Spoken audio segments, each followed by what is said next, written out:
wanna thank God for all the pretty women he let into my life, all the Benjamins he let me count, wealth and health, for my family, and let me ball with these niggas. Now it's a lot of bad bitches in the building. Amen. A couple real niggas in the building. Amen. I'm finna kill niggas in the building. Amen. I tell her wait to 50 bottles and she tell me say when and I say church. We make it light up like a church. She wanna fuck and I say church. You live on Sunday like a church. Preach. Bottle at the bottle, drink until I overdose. Pull up in the Phantom, watch them bitches catch the Holy Ghost. Every time I step up in the dealer, I be going broke. Jordan wanna fuck me, I say get on top and roll the coast. And I lay back, she go crazy. Fuck me good, but she no stay. Murder on that pussy, let her boyfriend get that DOA. Get it? And all I get is Frito-Lay. Plus I'm on probation, when they test me, I just pee rosé. Last night, I went hard, pizza, rock, Patron and all. 30 racks on Madam Bottles, I think I was born to bar. Looking like $1 million plus, fresh from out that corner store. Hater, I be doing me, you guys should be doing y'all. I'm stacking money to the ceiling. All this I does in my rollie, I be chillin'. And I just made a couple million, so I can take care of them children. A lot of bad bitches in the building. Amen. A couple real niggas in the building. Amen. I'm finna kill niggas in the building. Amen. I tell her wait to 50 bottles and she tell me say when and I say church. We make it light up like a church. She wanna fuck and I say church. You live on Sunday like a church. Just bought my niggas some cane, so much it came with a plane. Bought my niggas some dope, so much it came with a boat. I just bought me a crib, so big it came with a moat. For niggas jumping the fence, I hope you niggas can float. And I just hope that I'm forgiven for caring about how they living and loaning a little money and keeping them out of prison. I ain't lying in my verses, I'm just telling you the basics of growing up with your friends and becoming the one that made it. Yes, Lord, all gold, man, I got these bitches sold. Talking about these other rappers getting noticed, even getting no. Worry about your followers, you need to get your dollars up. Me and me, young niggas popping like our collars up, and good ain't good enough, and your hood ain't hood enough. Spend my whole life putting on, you spend your whole life putting up. Ain't no telling when I go, so there ain't shit that I'ma wait for. I'm the type to say a prayer and then go get what I just pray for. A lot of bad bitches in the building. Amen. A couple real niggas in the building. Amen. I'm finna kill niggas in the building. Amen. I tell her wait to 50 bottles and she tell me say when and I say church. We make it light up like a church. She wanna fuck and I say church. You live on Sunday like a church. Preach. Lord, forgive me for my sins. I'm just trying to win this shit. Devil in that dress, but if she knock, I let her in. And if she knock, I let her in. I had her up by 12 o'clock and 3 o'clock. She wet again, I'm screaming, oh Lord. That pussy good, that pussy good. I'm trying. Yo, what's good, Ayana? It's been a minute. What's good, Backhand? What's good, Parker? What's good, Nicholas, Pickles, Wickolas, Tickles, Rosie, Princess of Thunder? Boom. What's good with you? What's good with y'all? I'm back.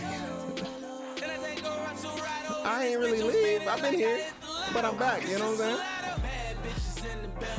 I've been here.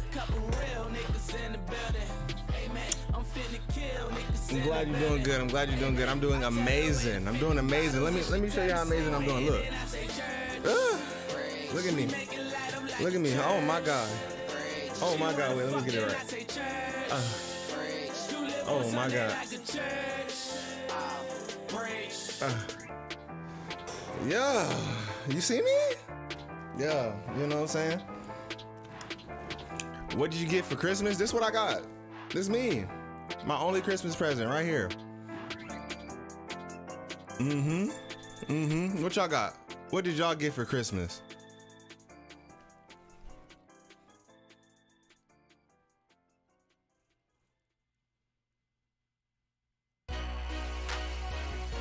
Said cat and the iconic hat. You know. Hey, what you know? Hey. It said commit in the hat. No, okay, don't get disrespectful down there, Jack. Roger, what's good with you? Welcome.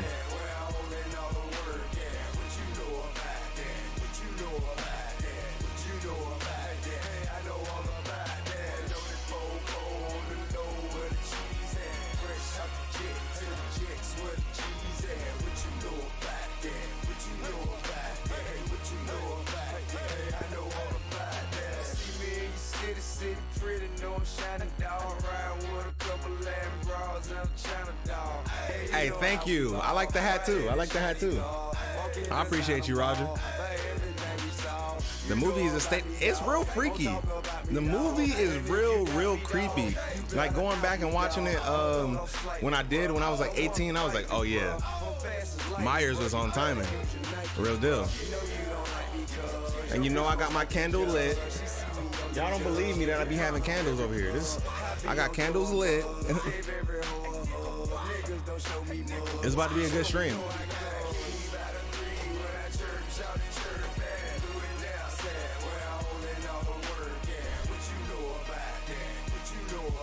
Hey. When you gonna react to 16 again? The crazy thing is, I done reacted to Chaotic, I done reacted to 16, and I done reacted to Redunculous Race. I just hate editing, so whenever I edit it.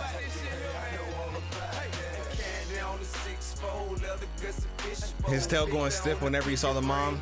Sheesh. R-rated.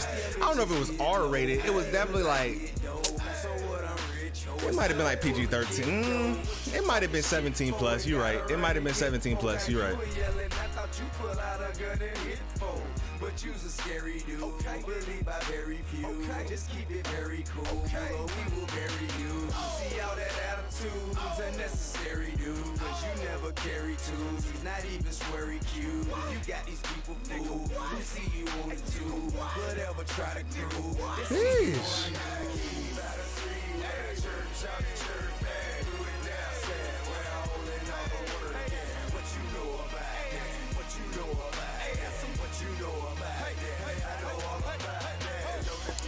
Oh, that's the reason? I mean, to be honest, if you did a live adaptation of every single, like, look at The Grinch, bro. It's gonna be creepy. I don't know if it could be, if it's gonna be like how it turned out in Cat in the Hat, but it's gonna be creepy looking, and it's not gonna be children friendly, in my opinion. Every single one of them. The Grinch wasn't children friendly. Jam, cool man, dude, what's good? What's good? I got a bunch of Sonic plushies, Trolls World Tour movie, Captain Marvel, Vision, and Wanda plush, 7 Looney Tunes plush, and Mario, Luigi, and Toad plush for Christmas. So you just plushed up. You plushed up.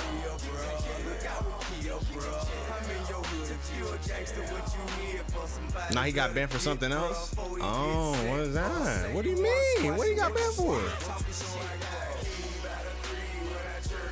The problem is you can't make 2-hour movies of a kid. No, that's not the problem. You can't. You definitely can. You definitely. Well, didn't they make the Lorax? The Lorax was fire. Where's that Five Nights at Freddy's? Hell no. Hell no. Not a good one? You capping. I'm telling you, if I was a director right now, I could make a 3-hour movie on green eggs and ham. My man is traveling around the world trying to get my mans to eat the green eggs and that should get live, I'm telling you. Green eggs and ham? What that be? The blue fish, blue fish, red fish, tooth, whatever that shit. I could make a movie out of that. It'll get right. The Lorax wasn't good? Oh my gosh, please. Oh brother. Yes, it was. Thank you, Parker. You probably could. Hello, and it not just could, it would be a good movie. Like it's not just gonna be no regular movie. It's gonna be a good movie. Like Rotten Tomatoes, you know, Rotten Tomatoes give things low scores all the time. So my shit would be like a 6.7 out of 10, and that's like good. That's solid. Rotten Tomatoes give you a 6.7. Come on, Justin. Come on now. I'm honored. I appreciate you, DJ Sourmilk. I'm honored. Come on. We about to go crazy for y'all, man. Oh my God. The Lorax is awful. Do your thing, my brother. Talk to the people. Talk to the people. My niggas came out with me. Yeah. Yeah. Let's do it. Niggas be hating for real. I can't relate. Was puzzled till it all came together. I can't relate. Bitch, that's where you find treasure. You know how I feel, dog. I've been a star. Remember when Jonesy looked like Flavor Flav? I'm a real dog. Yeah. Keeping niggas' hopes up. Working lead a scene. I really love your hat. I appreciate it. I appreciate it.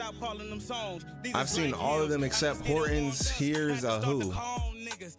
Yeah. Bench press and lift the ball, niggas. 400 years depressed, it was hard on niggas. Blackjack, couldn't wait to flip the card on niggas who need a label now. I came with the fire stick, who need cable now? Built the whole goddamn kitchen, who need a table now? Or guess the horses out the stable now. Yes, sir. It's the change of a legacy. Turned a blind eye to the shit I thought I'd never see. Crazy how I'm everything they tell you you can never be. Probably cause it's hard to ever be what you never see. Do you hear me? Hey. Black man, better stand tall and keep your chin up. Black man, lead by demonstration. Horton here's a hater. For real, for real. Move from the heart and get your mind right. Black man, made lemonade out of lime. Not Horton here's a Christian. I swear she looked like the Thing 3. Nah, she looked like, she definitely looked like a damn Who from Whoville. I ain't gonna cap to you. Andrew coming through with the apples are so good. It depends. Like I keep telling you, it depends on which apples. Yellow ones ass, green ones S tier, red, you know, debatable. Debatable. I kept digging and struck gold. This is the W command. I appreciate you. Stuck to the code.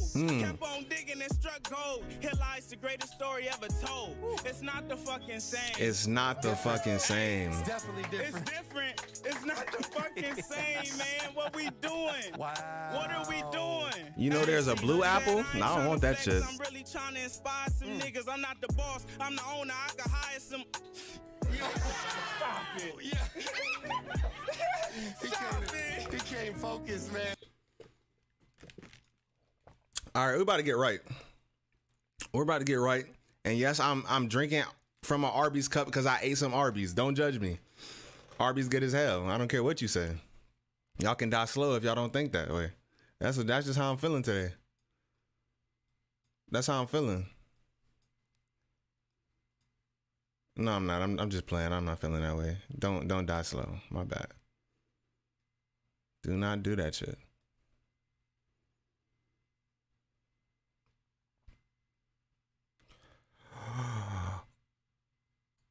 All right.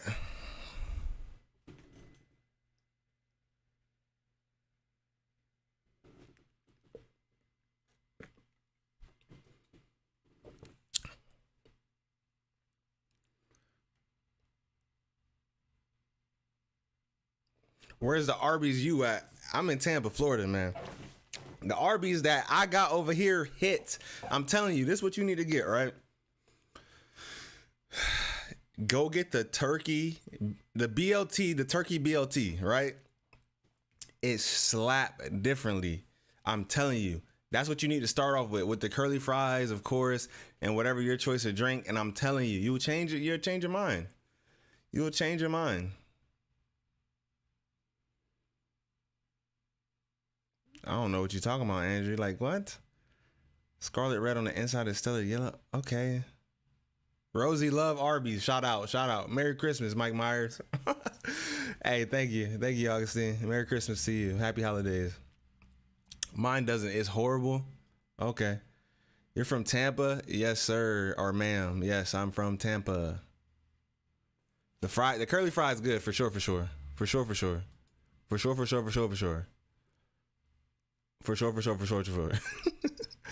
So, all right.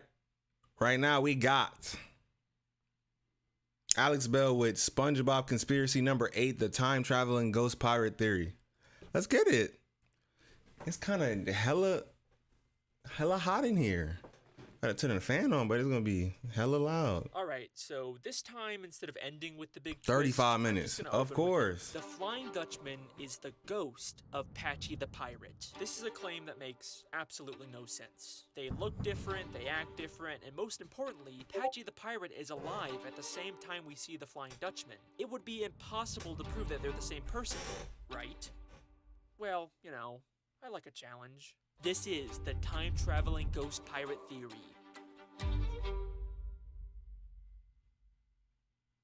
You mean the big tentacle monster in my basement? Yeah, How do you know about that? I have one too. What? Hey, So, hey. when you say you have a muse, you mean you also have a creepy monster thing in your basement giving you SpongeBob theories? Well, no, it didn't give me SpongeBob theories. It got me my commercial jobs. I didn't even know there was more than one. I have like 1,000 questions right now. Like, what exactly are they? Where do they come from? What do they want? Oh, I probably don't know that much more than you. Mine just showed up in my house one day and eventually it left. Wait, yours left? As in you don't have a muse? No, I just kept giving mine meat, it got me a permanent job, and then it left. Listen, I know they seem really weird and creepy at first, but honestly, they're just here to help. But did you Nah, have my, to feed yours, mine like, different. more Mine than different. just meat? No. Mine different. What have you been feeding yours? Human, nigga. Mine ate a cat. Hang on, you gave your muse a cat? I Human, didn't nigga. feed It it been the eating. cat, okay? It was in my home and then it took it, okay? It wasn't my fault. Okay, well, obviously you don't have a cat in your home when you have a muse. Listen, just keep giving it meat, and eventually it'll leave you with enough SpongeBob theories to last you for years.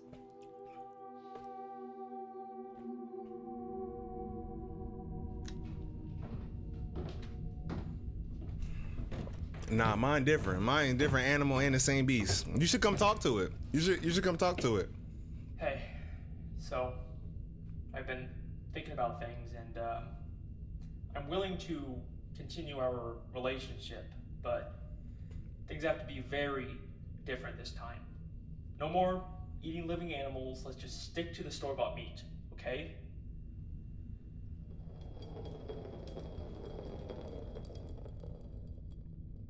Oh, okay. Great. Glad we're on the same page. You know, I'm sorry about all the shouting and the craziness. You know, I don't have anything against you personally. I think if we just communicated better, we could have, you know, avoided a lot of the issues that we were having.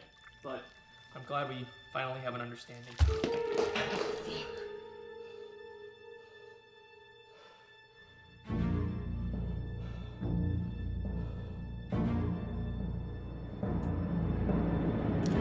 Oh no. See, this is when we gotta fight. This is when we gotta throw potatoes. Like, I have to find a way to kill this thing.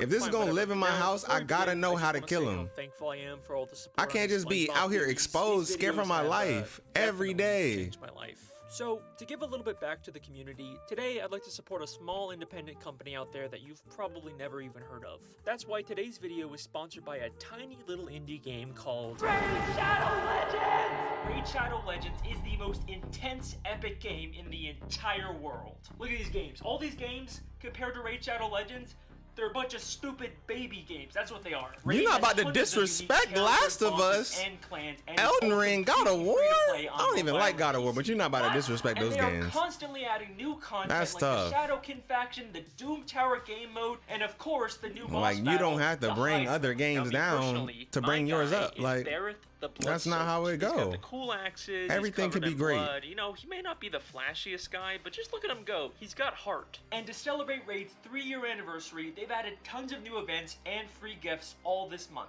By using the promo code 3YearsRaid, you'll get over $25 worth of free gifts. And if you use the link in the description or scan my QR code, new players will get a starter pack worth almost $40. I don't want that shit. Champions and experience brews, that is a deal you cannot miss. I can. I don't even like games like that.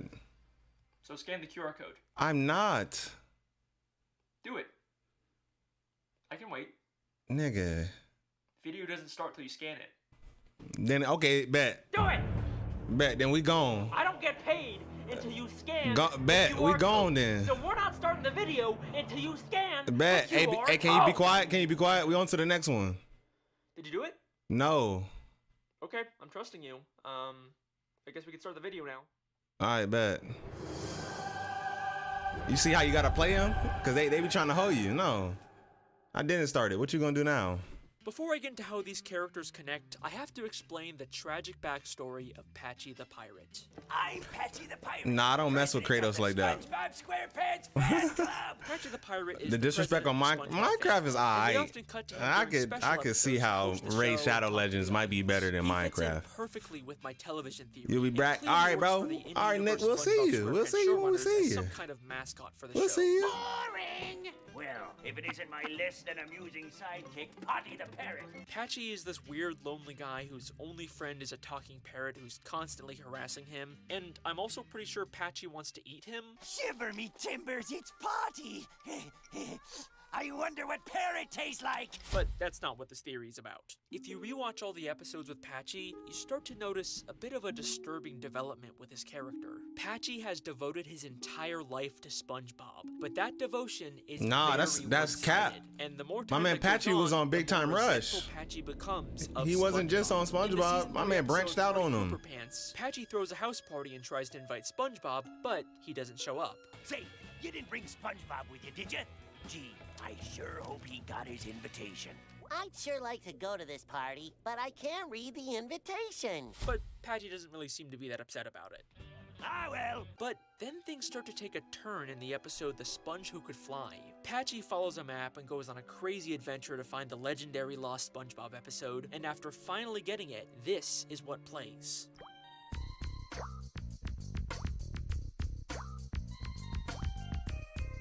That's it?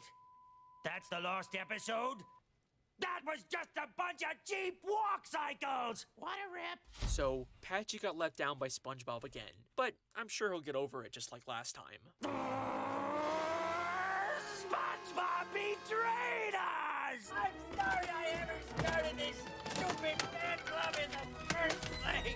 Patchy has a full-on mental breakdown. Now, eventually he does find the real Lost episode and goes back to normal, but this is just the start of Patchy's transformation into a much darker character. In the Season 6 episode Truth or Square, Patchy throws a massive television extravaganza to celebrate 10 years of SpongeBob. There is a ton of production value and celebrities that Patchy managed to get. There is no way SpongeBob wouldn't show up for it. SpongeBob SquarePants!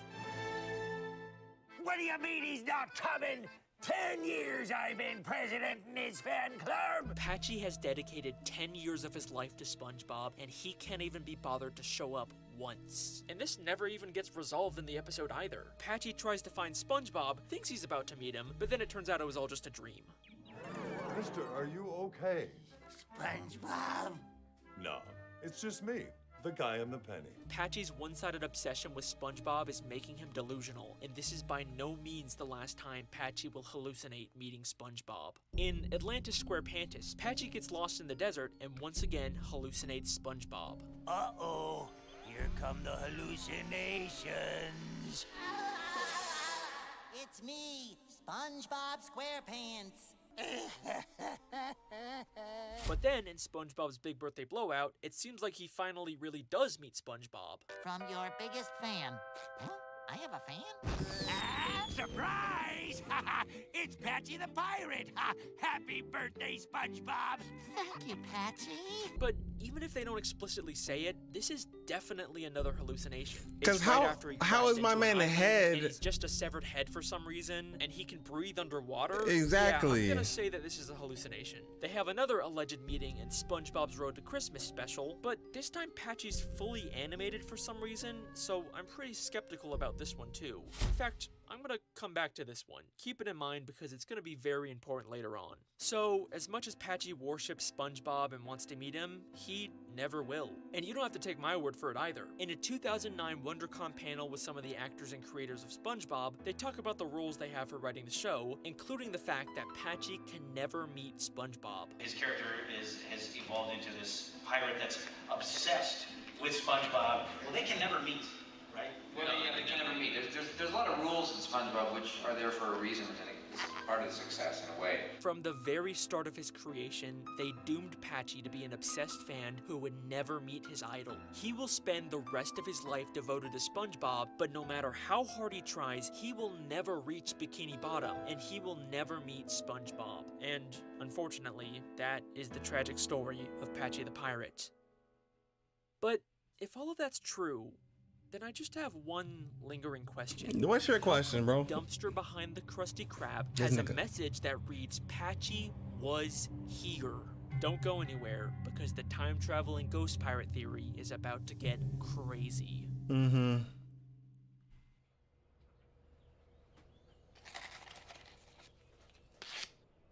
Oh, this man SpongeBobbed out. This boy SpongeBob to the T's.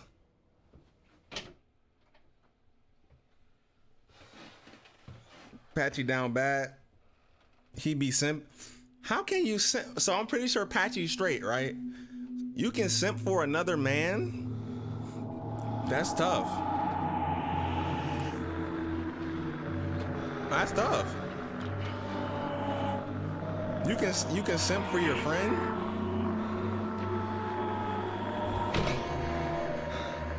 You can simp for a friend? What's up with you, Alex?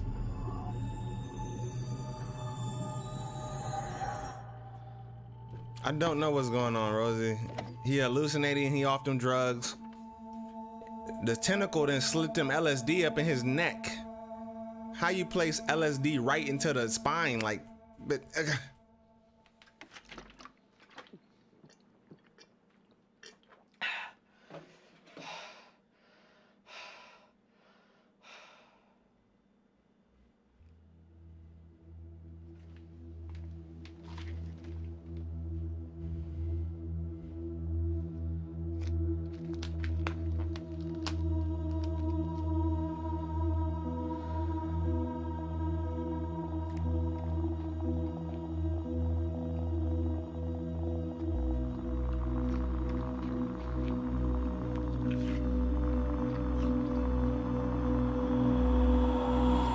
so he turning him into a muse? He turning him into the muse. That's how they make the muses? They hit you with one of them Matrix blue pill, red pill special, and then you start liking raw meat, huh? Origins of the Flying Dutchman. Kind of like Sushi Gang. Is the legendary ghost All the pirate girls that and haunts boys that's Bikini part of Bottom. Sushi Gang. Raw meat. The Flying Dutchman descends on Bikini Bottom. The first time we hear about the Flying Dutchman, You say he's a is in the episode menace. Squidward the Unfriendly Ghost, when SpongeBob finds a comic book about his origins. It's the origin of the Flying Dutchman. It says when he died, they used his body as a window display. Now he haunts the seven seas because he was never put to rest. Now, I've always been a little skeptical about this origin, not just because it's claiming they put an actual human corpse up as display in a kid's store, but because the Flying Dutchman himself contradicts it. It's a little torn. Of course, it was the shirt I was buried in. He was never put to rest. If he was buried, then this origin can't be true. So, who is the Flying Dutchman actually? Well, when I rewatched all the episodes with the Flying Dutchman, I kept noticing that he seems to have some kind of fixation with SpongeBob in particular. In the episode Shanghai, he drops his anchor on SpongeBob's home, which leads to him having to briefly join the Dutchman's crew. Then, in Born Again Krabs, he's about to take Mr. Krabs' soul, but then immediately changes his mind when SpongeBob offers his soul instead. And even in the Camp Coral prequel show, he haunts SpongeBob as a kid. But strangest of all, in Ghost Host, the Dutchman's ship gets destroyed, and out of all the places in Bikini Bottom he could stay, he decides to stay with SpongeBob. My location where I'll be staying? Business or residence? Residence. And look at the way he mischievously smiles when he sees SpongeBob. Yeah. It feels like this is Yeah. personal for him, but why? We The know episode what Ghost Alex Host about is to actually become. The first time we get a bit He more about to depth become with something Flying Dutchman's crazy. Character. At first, he spends all of his time torturing SpongeBob, but eventually, he just wants to stay and hang out with him. Maybe stay with a friend for a while. Just for a little while longer. Even though his ship's already been repaired for 3 months. Actually, I have a confession, SpongeBob. My ship's been done for 3 months now. It feels like the Dutchman has some kind of vendetta against SpongeBob specifically, but also, deep down, he's just lonely and wants to be SpongeBob's friend. And does that remind you of anyone? Someone who's desperate to be SpongeBob's friend, but also has a deep resentment towards him. Okay, but there's like a bunch of reasons why the Flying Dutchman couldn't be the ghost of Patchy the Pirate. I mean, for starters, they look totally different, right? Different shirt, different hat, and most importantly, the Dutchman doesn't have the iconic hook and eye patch that Patchy does. This is the point where I was about to give up and scrap this theory, but then I decided to rewatch the season 1 episode, Arg, where SpongeBob plays a board game called The Flying Dutchman's Treasure that's actually based on the Flying Dutchman's real map. The Flying Dutchman's Treasure Hunt. Based on a real treasure map. And then I noticed something. One of the game cards actually shows a picture of the Flying Dutchman. I mean, look, he clearly has the same nose and face as him, but this looks like a picture of when he was still alive and had a darker black beard. But the hat he's wearing is not the usual Flying Dutchman hat. It is the exact same hat Patchy the Pirate wears. Okay, but he still doesn't have the eye patch and the hook hand, right? Well, yeah, but here's the thing. Neither does Patchy. Patchy's hook is always switching hands, and he constantly takes off his eye patch, because Patchy isn't a real pirate. He's just pretending to be one. The great thing about Patchy is that he lives in Encino, California. But he's a pirate. But the only thing that makes him a pirate is that he says he's one and dresses like one. Okay, fine, but the shirt is still very different. You know, the Dutchman's is all open and it's got those stripy things. Patchy's is more fancy with the big white puffy collar and cuffs. Well, in the Curse of Bikini Bottom, we see the Flying Dutchman's closet and he pulls out the exact same shirt that Patchy wears. Same fancy puffy collar, same cuffs.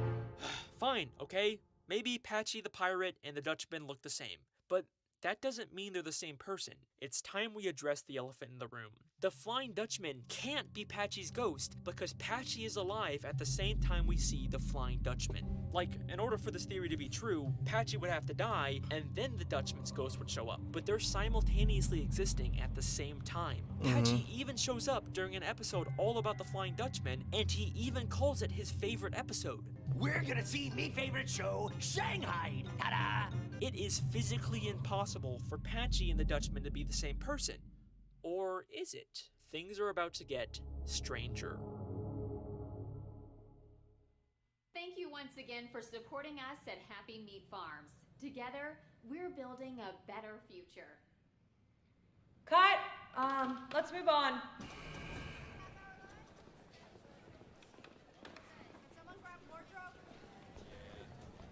Hey Victoria, I tried to work things out with the muse like you said, and then I'm pretty sure it like bit me or something, and now I'm like feeling really weird and craving raw meat.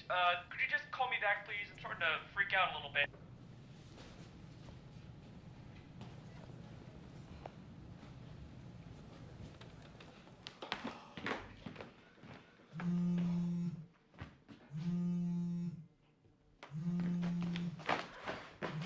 Victoria! Where have you been? I've been trying to call you all day. Hey, sorry, I'm at work. Okay, so, like, the muse, like, bit me, I think, and now I'm, like, craving raw meat, and... Yeah, I know, I got your messages. Just calm down. This is a good thing. How is this a good thing? It means it's almost over. Okay, here's what I need you to do.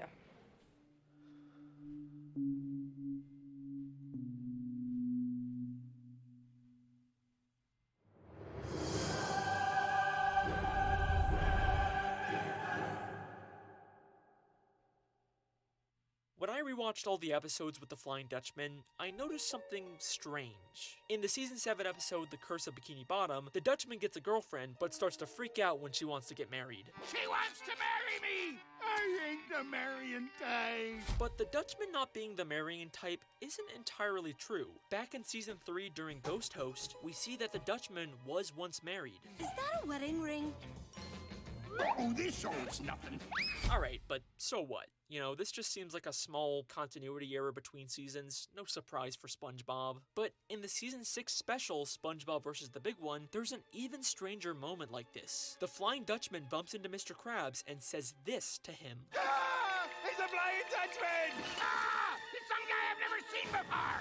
He says he's never met Mr. Krabs before, but there are 2 whole episodes from previous seasons dedicated to the Dutchman trying to steal Mr. Krabs' soul for being too greedy. They're even on a first-name basis. Eugene Krabs! Krabs. Some guy I've never seen before. Alright, so another weird inconsistency with the Dutchman, but I'm still not convinced that it's not just lazy writing. But back in The Curse of Bikini Bottom, there's a moment that cannot be written off as another continuity error. SpongeBob and Patrick accidentally shave off the Dutchman's beard, and the Dutchman claims the beard won't grow back for another 1,000 years. Your beard will just grow back. You know nothing of my facial hair. It'll take 1,000 years for my beard to grow back. But by the end of the episode, we cut to several months later, and his beard is back. The curse will wear off when my beard grows back. Several months later.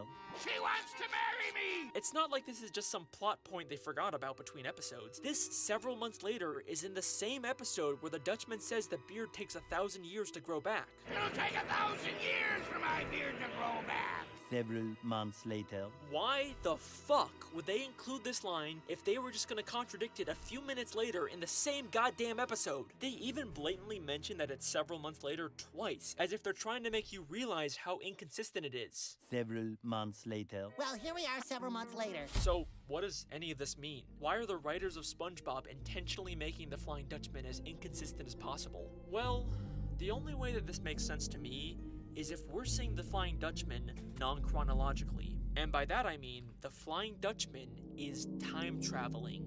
Just bear with me for a second. For SpongeBob, only several months have passed, but for the Dutchman, it actually was 1,000 years later. The Dutchman didn't recognize Mr. Krabs in season 6 because for him, this is the first time they've met. And from his perspective, the episodes where he tries to take Mr. Krabs' soul haven't happened yet. The Dutchman's not the marrying type in season 7, but he probably actually does end up getting married to the giant monster, and that's why we see him with a ring in season 4, because the past is the future for the Flying Dutchman.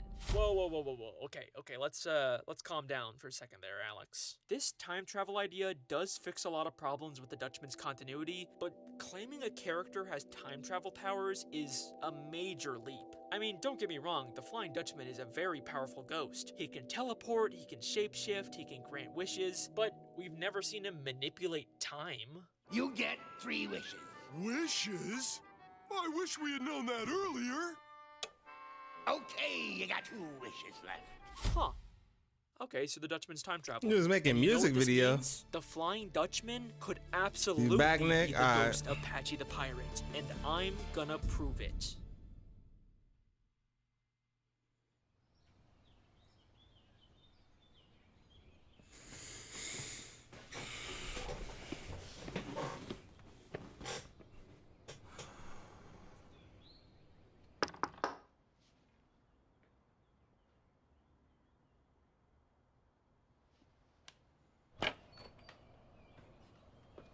Hey, Alex. What's up? Hey, Wes.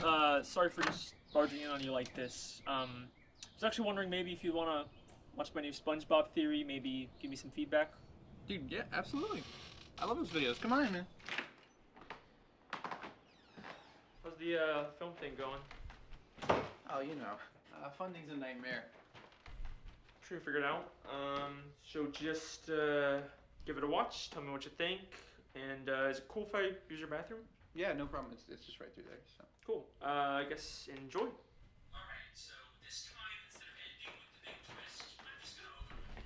The Flying Dutchman is the ghost of Patchy the Pirate. This is a claim that makes absolute sense. They look different, they act. So what he gotta give the muse to somebody else? Like what is he doing? Why is he plotting right now?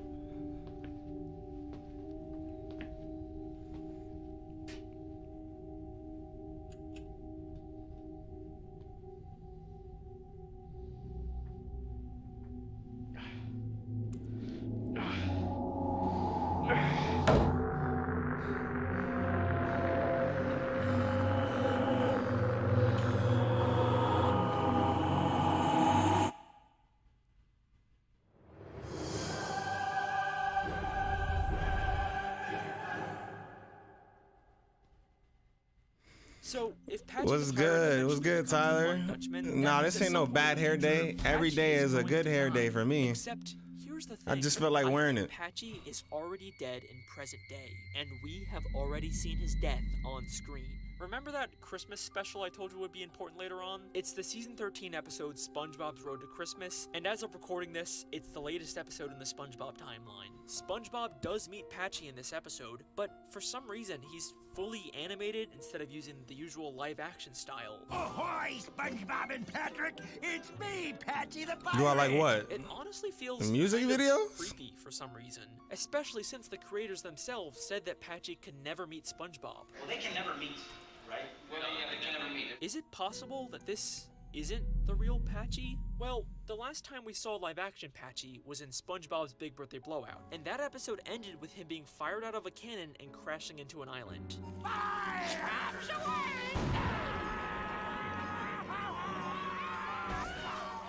Immediately after that, Patchy's severed head shows up and meets SpongeBob. But I already explained how this is clearly just another hallucination, and he's probably just gonna wake up on the island disappointed that he didn't actually meet SpongeBob like every other time. But what if this is something more than just a simple dream that he can wake up from? I mean, the last shot we saw of the real Patchy was him and Potty face down in the sand, struggling to get out. What if they didn't? And this is what Patchy is hallucinating as he dies. During this hallucination, he begins singing the show's theme song with SpongeBob to wrap up the episode. Oh, who's having a birthday under the sea? But as they're singing, we briefly cut to this horrifying shot of Patchy's body with Potty's head lying on the island, violently convulsing in pain. It happened so quick that I didn't even process it the first time. But goddamn, that is some terrifying imagery for a kid's show. Why the fuck did they show this? Is this some kind of PG symbolic way to show Patchy and Potty suffocating to death in the sand? Holy shit! Okay, so let's say Patchy and Potty, the hosts of the SpongeBob SquarePants television show, are dead. What happens now? Yeah, I like music videos. The show must go on. The I like music SpongeBob videos. SquarePants television show has to continue without him, but they need a new host to replace Patchy. Except, are they really gonna tell their young audience that their beloved Patchy the Pirate and Potty the Parrot are dead? No, they're gonna replace them with animated actors. And they're using actors. Hey, that's showbiz for you. But what happened to the real Patchy after he died? Well, he became a ghost and could finally meet his idol SpongeBob, except when he goes to Bikini Bottom, what would he see? SpongeBob and all of his friends partying without him. Patchy dedicated his entire life to SpongeBob. He even died for him, and SpongeBob never even knew Patchy existed. And that resentment that's been building up inside of Patchy for all of these years finally explodes. And this is how Patchy the Pirate becomes the Flying Dutchman. Patchy is done pretending to be a pirate and dressing up in his fake costumes. He gets a new look, a new identity, and now he can finally live out the fantasy of being a real pirate. Remember that board game that they said was based on a real map from the Flying Dutchman? Based on a real treasure map. We never really did see the map that it was based on, or did we? Remember when Patchy was looking for the Lost SpongeBob episode? He used this map to find it. Now, at first I thought these two maps didn't look all that similar, but the more I looked at it, the more my mind was blown. Same red X in the middle, you got the compass, the palm trees, a turtle, a fish, but most importantly, they both have the forked tree. Half a league to the forked tree. Look for the deacon's goose through the fork in the old tree. That is a very specific detail. You would not just see that on any random map. The Flying Dutchman based his map off of the one from his past. So, he's become the Flying Dutchman now, and his main target for haunting is, of course, the one who ignored him his entire life, SpongeBob SquarePants. But how did Patchy become such a powerful ghost who can even manipulate time itself? Well, there's actually an episode in season 12 called The Ghost of Plankton that gives us a pretty clear understanding of how ghost powers work. It basically just takes time and effort to grow your powers. Patchy's already given SpongeBob 20 years of dedication, might as well go a little further. Real, what's good with you, man? Patchy travels back Welcome. in time to visit all of his favorite, most cherished SpongeBob episodes, including his favorite episode, Shanghai. We're gonna see me favorite show, Shanghai. Except now, he's not just watching the episode. He's the one in control, and he's gonna make SpongeBob pay for everything he's done. And he's gonna make him pay over and over and over again. But then we get to the episode Ghost Host. Patchy initially moves in with SpongeBob to torture him, but as much as he tries to deny it, deep down he's still that devoted fanboy who just wants SpongeBob to be his friend. As much as he wants to pretend to be the Dutchman, deep down, Patchy is still here. And that is why, if you go to the Krusty Krab after closing, and you go out the back to the dumpster, you can still read the words, Patchy was here. Yes, he certainly was. And that, ladies and gentlemen, is the time-traveling ghost pirate theory. Thank you very much. Oh shit, what about Potty? He died with Patchy too, right? What the hell happened to him? I can figure this out. Just give me a second. Let me just quickly rewatch every single episode of SpongeBob. Gotta watch the spin-offs too. Okay, let me see. The motherfucker ate him! I wonder what parrot tastes like. That is the time-traveling ghost pirate theory, baby! I am done! Woo! See ya! Thank you again so much for watching. This was an especially tough one to figure out, but... How you eat a ghost? If you haven't already, make sure to like, comment... How you eat a ghost?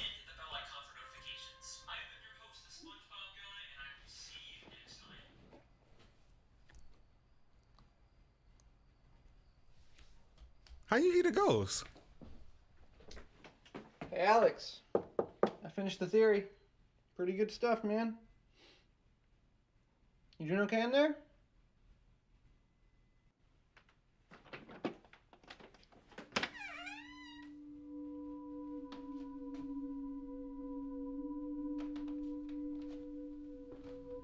Alex?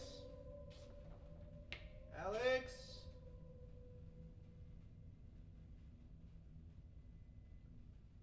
Alex? Oh. Hi, Wesley. What are you doing down here?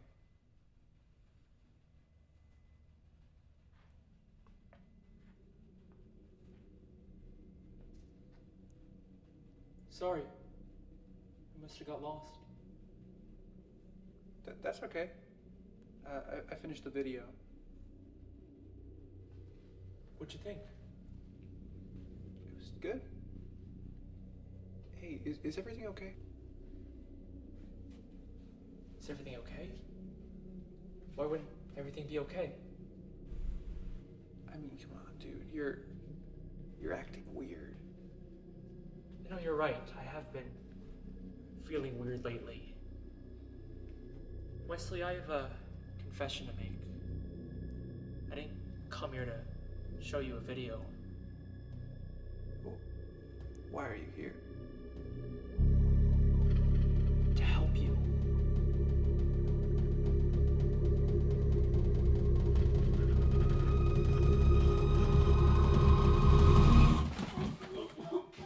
Oh, you.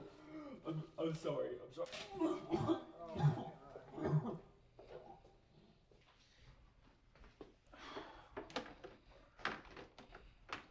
Hey, sorry about all of that. I think I'm coming down with something. It's alright, man. I'll clean it up. But you should probably go, though. Yeah, I'll go. Sorry again.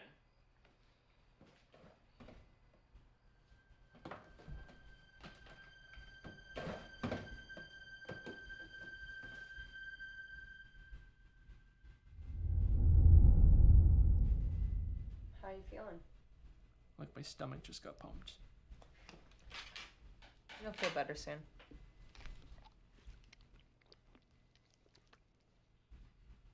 I don't know how to feel about what I did. I get it, but you did the right thing. And soon you won't have to worry about your muse at all.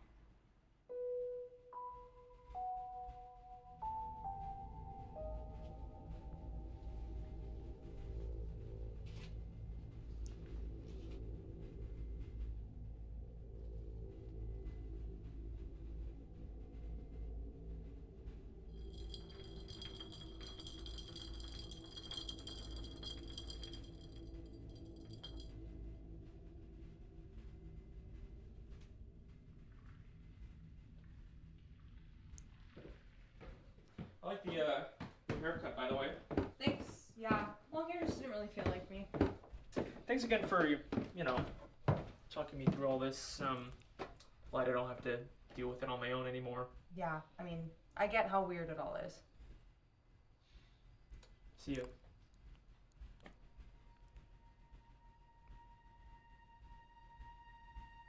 You must have given someone else a muse too, right? Did you give me my muse?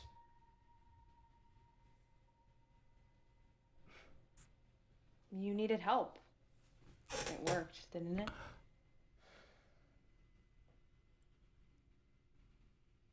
Bruh, you a whole hoe, Victoria. I really don't rock with you. White devil, you a whole hoe. That's what I was thinking. I'm like, Victoria, how you know all this? It said, well done. Oh man, it's up to us to stop the cycle. We gotta stop the cycle. This nigga got an ulterior motive and y'all don't even see it. You think he just helping niggas for free? He trying to take over the world. All right, don't feed the muse to SpongeBob conspiracy number 9. I like how he's doing it though. He's like, hey, y'all want to see these so bad, but y'all gonna watch my films too.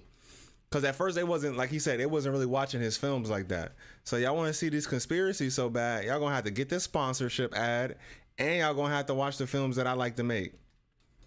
He doing it the right way. Give them a little bit of what they want, and you give them what you want. And taken the form of jellyfish. One by one, they replaced the citizens of Bikini Bottom with identical. Victoria a ho, bro. I cannot rock with her, bro.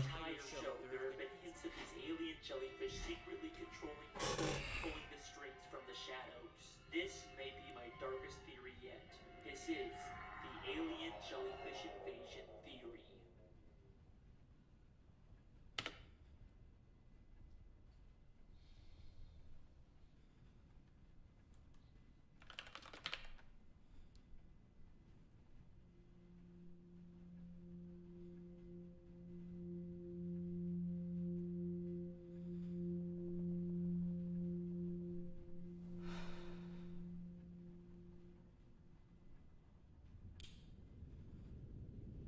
I was beginning to think you might have left. That's supposed to be the deal, right? I feed you, give someone else a muse, and you what? Leave me with a lifetime supply of SpongeBob theories? Bit left you one. It's all bullshit, isn't it? You're never actually gonna leave, are you? My boy, we are almost done. Hey! You don't like the light, do you? That's why you're always hiding in the shadows, right?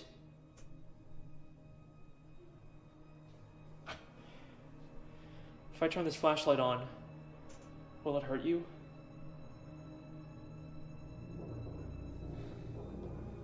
Okay. Here's what's gonna happen. You're gonna give me what was promised, and then you're gonna leave.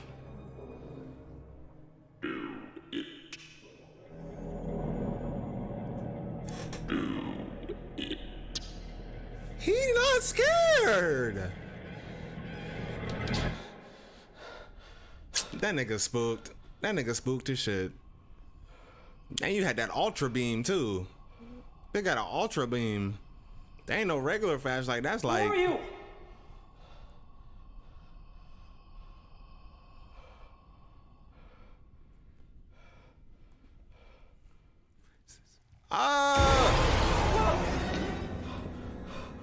You are mistaken.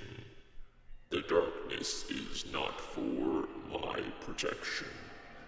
It is for yours.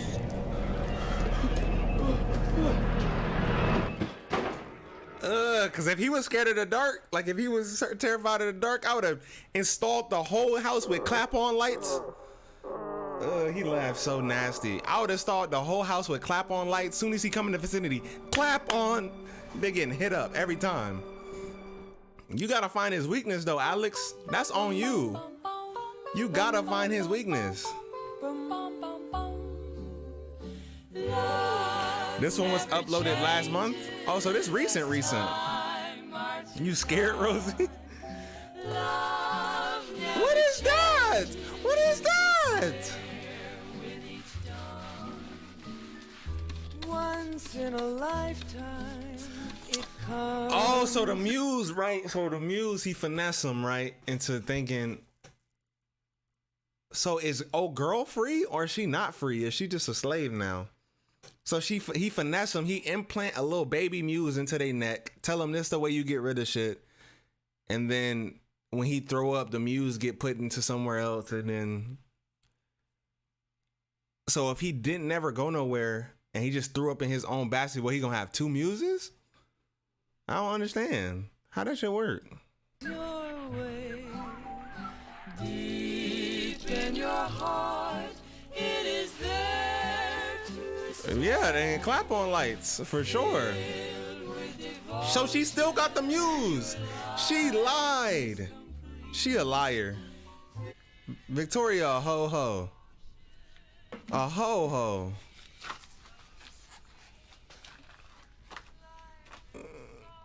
I can't ride with you, Victoria.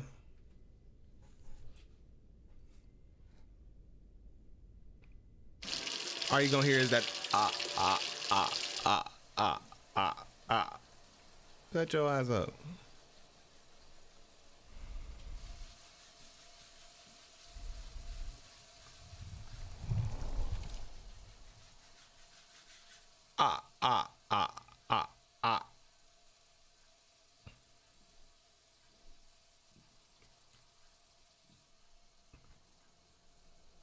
Don't tell me you're still hungry.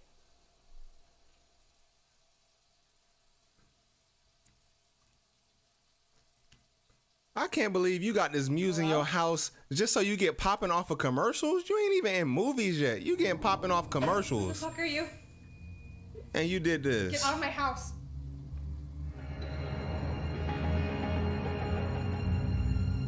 What is that, Nightwing? Who was that, Batman? Kick-Ass? Who was that?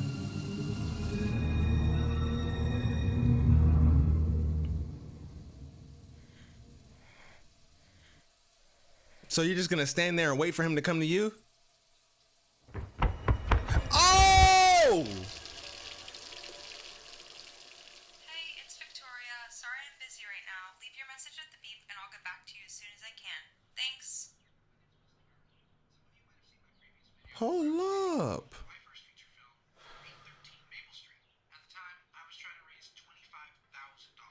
Well, today I can officially announce some amazing news. Not only did we reach our goal, but we more than doubled it. As of today, we've raised over $56,000, which is just insane. This is all thanks to a studio called HMF Entertainment. When they saw my first crowdfunding video, not only... Hey, Alex, get in that gym then. Oh, that's not Alex. Of course, Alex, you're not in that damn gym. That nigga popping. That nigga popping, huh? It's Alex. I just wanted to, call and congratulate you on your film getting funded. You and haven't also seen just, a movie in a while? Checking on you. You haven't seen that movie in a while? Thanks so much, brother. It's great to hear from you. You know, everything's been happening so fast, it doesn't even feel real. Yeah, I know how sudden success can maybe be a lot, so I just want to see how you're doing with it. Honestly, man, I know this is gonna sound stupid, but this is the first time in a long time that I've really felt good about myself. I'm sorry. I just never thought something like this would come my way. Wow. Hey, I need to cut it out. I made you pop. I made you pop. Strange going on. I made you pop, you could tell boy. Me, even if it seemed unbelievable. I made you. No. Are you still feeling sick? No, I'm fine. I just I made I wanted you. to tell you something. This shit come with a price. I wanted to tell you that. Congratulations, nigga. You played yourself. I wanted to tell you congrats. Yeah. Oh. Shout out to Florida State. What, you in Florida with it? Well, I Yeah, appreciate it, man. Seminoles. It's always great hearing from you, buddy. I gotta take a call with my producer. I want in to a tell minute, you so- something though. You need to take that Bluetooth out your damn ear. Nobody but old people wear Was that Bluetooths a dog? anymore. Bitch ass nigga. Yeah. What you on, a You know, I'm just watching, Peloton? my neighbor's dog. What is that, a Shih Tzu? What is no, that? Wesley, you cannot have a dog right now. Why? I just need you to believe me. Right now is not a good time for you to have any pets. Alex, what are you talking about? Wesley, I gave you your muse. Oh. Yeah, I knew that. What? What? How the fuck do you know that? Dude, come on. I mean, you came over to my house, threw open my garage, and then, you know, the muse was there the next day, so it wasn't really hard to put two and two together. Facts. Why didn't you say anything? Your dumb Why ass. didn't you say anything? I don't know. We should probably talk in person. So excited to start work on this project soon and honor my grandpa's legacy. Thanks again, everyone. Bye. You know, you can never be too safe when you're on the internet. Your data is compromised right now. We need to find out that who is the person who is using your account. That's why I always use Surfshark VPN to protect my data. Did you know that you can use Surfshark VPN to protect your data while you're on the internet? So I'm not here to listen to any office or any VPN. I'm here to help you out. Did you know you can use Surfshark VPN to watch geo-restricted content? You guys watch the Big Bang Theory, you know, with Sheldon? What's the Big Bang Theory? Did you know you can't watch it on Netflix in America? I mean, how crazy is that? I can still watch it. You can watch it on HBO. No. I'm talking about Netflix. You know, you can watch it if you use Surfshark VPN and change your location to the UK. Okay, we get it. VPN can do a lot of shit. All right, just play the game. What's your favorite thing about Surfshark VPN? Sir, I don't know much about VPNs, okay? But I just told you a bunch of things. Which was your favorite? It protects your computer from the harmful sites. I like Surfshark VPN because they have 24/7 live Alex on some support and timing, a huh? 30-day money-back guarantee. You can use it to play Ew, LAN with Big your Bang friends, even though Theory. you're not in the same I house. don't know about On that. Minecraft, Big you know? Bang kind of fire. Is that true? Yeah, you Kind can. of. Teach you how. I didn't even know that. How much they paying you? If you use promo code BAIL or scan the QR code, you'll get Surfshark VPN for 83% off and your first 3 months absolutely They must be free. paying my boy that big bucks. Deal right now. Are you going to do this yes or no? Just tell me yes or no. Yes, I'll do it. I'll do it if you say Surfshark VPN is a great deal. Yes, it is a best deal. Can you say the word Surfshark VPN when you say that? Okay, I am going to hang up the No. I'll do whatever you ask if you just say those words. Bye. Check out the link in the description to try Surfshark VPN today. Now back to the video. It has that grating CBS humor. But you like How I Met Your Mother, though. I feel like Big Bang Theory is How I Met Your Mother, just a little bit more scientifical, you know? Is that a Corona with the lime already in it?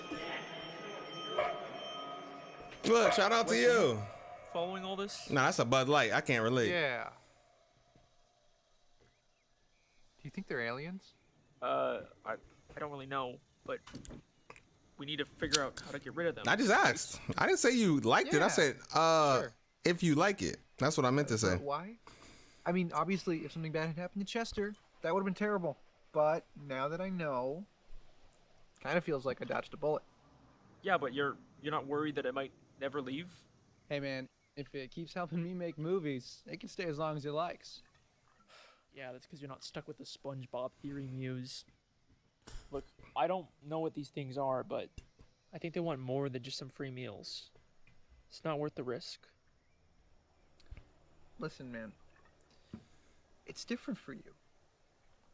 If you get rid of your muse, you still have hundreds of thousands of viewers. And if I lose mine, I'm just back to being on my own.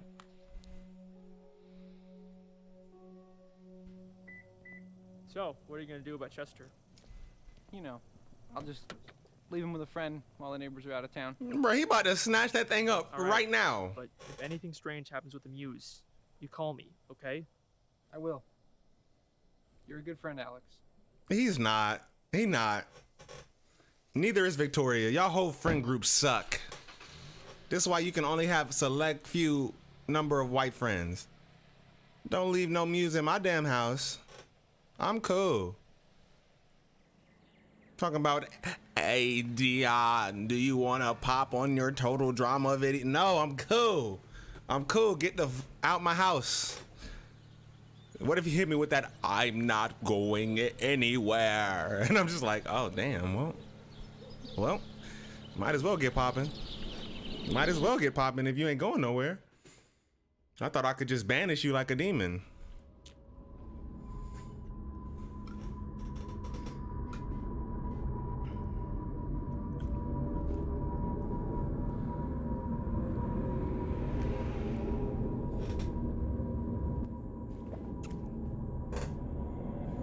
Yo!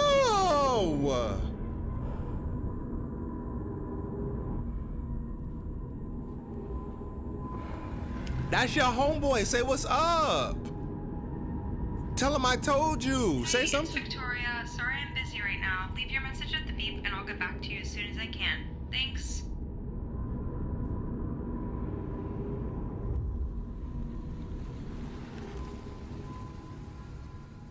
You're a sit. Yeah, I like sitcoms too. I like both of them. They got different humors, you know. They're different than the regular sitcoms that I like. But you know, I still appreciate them. Sheldon King Roaster. My man literally roast you and break you down to a science. Break you down to the molecular.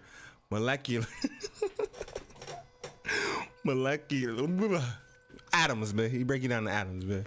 I don't know how to say that word right now. Molecular.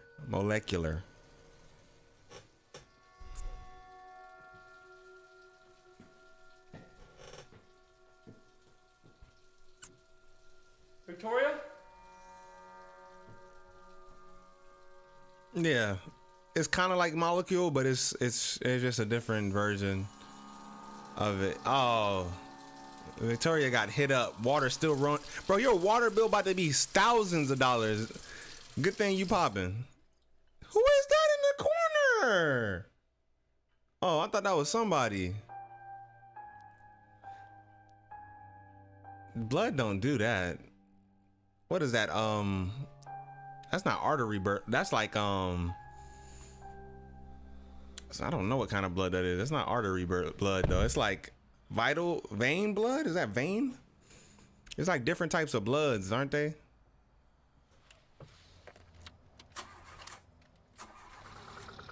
Come on, I'm gonna go. Hey, peace out, Rosie. Thank you for stopping by. Come on. Love ya. Go do what you gotta do.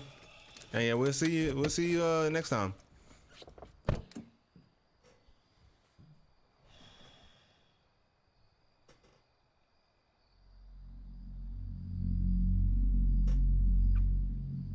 But that's me. I mean, yeah, I guess. Need a hand? Everybody got opinions though. It was him. He killing people. He the original muse. He the original. I know you, don't I? You're the movie review guy, the cynical something. The cynical critic, but you can just call me Mark. You're the SpongeBob guy, right? Love your theories, man. Thanks. You made a review of one of my films, remember? Right. Yeah, sorry if I came off as a bit harsh in that video. I was just kind of playing into the cynical character. I mean, you know how that is, right? Yeah, I guess I do. Well, I'm glad you're out here. I mean, I don't really know anything about cars. You live nearby? No, I just came here for you. What? I'm here to make sure you get home. You're almost done, Alex. I think I actually might just call an Uber. Where are you going, Alex? It's time to come home. Where? Where am I going? Is that the police? Is that Victoria? Get in! Save me, girl! Let's go! Save me! You a freak. Swipe left on Tinder, babe. You is What the not. fuck is going on, Victoria? You is not getting no death tonight. Tell you. Tell me. It's all been a lie. My muse never left. It just tried to kill me. We have to get as far away from them as possible. That cynical critic guy, is he involved in all this? I don't know. Probably. You have no idea how many people the muses are controlling. You can't trust anyone. How do I know I can trust you? You've been lying to me this entire time. That's a big fact. Yeah. You're right, I have been.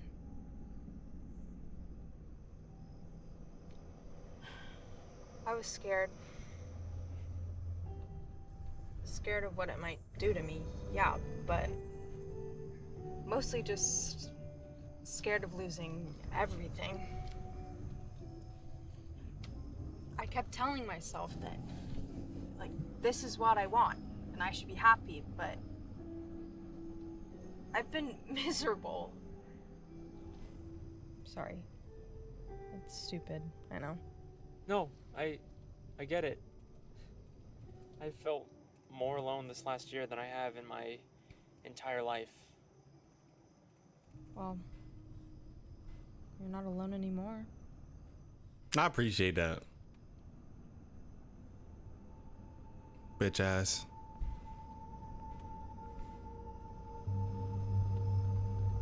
What? Oh no! You okay? Yeah, it's just been a rough day. Not that rough though. What happened? What's going on? Tell me about it. Wait. Is that my house? Why are we stopping at my house? You got finessed again by Victoria. We just need to make a quick stop. Oh.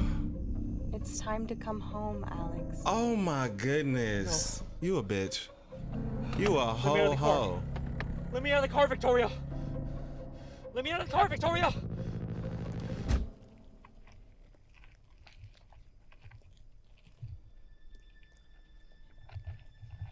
Ew.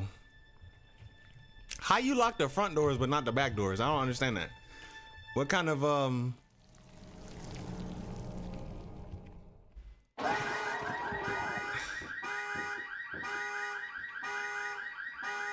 Is he dead? He alive?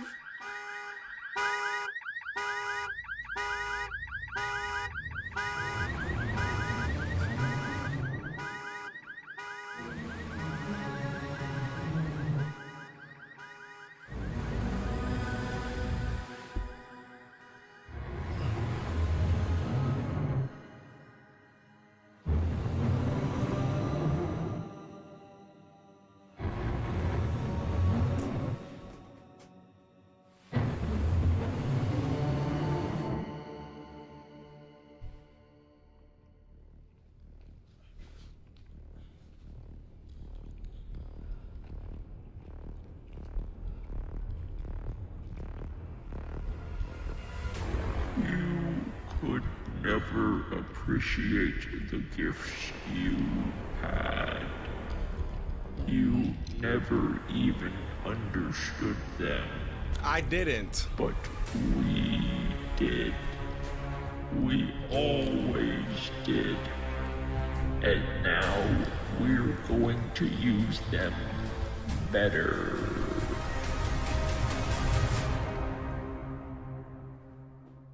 Hell no. It's Victoria.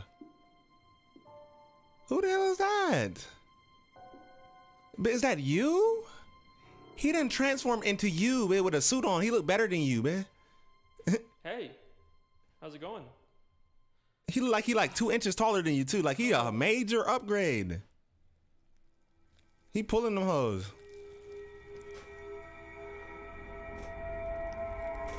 Never mind. Never mind, bro. Never mind. Go ahead. Use my gifts. Go ahead. Ew. You didn't have to do all that. You don't.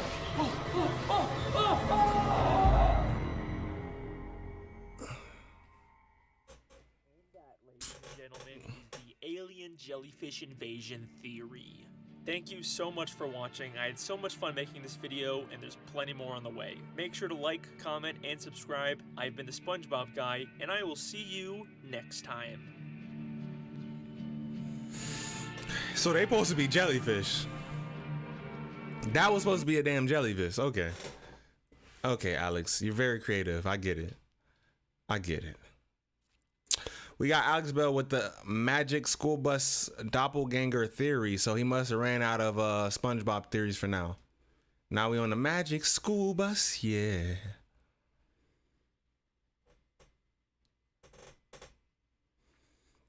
Y'all is wilding about Big Bang Theory. I'm not even going. Something about going back and rewatching old TV shows from your childhood. I'm not even going to get into it. Fills you with We just this on to the next one. warm, nostalgic feeling. Even though you're older now and your tastes have changed, these shows. Oh can yeah, I still forgot connect you with haven't in seen the ways tweet that he made. Nothing else can today. That's at least how I feel. What tweet? When I rewatch. What do you say? He chilling on a show before everything became cynical. He chilling on and SpongeBob edgy. for right now? A show that just wanted to teach people how the world works.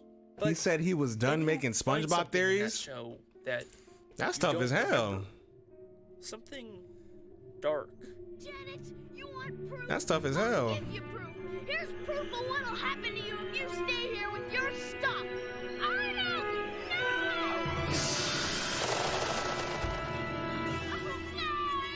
Huh. That's weird. I don't remember Arnold dying in the show. And the more I rewatched, the more I realized how much I missed as a kid. And I knew I had to make my next theory about this. Inside the Magic School Bus is a culture of fear and lies, all to hide a massive secret. Trust me, this theory is just as dark or complex as any of my SpongeBob theories. This is the Magic School Bus doppelganger theory. Doppelganger. Uktabago.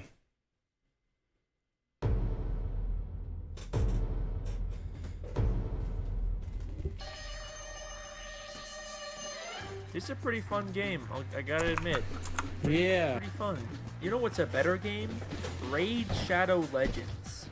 Oh god, it's an advertisement. No.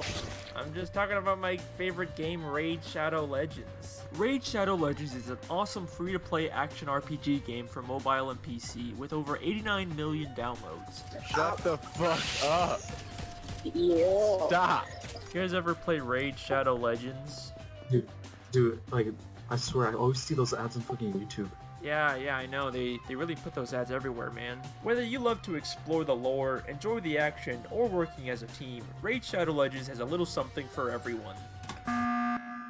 Yo, Alex Bale, what do you want, man? Yeah, why did you call it an emergency meeting? Uh-oh, it's the 12 Days of Raid Christmas event. Dude. If you download the game from the link in the description, go to 12daysofraid.plarium.com and enter your Raid player ID. New players will be given a fun, festive adventure that lasts 12 whole days. Oh my god. Each day you'll have a new chance to win awesome holiday prizes, including an Amazon gift card worth up to $1,000. And existing players can still get a promo code for a special holiday gift. Are you paid to do this? Oh shit. Oh my god. What? Holy shit. Oh. Oh my god, I can't believe this. What? Oh my god. Guys. Raid Shadow Legends has released a legendary champion based off of MMA and pro wrestling legend Ronda Rousey. Bro, I thought you were in trouble somewhere. I was gonna run and call 911 and everything, bro. You can get Ronda free right now. All you've got to do is log in and play Raid for 7 days between now and February 28th. I don't want Ronda's Ronda. yours. That's all there is to it. Guys, can we all just calm down? Can I just say something? Can I just say something, please? Shut up! Shut the fuck up! I am talking right now. You will listen to me. New players who use the link in the description or scan my QR code can get a free starter pack with almost $30, the free champion Tyrell, and also this cool in-game loot. You can find your rewards right here in your inbox. This dude's still advertising. You know what? Now you say it again, I feel like I do want to play some big Watching Magic School Bus and science class always hit different. Yeah. Yeah, I agree with you, Nick. That's the only time I seen Magic School Bus too. They don't make kid shows like they used to anymore. Or like this anymore. You act like you old, bro. You is not old. You talking about like this anymore. Like isn't related to he the was ARG, 21, but the final bro. episode is coming out in 2023, and I'll still be making some fun videos like this on the side. And without further ado, let's begin the theory.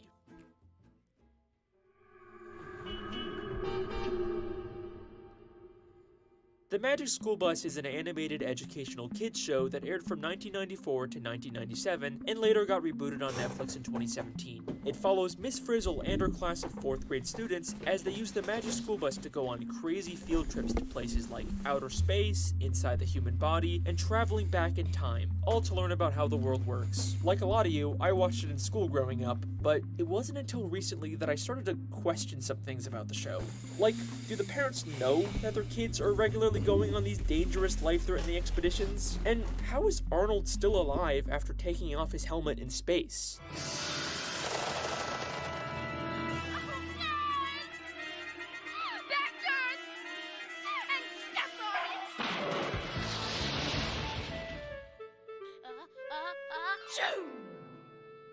Thanks, Janet. Oh, he just got a cold after being exposed to the freezing vacuum of space. That's it. Something seems wrong here. But wait, before we even begin to question the logic of the show, we have to ask if there's even anything here worth theorizing about. I get this comment all the time. It's just a kid's show. And you're right.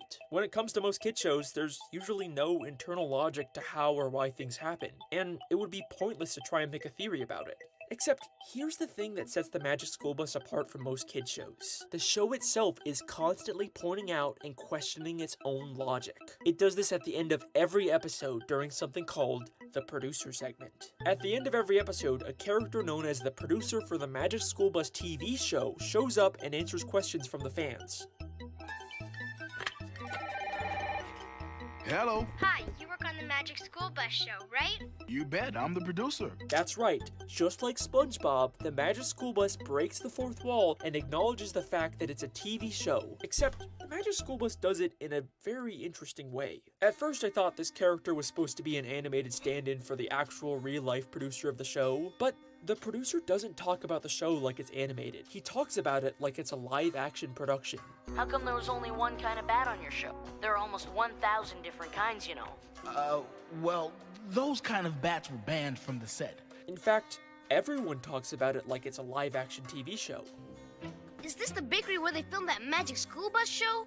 Yes. What we are seeing here is not the actual producer of the PBS animated Magic School Bus show. We are seeing a fictional producer character for an in-universe live-action TV show inside of the real-life animated Magic School Bus show. It's confusing, I know. Think of it like a documentary where the filmmakers Bro, are The just Office. as much a part of the story as the characters. So, Classic. just like my SpongeBob Oh my television goodness. theory, I wish they everything would we see just. in the show is I don't being think you can filmed by remake a in-universe Office, cameras, so and they everything shouldn't that even try. happens is just I don't think you scripted could for the purposes capture of creating an educational that live-action same TV feeling. show.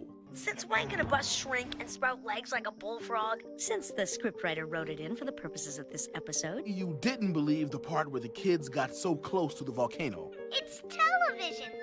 We all know real kids don't go inside volcanoes. And another thing, if an astronaut ever does make it to Pluto, she'd better not take her helmet off. You think they'd end up with more than a cold, huh? She'd end up a block of ice, or worse. None of the characters actually go to space or travel through time. There's no real danger or magic involved. In the canon of the show, everything we see is fake. And this isn't even a Truman Show situation where the main characters are unaware they're being filmed. The kids actually sometimes show up or call in on the producer segment and talk as if they know about the show. Watching that show, you'd think that nighttime lasted about 5 seconds. Oh, well, we were a little short on time. So, that pretty much answers every possible question I could have about this show, right? Like, anything weird or dark I find can just be explained away by it being scripted by the showrunners. And I almost gave up on making this theory because of that. Until I realized that's exactly what the Magic School Bus wants us to think. I mean, you can try to have a show like on the with the office as In like season 2, a muse episode 3, to, you know, the class travels say the back least. in But time I on don't the think you magic can, school bus to visit like, the if you're dinosaurs. trying to make During the another episode, they keep office or track like of an which office dinosaurs reboot, only ate plants I don't think it's with gonna work this out chart. because like But when they go back it's to only the one present, office. you don't see Now the you can class make keep the something chart with inspired by Just the like the end office, of but I every don't know if it's episode, gonna they have a producer exactly segment, fit this the time with a mold or guest and star have from that the same show. feeling They as the clarify none of the office. magic they showed was real. So no one's ever traveled back in time and seen real dinosaurs? Absolutely not. Time travel is impossible. But it's what happens. It's at the animated very like total end of this drama. segment That could be dope, low changes key. everything.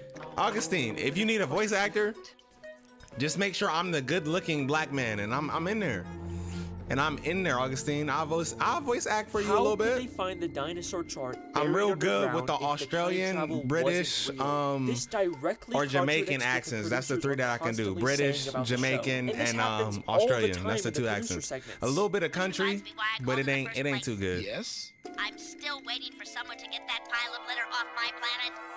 Everybody knows there's no such thing as ghosts. Komet about to voice act like JT Quintet. I don't know who that is. Come on now, Komet. What did you talk about? Come on now. I could be a good voice actor for sure. 15 million years to carve out the Grand Canyon. About as long as it's going to take you to freeze that water. The impossible things that happen on these field trips are clearly real in the canon of the show, but why are they lying about it? Basically, In fact, use his they own. get kind of nervous whenever Oh the my callers get goodness, pushy bro. about what's real and Listen. what's not. It would have taken weeks for the asteroid to reach the sun. Y'all might not notice about me, but when I was in high school, and I got proof of this, video proof, photo proof, I used to be in acting class, right? And we had to go to acting competitions all over Florida to perform. And we won a gold. We won gold on one of them. We won silver on like a few of them. And we won bronze on a few of them too. And I was the narrator in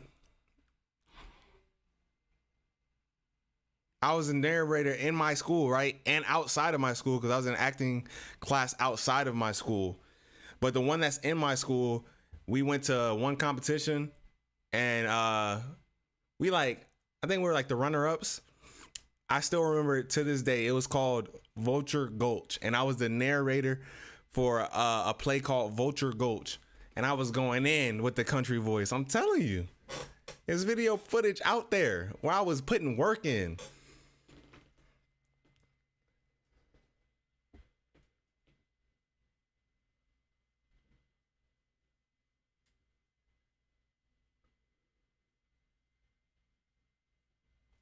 Let me show you.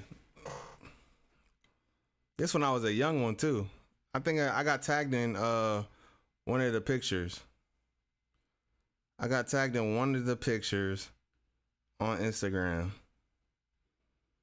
This one I was young. You see that? Yeah. That's when I was young. I don't know if you can see that. If you can't, then it is what it is. But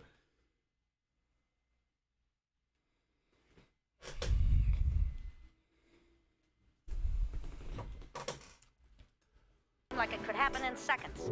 Well, we had to fake it. Ms. Frizzle must be magic. Why do you say that? What was that? That? Oh, that was just the sound of Liz stretching the truth. So why not just tell them that it's a real magic school bus? What's with all the secrecy? The class is constantly going to places like outer space, the bottom of the sea, inside an active volcano, all extremely dangerous places that no school could ever take kids unless they lied about it and pretended like the field trips were just faked as a part of an elaborate fictional TV show. And the cover-up goes much farther. y'all talking about than all just these the show. actors that The don't change their principal of the voice. school has I'm no telling y'all idea I what could they're change doing my on these field voice. trips. You're telling I'm me you multi-talented, went multifaceted. inside a chicken to I could find do me that. an egg? Yes, sir, we did. But going inside a chicken is not a state-approved field trip. And even when they tell him, he doesn't believe them. Do you really expect me to believe that the chicken laid an egg with all of you inside it? And even the parents don't know what's going on. And now, live from the throne. Ralphie, that little girl looks just like your friend Wanda. Who, her? No. Wanda's much, shorter. Ralphie, I know that guilty look. What's going on? Yeah, I saw your thing when you said you'll never remake a show. Yeah, I'm saying you can use one as like inspiration. Right, Miss Frizzle. But yeah, It's not never just a explicitly completely stated in the rip show, off but of the if you show. Pay attention. It's clear that these field trips are a massive You believe me, Nick? I secret, appreciate and the you. kids are actively I gotta helping go. hide it. Hey, peace out, Jam Cool Man, dude. Have a good day. Have a blessed rest of your day. All right. He can't know what he can't see. But why? I could see why the producers are hiding the secret, but why are the kids in on it? Maybe it's just because they love the field trip so much, and they know that if the secret got out, they wouldn't be able to go on them anymore. But I think there might be something more going on here. In the very first episode of the Magic You don't School believe Bus, me, Tyler? Arnold brings Well, his fuck cousin you. Janet to visit his school, and she mentions I hope that you step Arnold on a told her all thumbtack. about the field trips they go on. Yeah. told me all Couple about of them, yours. and stub your toe too on the edge of the bed Dorothy when you're getting up to go to the bathroom in the middle of the Reactions night. to hearing this, they are terrified of Mhm. someone else knowing the truth. Now, Yeah. I've already shown you that clip of Arnold taking I off hope his you got helmet and sand freezing spurs space, but I in didn't show you your him socks, dying. in your Throughout the entire your episode, shoes. Janet is trying That shit to hurt when you prove step to on prove them. that she went to space. And in order to convince Yeah. Janet not to bring back incriminating evidence, I hope Arnold you go does to this. write with a pen all the ink out that motherfucker. You gotta do one of these just to write with the bitch. Like, yeah, I hope all that happened to you. Want proof? I'll give you proof. Here's proof of what'll happen to you if you stay here with your stuff. Arnold,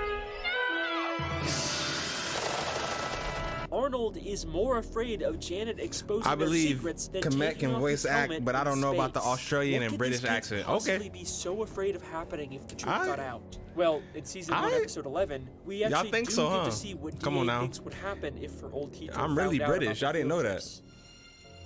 Yeah, I'm from Great Britain, right from there, and Australia at the same time. Mr. Seaflat? I just recently came to America for real. Make mistakes. What you talking about? Oh, we never did anything like this at our old school. Holy shit. It's Miss Frizzle. They're all afraid of Miss Frizzle. Miss Frizzle may seem like this quirky, fun, eccentric teacher, but she is constantly manipulating these kids into being afraid and totally. Let me see. Y'all going crazy with the chat now. Have your beliefs. Anyway, how does the TV animated idea sound? Anyway, the TV animated idea sounds great. Like you said, if you need a voice actor, I don't even gotta be no main character, but you know, my character is gonna shine so well that it's gonna feel like the main character. But just, I like the idea though. I want to see it unfold first though. I want to see how it gets made and all that stuff. I want to see the whole process of that shit because it definitely sounds interesting. Komet hope Tyler's pillow is real warm. I don't know. He might like a real warm, like even if he might like that, cause some people like warm pillows. Like just like I like heated blankets. Like some people might like warm pillows. Said, ooh, the Idris. When humans turn into animals and how it affects their lives. Yeah, I would want to be. Damn, what would I want to be? I gotta be something fly. I gotta be something real fly, man. I probably want to be like a Wolverine, a honey badger or something like that. Like a honey badger or something like that. I can't be no regular, like, you know, I can say something basic like a bear or a wolf or a lion. Like, I ain't trying to be no basic animal. A Komodo dragon. Like, yeah, I want to be a Komodo dragon for sure. For surely. Obedient. In episode 2, Arnold asked Miss Frizzle if he could skip EJ, yes, you are Miss late. Frizzle, I'd but really welcome. love to go on a field welcome. trip, but I've got this weird feeling. Do not be a raccoon or an ape. Come on now, Nick. Nick. She casually says he can stay behind, Nick. but then without telling him, they shrink down and go inside of Arnold for their field trip. At the end of the episode, they tell Arnold You they trying were to be inside- a cheetah, JJ? You will get hoed as a cheetah. Do you know cheetah is probably the most hoed big cat out of every big cat? Jaguars hold cheetahs. Pumas can hold cheetahs. Tigers can hold cheetahs. Like, cheetahs some scary animals, man. Hyenas hold cheetahs. Lions definitely hold cheetahs. Like, They get hold. I don't know if you want to be no cheetah. Cause how would you feel? You on the savannah now? You on the wild plains of the Serengeti, you know what I'm saying? You get an antelope, you track them down running 70 miles per hour, dipping, dodging in through traffic just to drag them, and the lion be like, hey, bro, I'm gonna need you to get that up. I'm gonna need you to get that up, big dog, and you gotta run away, hunt another animal. I think cheetahs have the least success rate of like making it to a certain age out of all the big cats. Because they get hold so much. They get their food taken away. Sometimes they don't get food.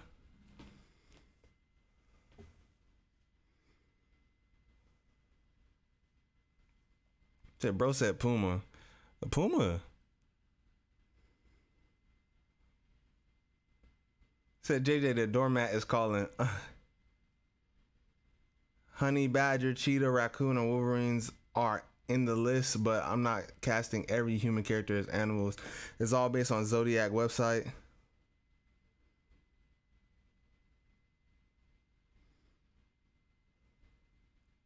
You will be a T-Rex. We is not talking about no prehistoric. If that's the case, then I'm gonna be a damn megalodon. I'm gonna be a damn velociraptor.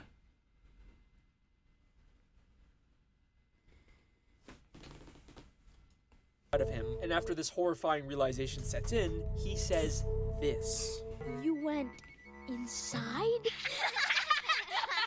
Miss Frizzle, no matter what, I'll never miss another field trip. That's not the same as a dodo. Ever.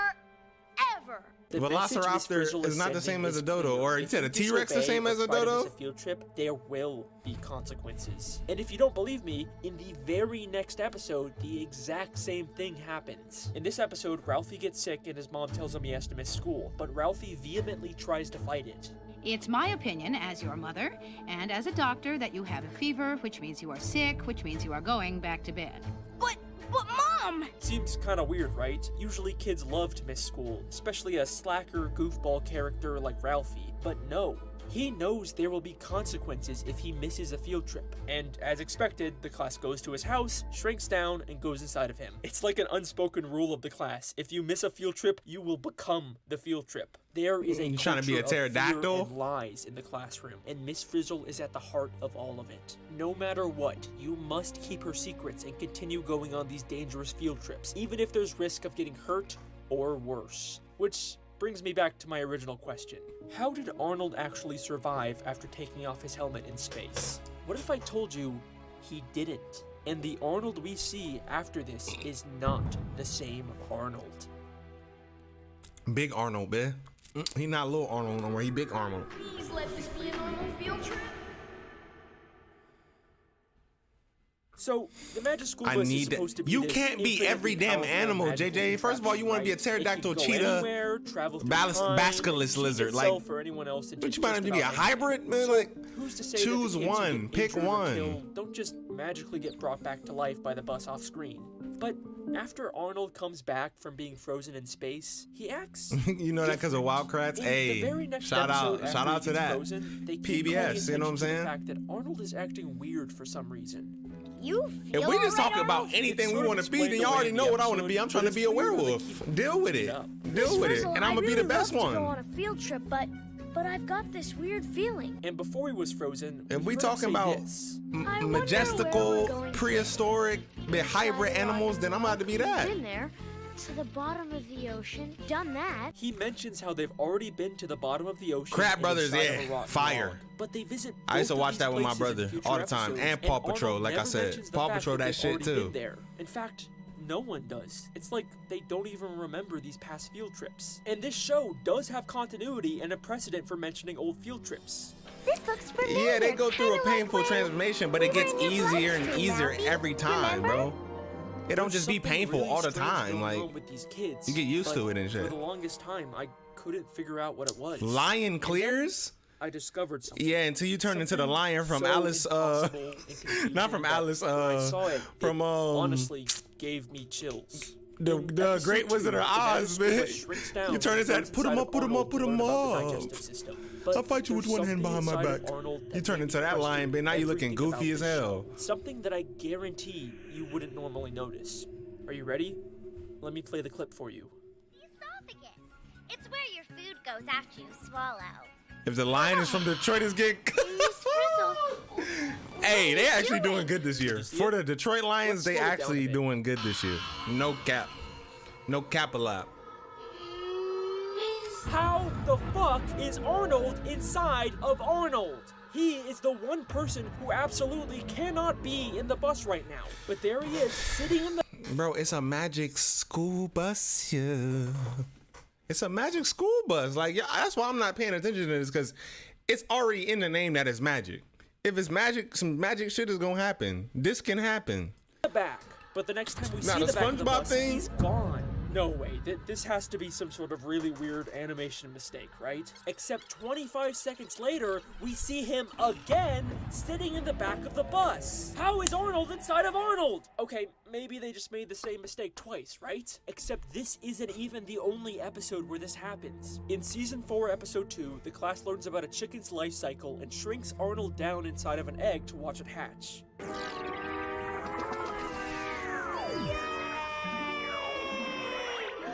While they're waiting for it to hatch, the rest of the class goes to talk to the principal. Because every Zodiac combination is an animal. Except for a single shot, we can see Arnold in the office. Oh, even my though he's supposed to be Zodiac? inside. The Chinese one is based on the year you were born, right? So if that's the case, I think I'm a lion goat. But I don't know. Wait, let me see the combo. I'm a Leo, so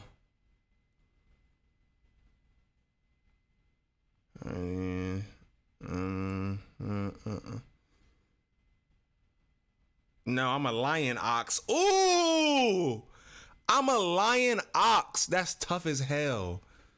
I'm a lion ox. Oh my gosh. Ooh, who you know? The only thing that would be better is a lion dragon. That's the only thing that could have been better than that. Or a lion tiger.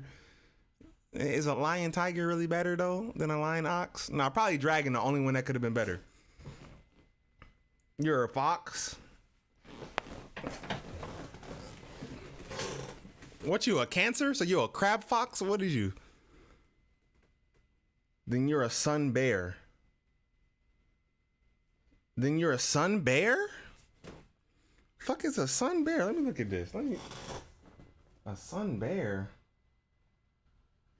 Oh, so it asks you what year you were born for the Chinese thing, and then it asks you what's your zodiac sign, and then it gives you what you are. A sun bear. That's low-key fire though. That's low-key fire. A sun bear.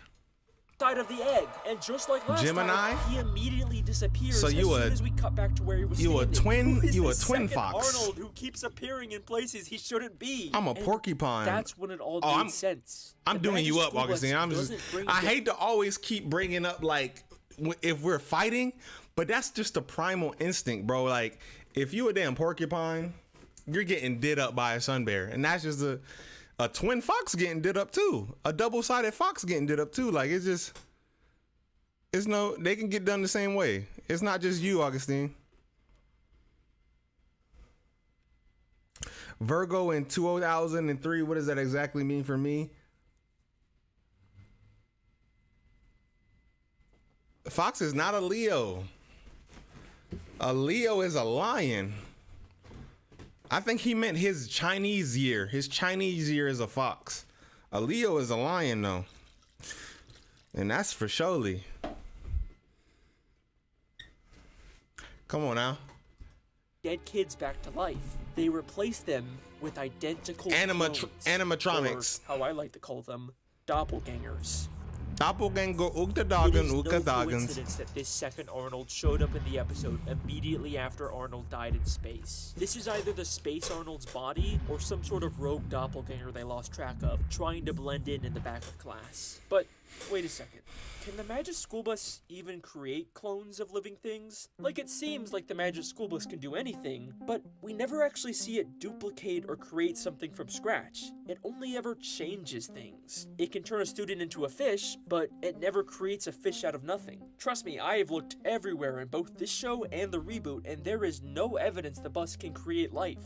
But that's only because I was looking in the wrong It's a place. magic This school Christmas classroom is bus. absolutely full of dioramas. That mean of the human bus body is parts, pressure. an eye, a Like foot, Kevin an Gates ear, say, a that bit human is skeleton. pressure. But if you pay close attention to these background objects, you'll realize they're not dioramas. They constantly move and blink as if they're alive, and the only possible explanation is that they were created by the Magic School Bus, meaning it is totally possible for the bus to grow these doppelgangers to replace the students. Every time a student dies on a field trip, they have the perfect solution to cover it up. But how often could they possibly need to do this? Yeah, the kids regularly put themselves in danger, but Yo!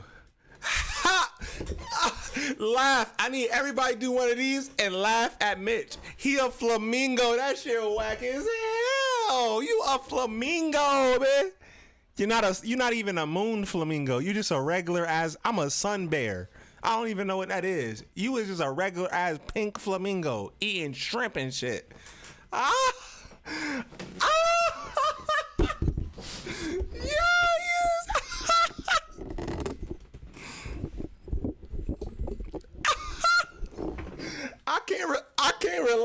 I can't relate, Mitch. Oh my God, you was. Let's just add something to it, man. Damn. Let's add something to it, but I don't even know. I don't know. I don't know what I can make. How you make that better? You a blue flamingo. I don't know.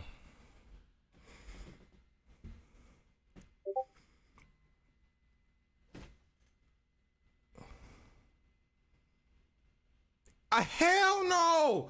Oh, so the sun bear is a real animal. I thought you meant I'm a sun. This is ugly as hell. I don't want to be no sun bear. This nigga ugly as hell. Augustine. I'm not about to be no sun bear. I can't. I'm not about to be no sun bear. And that's just on everything. Look what this nigga gave. Look what this nigga tried to tell me I am. Y'all see that? That's crazy. I thought I was like a sun bear. Like that shit was like magical or some shit. Like mythical. Like I'm a real thing. The closest we get to an on-screen death was Arnold taking off his helmet, and that's only one episode. I'm a sun bear. The show itself is an unreliable narrator. They're obviously gonna cut out or recontextualize anything that could expose them. But I think they let an important clue slip in the very first episode. Remember when Arnold came Nipsey back and Obama are sun bears? Hey, he was sick, which seemed you know to what I carry mean? over with how weird he was acting You in the know? next episode. Maybe when a Shout out to doppelganger is Nipsey. Rest in created, peace, they come Nipsey. out Shout out to very weak Obama. from the cloning process and have the symptoms of a sickness. Is it possible every time a character gets I sick still in a don't want to show, be no damn they've sun actually bear been though. recently That replaced shit with a whack as doppelganger? hell. How else does the producer know details about Ralphie's specific sickness? What were those kids doing visiting Ralphie when he was so sick and tired? Oh, well, don't worry. He wasn't infectious. And Ralphie not being infectious would make sense if it's not actually a sickness. Oh, but the definitely. symptoms of being Lawrence, a newly I do grown not. doppelganger. Morpheus, In if the you don't get same your ass out my episode, sun bear Ralphie gets spot, sick, the I don't want to skeleton be in with the classroom has Morpheus. a completely different outfit from Don't wanna previous be with that episodes, nigga. with a different tie and no sunglasses. Maybe the classroom skeleton. I think he is got where the they store the body link in the of last description dead or in the. student. I said It the description even like this is a has video. very I think he got the similar link in the shoes to live This chat goes real. far beyond just the You just gotta occasional scroll student up getting and look where he replaced. put the link I have at. found evidence of And you just, past field press trips that. went so Copy and paste horribly that, wrong whichever one you no wanna do. student came back from them alive. In episode 4, they shrink down and take a field trip into the ocean. Eventually, they get My fished out by candles a done fishing went out. woman who Oh, says, oh man, it's smoky up in here. Nope. Already have a bus. Why would she have already fished up a miniature bus from the ocean? I don't want to be no sun Maybe bear. it's like a toy or something. That shit but whack. That's not the only time something like this has happened. In season 2, episode 1, they explore an underwater volcano and briefly pass by a random sunken ship. Oh, if you look JJ closely, OVO. it I'm about to has start calling him the head OVO of Miss JJ. Frizzle on the front OVO of the ship. JJ, Why okay. on earth would a random ship at the bottom of the ocean have this? OVO Well, JJ. It looks a lot like when the Magic School Bus turned into a boat in season 4, episode 13, and had a figurehead of Liz the class. You a toucan? But what's up with y'all and being these whack ass birds? Y'all can't even be real nigga birds. Y'all can't even be no eagles, but you can't even be no falcons, no hawks. But you a damn toucan Sam Fruit Loop. Bro, you was the whole mascot for Fruit Loops. Big ass beak. Colorful ass beak. That's tough. Toucan's cool though. I ain't gonna cap. It's better than a flamingo on everything. Pet. These are the wreckages of past failed field trips where nobody Toucan's returned alive. Nicholas. There have been Toucan Nicholas children who have Pickles. died on these field trips, but why? What is the point of all this? Who's really running the show here, and what is the true identity of Miss Frizzle?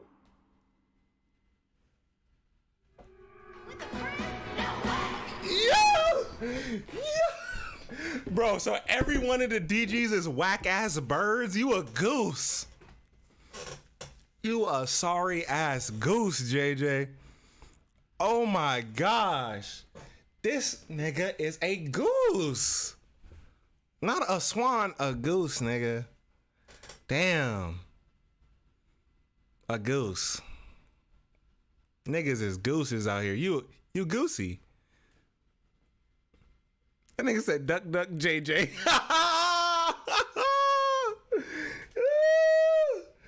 He said, Jack, you're next. He just taking names on their ass. You're the Magic next. School Bus TV show is run by the producers we see at the end of every episode. You bet, I'm the producer. That nigga a goose. One of them. There's 2 characters who have been called producers of the show, and we never find out their names or where they She came kinda- from. But Let me stop. Let me stop. familiar at all to you? No. They have a very similar appearance. Damn, to she got Tim them. She got and them Wanda. cloggins Is it on. possible She got them the cloggins producers are on. actually the original students who survived all these years? And the similarities go far beyond just their appearances. The male producer is seen working on a bee farm that we've never I'm seen a owl. before, but Ugh. Kim mentions OVO. in season 3, episode 1, that his grandpa owns a bee farm. I've been delivering honey from my grandpa's bee farm all summer. Maybe the producer Yes, is working on Mitch. his It is a grandpa- confirmed flamingo. Yes. You wanted them. You wanted caw. I don't even know how flamingos. But what a flamingo sound like? Actually, let me look it up. Flamingo noise. Hey Siri. What does a flamingo sound like?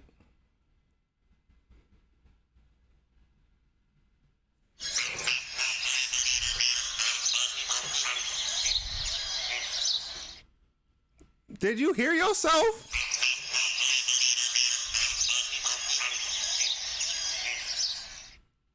Ass nigga. Yeah, that's what you are. Deal with it, Mitch. I'm a whack ass sun bear. I gotta deal with it. I don't want to be him. It's better than a flamingo, and I thank the Most High that I'm not a Father's damn farm. flamingo. And just like how the producer works on storyboards, we see Tim working on You his said, bro, don't sound. Do you know what a flamingo sound like, Tyler? You act like you know what a flamingo sound like. You don't just see one of those on the. I'm not in Miami. I don't just see flamingos on everyday basis.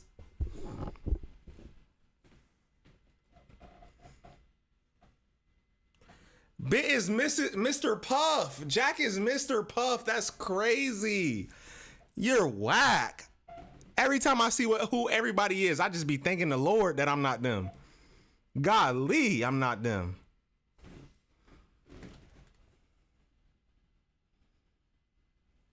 I be thanking the Lord.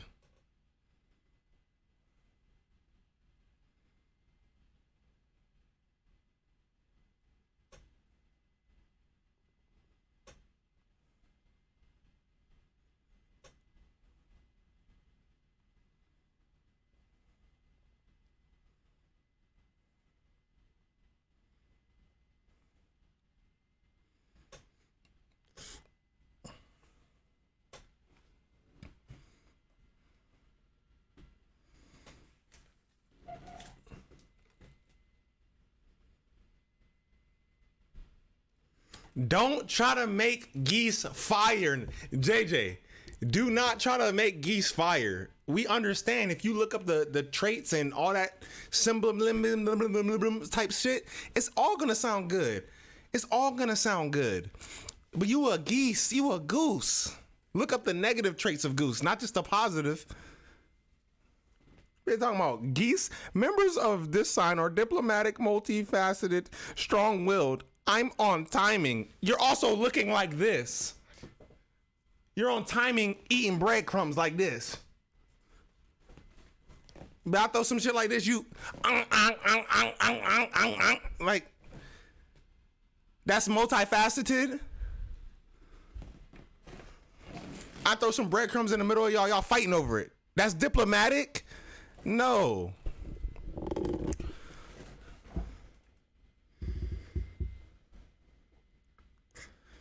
Y'all be trying to find the positive. I appreciate y'all trying to find the positive, but no, you're a pufferfish. Yeah, they poisonous. But you're a pufferfish, though. You're not a Monterey eel. You not nothing cool. An angler fish. You nothing cool in the sea. You a puffer fish. Like, I don't even know. I'd rather be a damn starfish than a puffer. Like, I'm just being real with you. I would rather be a damn flounder. Like, I don't know. I just don't know.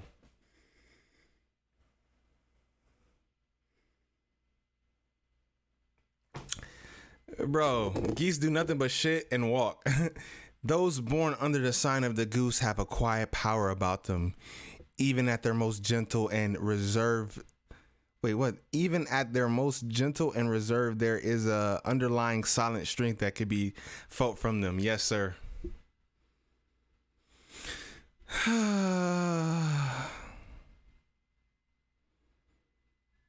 All I got is a breakable neck. I'm pink. I'm an ostrich with swagger. Pufferfish is trash. Not even a. I'd rather be a jellyfish, but I'd rather be a tortoise. You know what I'm saying? You didn't say anything about porcupine command. I mean, porcupine is like. I mean, they whack too, but like, I don't know. I guess they're just like a softer armadillo to me. I mean, they just got the spine things and then they still get ate up all the same. They still get ate up. I'd rather be a monkey. Pufferfish have good defense. Bro, okay, whatever. Starfish don't got no brains, literally.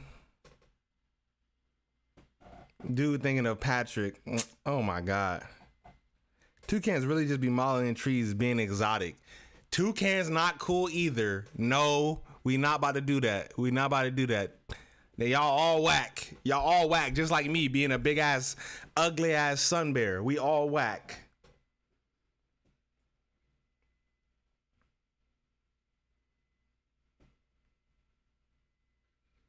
You said, imagine being a toucan, bitch. Applejack's better on everything. On everything, bitch. Cinnamon. Come on now. You know. Better than Toucan Sam. Fruit Loops. Hard as hell. And we know cut up your whole inside of the top, the roof of your mouth. You know, Miss Frizzle, They cut it all I was up. really glad when you said Nobody I could want no bring Fruit my Loops? best friend Bella the bullfrog to school. In fact, in season I'm a 1, Cocoa Puffs episode kind of 5, guy Wanda has to anyways. let I'm her a pet Cocoa frog go Pebbles, to live Cocoa half Puffs your kind of life in the guy. wild, and we see the producer And I might go rewatch for the some Cookie scene Crisp and cinnamon cry. toast on a good day. On a like, you know, I I'm know feeling you're kind gonna of have risque. a good life here, but I am going to miss you. Nigga talking about. I think it is very likely that the producers are the original Tim and Wanda. But what about the rest of the original students? Maybe Tim and Wanda are the only survivors, but I did find this guy working at a carnival in season 2, episode 10 that looks a lot like Ralphie. And I could also totally see Ralphie growing up to work at a carnival. But then what about Miss Frizzle? Even though we see the producers running things at the end of the episode, it seems like Miss Frizzle is also in charge of the show. You really expect us to believe that Mikey had the power to actually knock the bell clear off the hammer slammer? Just between us, we had a story conference about that, and it was Miss Frizzle's idea. But we know nothing about Miss Frizzle's past, and obviously she doesn't resemble any of the kids like the producers do. I mean, the closest comparison we have is Arnold with their similar hair color, but obviously Arnold is male and Miss Frizzle is female. We can't do transgender? Right? And that's what I thought too, until I discovered pickle theory. Pickle theory is not a theory I created, it's something I discovered while researching for this video. It stems from this weird moment in Season 2, Episode 7 with Miss Frizzle. Whoa! There's a ton of pickles in here! You caught me, Ralphie. Oh, I have a private and powerful passion for pickles. Even if I told you the context of this episode, this moment yes, really I'm really British. Miss Frizzle just has a secret closet full of pickles and a private and powerful passion for them for some unexplained reason. But this is where pickle theory comes in. To understand pickle theory, what y'all saying? All right. On one hand, some bears are funny, outgoing, warm, and upbeat, but it's just as often are serious, overly hardworking, determined, and even stubborn. That sounded a little bit like me. A little bit. They are excellent in social situations, able to charm with ease and speak with great authority. Some bears are naturally leaders who command the respect of even their most bitter of detractors. Applejack's better than cornflakes, yes. Easily, duh. Who said, ooh, duh? Someone a duck. Someone gonna be a duck, and then I'm gonna be like, it's tough.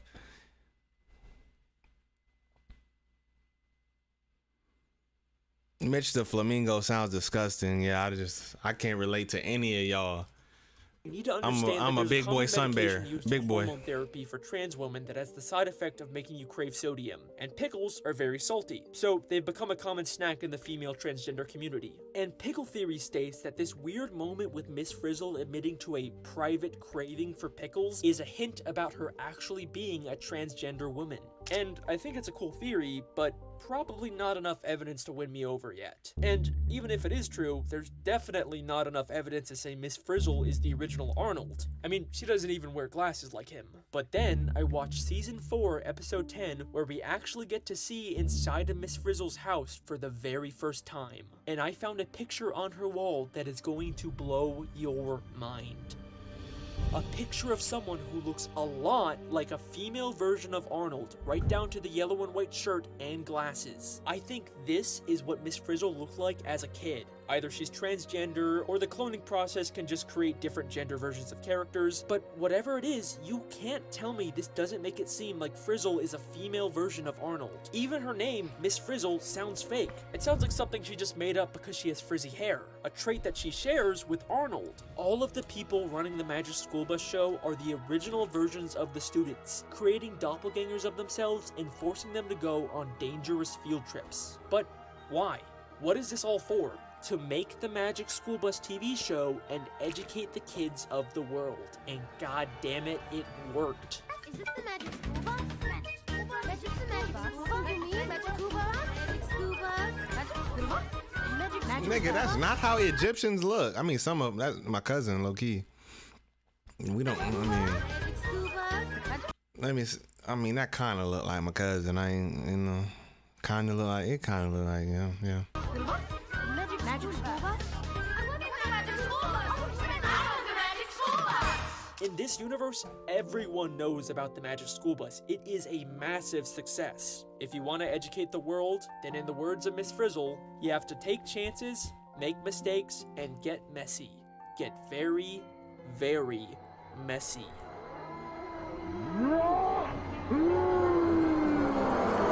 And that's the Magic School Bus doppelganger theory. Okay, bye.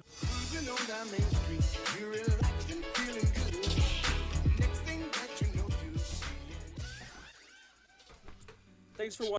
Shout out to Alex Bell. No relation to Christian.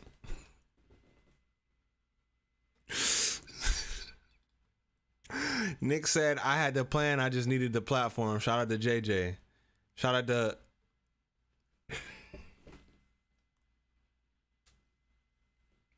Shout out to JJ the Goose. OVO Goose. OVO Tings.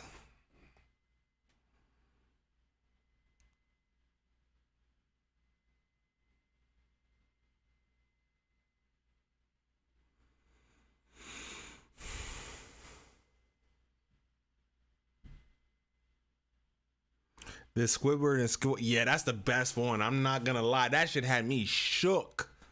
It had me shook to my core because I'm like, I feel that. Mitch is a whole flamingo. You was right, Nick. Which one's the wackiest? Like goose, flamingo, or what? Which one was it? It was goose, flamingo, and goose, flamingo, sun bear, porcupine. I said porcupine. It was another bear, wasn't it? A toucan bear and a pufferfish. What's the wackest out of that? A pufferfish, a porcupine, a sun bear. Bro, I'm sorry. A goose is just crazy to me. I don't know. A goose is crazy to me. That's the craziest thing, bro. Who got a snail?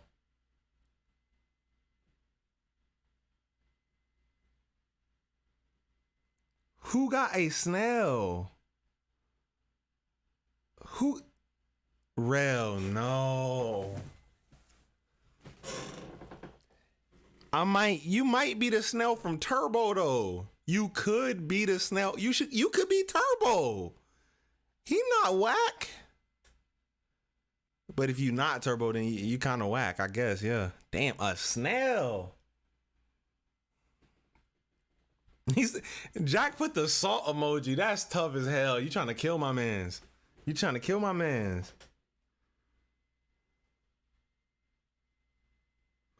Sheesh. So we got Switch 1E. Switch 1E? How long would Chris McClain go to prison? This is a good theorized, sensitized question. Yeah, this is good. This is a good video. I think it's pretty safe to say that Chris McClain is one of the most. This nigga sound like Alex Bell's brother, little bro. He is a package of vicious sadism, excessive vanity, and negligent irresponsibility. The amount of pain that he has inflicted may seem immeasurable, but that's what I'm going to try and disprove today. A group of flamingos is called flamboyance. Today I'm going to take a look at a list of his crimes committed throughout all the seasons of Total Drama and hopefully find a decent estimate on how long he would be charged for them. Because his rampage of terror is through. Or at least that's what I would say if there wasn't a new season of the show coming out. There are a few rules and clarifications I want to make though. Yeah, I wouldn't react to that. Yeah, I'm glad you know me. More or less cut and dry hours long? There are a lot of Who is in the trenches watching hours worth of like theory videos on Total Drama? So for the sake of I love the show. I don't know if I love it that much though. I can really find of any crime I'm charging him of, and I'm only going to charge him with each crime once. Otherwise, we'd spend hours here arguing whether he's committing battery or assault or attempted murder in each instance of the show where he pushes or shoves another character. To balance You've watched them, Jack? That's tough. I couldn't do it. So hours? Life sentences. Like he got multiple videos and they 2 hours long? I'm not a lawyer. I'm not an expert in this field. I actually did consult a criminal lawyer multiple times as well. I couldn't do it. But I'm not claiming to be an end. That's why I couldn't make one of these videos. That's why you will only strictly see me making tier list videos, maybe reacting to videos like this and reacting to the actual show. But as far as the editing and the effort, I could do that part. But actually having the idea and executing, that's what I couldn't do. I couldn't do this because then you know how much Total Drama people, like, these people watch hours and hours of Total Drama or hours and hours of the SpongeBob or hours and hours of the Magic School Bus shit just to make a 17-minute, 30-minute, hour-long video, right? But then it's so good, right, that people want some more like the next week. And you're like, bro, you know how long it took me to make this video? Because these are not easily like replicated. Maybe this one is 17 minutes, but like the theory videos that Alex Bell got, that's not like, hey, we need this once a week. Like, no, that's not one of those. Like, you might get these once a month, bitch. Like, maybe less than that. And then I know y'all gonna say, oh, well, with the reaction videos, they easier. And we only get them bitches once a month. Hey, we're not talking about that. We talking about, like, I couldn't do these because think I'm doing this with the reaction videos. So think how I do with these. But y'all get these once a year. Y'all wouldn't even see me. I know y'all gonna be on some whole shit like that. Hey, well, we only get the reaction videos once a blue moon. Let's keep that in mind, folks. All right, calm down, niggas. Starting off, we're going with a very easy one. In fact, I think among fans of the show, this is the most obvious instance of Chris McClain engaging in criminal behavior. In episode 2 of Total Drama World Tour, Chris commands Chef to release a bunch of flesh-eating scarab beetles they had gathered on the cast. And although all the players managed to escape, the intern he was forcing to be a footrest is literally eaten alive to the bone off camera. Wow, this show is dark. Chris didn't even do anything. I understand they are easier. I'm just saying compared to this, deadly force on a group of people. Just think how long it would take me to release those. If these are easier, if the reaction videos are easier, and I'm still not releasing them like that. The fact that he and Chef willingly collected a deadly force ahead of time that they unleashed on a group of people makes it hard to justify this as manslaughter or second-degree murder. Chef would probably be prosecuted too, because he is the one who took the action on Chris's You gonna make a sandwich? What kind of sandwich you making? Jack. Life imprisonment. What kind of sandwich you making? And this is gonna tell me what type of person you are too, so just be careful. Attempted murder. I mean, you're not like, I don't want to hear no type of hollandaise on your sandwich. I don't want to hear no type of like nasty shit on your sandwich. What he did to Ezekiel in season 3, episode 13. Horseradish, none of that. Ezekiel sneaks back onto the plane and gets captured by the cast. When Chris is done with him, he commands Chef to throw him off without a parachute. And given that that's most likely a drop of 8 or more kilometers, yeah, that's pretty deadly. There's even a fade to what's a damn kilometer? Passes, which that's like 8 miles? That 8 miles? Really had time to think about what he was doing and the potential consequences. Because of that, I'm counting this as an attempted murder, and the max sentence for that is a life sentence. He also does this again, like 2 episodes later, to the intern that mixed up Italy and Greece. Oh, he didn't. No, can we put him? Let's give him murder. Let's just give him murder, because he didn't kill interns before. We can just give him first degree. We can give him first degree, all that. He didn't murdered people before. I actually think this is about the contestants of Total Drama themselves, but that's not what I'm referring to here. I'm referring to the episode of Pocketo Island, where the campers are forced to traverse a deadly obstacle course with lions, rattlesnakes, and bears. No, that's in here, Augustine. I scrolled down and I seen it. I think JJ actually put it in here, but I've seen that on the suggestion. I think JJ put it on the Wicked Binge one from Dumb to Brilliant. I seen the thumbnail of it, so I'm pretty sure it's in here. Yeah. While also carrying babies. How he got the babies is a really concerning question, but in the scenario that he somehow has legal guardianship of these poor children, he still isn't allowed to put them in the care of teenagers in the presence of deadly animals. I mean, it's so bad that he even walked back on it near the end of the episode. For exposing children under the age of 10 to a life-threatening situation, Chris gets a maximum of 5 years. But that's only because I'm counting each crime only one time. If I counted every single baby in this video, he would get 40 years because there were 8 babies. Yikes. There are a couple that's how they do it in the court of law. They don't just count one baby. Worth discussing is the they Tanzania count all episode that. Of World Tour. I'm gonna go out on a limb here and say that Chris McClane probably does not have the legal authority to forcibly capture. Now, if they tell you to serve the time concurrently versus consecutively is different. I just learned that also. At the time and just snuck on the plane. Therefore, I think Chris deserves a kidnapping charge. Another good example of kidnapping is what Chris did to Alejandro at the end of the same season. After being burnt to a crisp by lava in the finale, Alejandro was forced into a robot suit for some reason. Apparently, it was to heal or something, but we got a settlement for that. We got upwards to $10 million. I can't disclose the exact number, but we got upwards $10 million for that. That disgrace. That's what I'm saying. We be getting paid in the management. The details of this whole fiasco are kind of swept under the rug in the show, mostly because it raises a lot of confusions and the whole thing was really just meant to be a Star Wars reference, but you have to realize that Alejandro was kept in the suit against his will for over a year away from his friends and family, and he didn't seem to have any say in that. There's also the weird implication in the All-Stars premiere that he might have been comatose the entire time, but there are a lot of conflicting details about that. All-Stars was never really known for its internal consistency. But exactly. Chris is getting a lot because he said he comatose, but he text Heather. I don't know how that Chris possible. Gets away with installing how that possible? In Total Drama Island, the cast is lucky enough to be provided bathrooms that don't have built-in surveillance technology, but the World Tour cast is not so fortunate, as it's implied that the confessional is the only bathroom they have access to in the first episode of the season. He's essentially forcing them to be videotaped while using the bathroom, as there's no other reasonable way to answer nature's calls on the premises without, breaking several implicit social contracts. And yeah, that's nasty, Chris. What the heck is wrong with you? That's not even to mention the time where he intentionally broke the bathroom lock in one of the episodes. The max sentence for voyeurism is 5 years, along with a mandatory inclusion in the Canadian National Sex Offender Registry. We definitely know that great. Chris is This a is sex topic that's fun to offender talk about. just from how he So, talked to Lindsay. Even though the age of consent in Canada is 16, 16, that's crazy. The age limit of what is considered cheese pizza in Canada is still 18, meaning that although in most cases the total drama cast are seen as adults in the court of law, when it comes to Chris taping them in the bathroom without their consent and presumably using that footage on television and distributing it among the show's producers, yeah, it's dangerously cheesy pizza. For the making and distribution of that pizza, Chris will get 28 years in total. Oh, cheese pizza. Now, cheese pizza. Okay, I get it. But yeah, I didn't know this until like y'all told me this, that the age of consent is 16.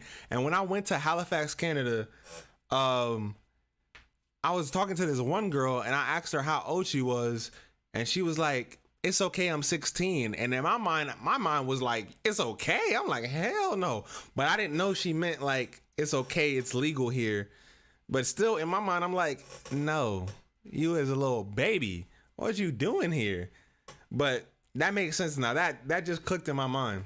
But it's like that a lot of places. Like I went to what is it called? Haifa. I went to Haifa, Israel, and the age of consent there is 16. And like a lot of the waiters and a lot of the people there, they gorgeous. And they just be like, yeah, I'm 16. I'm like, hell no, bro. Hell no. Well, I just want to forget this ever happened, because searching up legal information about what truly classifies as cheese pizza in law made me feel like a sicko, and I'm probably on a couple of watch It's 17 lists here? now. Where So you let's at, just move bro? on. Throughout the show, Total It's Drama, 9 Chris in keeps tons Yemen. of animals in captivity, and even in the best case scenario, he's probably breaking laws. 9? Even if he somehow has all the licenses and permits necessary to hold sharks, Nigga's bears, nasty. koalas, and Sasquatches captive. He still admits to abusing them If you a regularly. pedophile, In the just say Australia that. Episode of World Don't Tour, make the he law claims to not 9, have though. fed 2 baby koalas for weeks. How he even got the baby koalas is beyond me. We should probably talk about that next. The fact that he keeps a whole bunch of creatures in small cages and ships them around New the world Orleans? is really sketchy. Like, zoos stopped doing that over half a century ago. He's not taking them anywhere in particular, and most of the time they seem to just be hanging around in the dirty 9 is wildly crazy, so bro. I'm gonna give him the absurdly generous maximum Age of sentence consent a is crazy. $5,000 Remember fine Archer and where 6 months 14 in is? prison. Yeah, I remember that. I'm Yeah. really lowballing this one. Actually, Though in his I gotta defense, edit some Archer Chris does videos treat too. some of his animals Bro, I well. didn't. Y'all don't understand. I don't watch so much stuff. I'm sorry I keep pausing on you, JJ. You know, but I don't watch so much Archer, Time Warp Trio, Chaotic, 16, R&R, and I just don't feel like editing shit, bro. Real deal. For example, his man-eating Editing sharks is are a allowed to killer, unionize and take and I'm not breaks paying throughout nobody the for that workday. either. I'm sorry, I'm not. A lot I of the refuse. animals that Chris has held over the years seem impossible to actually own legally, and I think the best example is the baby koalas. Koalas are a very beloved and very protected animal in Australia, and they are entirely illegal to possess unless it's an authorized zoo, a trained caretaker, or maybe a scientist. Chris McLean is not one of these 3, and God only knows how he was able to get 2 baby koalas in his possession to torture. So yeah, according to Australian law, the maximum sentence for wildlife trade offenses is 10 years imprisonment and a fine of $210,000. Chris McLean seems to be a bit of a pyromaniac. There have been several instances throughout the show where he threatens people with explosives, to the point where it can be considered attempted murder. In reality, the use of explosives, even on one's own property, is heavily restricted, and you aren't allowed to blow stuff up willy-nilly without special certification and reasoning. And if that's not good enough for you, there's a pretty good case to be made that the volcano incident in Season 3 is arson as well. I mean, he knew ahead of time that pineapples would cause the volcano to burst, and that action led to a calamity that destroyed the entire island, threatened the lives of dozens, and burned Alejandro alive. So yeah, the max sentence for most forms of arson without explicit deaths is 14 years. Given that Total Drama is a television show, that puts the production of the series in-universe under the regulation of Federal Canadian Labor Code. And, like, you and I both know that neither Chris McLean nor the producers are giving these poor laborers proper breaks and lunch periods. I mean, his interns were literally starved at one point. Like, I don't even think you're allowed to make unpaid interns do the level of physically taxing work that Chris makes them do. Never mind how many of them have died. The culpability of who is actually responsible I can show for this y'all might my be a bit accent shaky. from the Mostly because bayou and Chris's the bayou. position in the whole Bro, I can't do no like. I can't do no bayou accent. That's crazy, and I hear it all the time too. I can't do that's one of the accents I can't do. I can't do no real what they call it. It's like a French term, right? It's like a French term they call it, like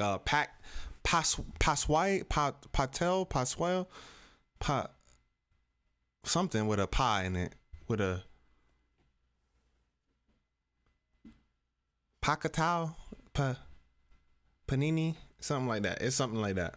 Total drama media apparatus has always been nebulous, but I've always kind of personally headcanon that his creative control of the show was vastly expanded in season 4 and beyond. So I'm just gonna fine him and the producers $250,000 each for simplicity. Oh, what's that I hear? Sounds like it's time for the civil court. That's nasty, Augustine.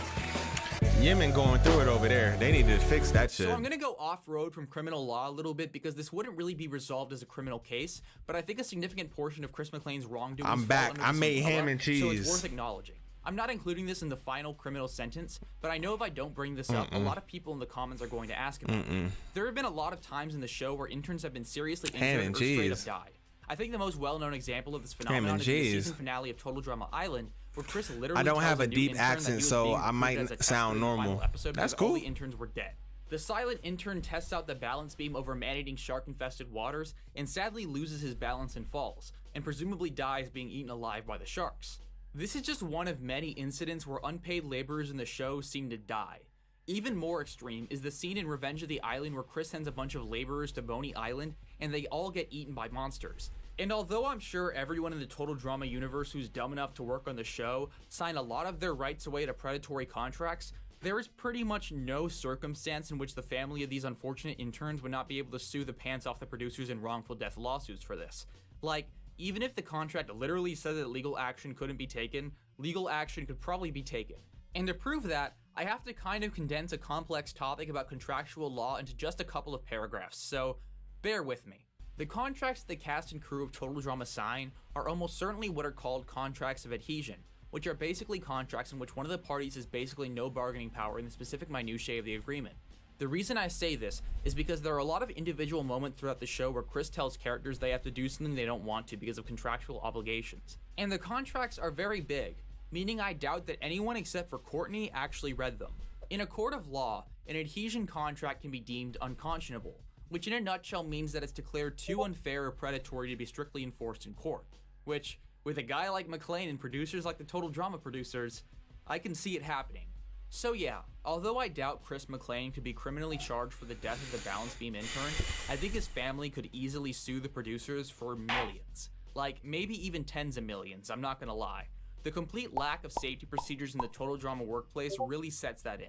This also applies to the set of construction workers he sent to Boney Island in Revenge of the Island, in pretty much every other instance of an intern dying, which usually happens off screen.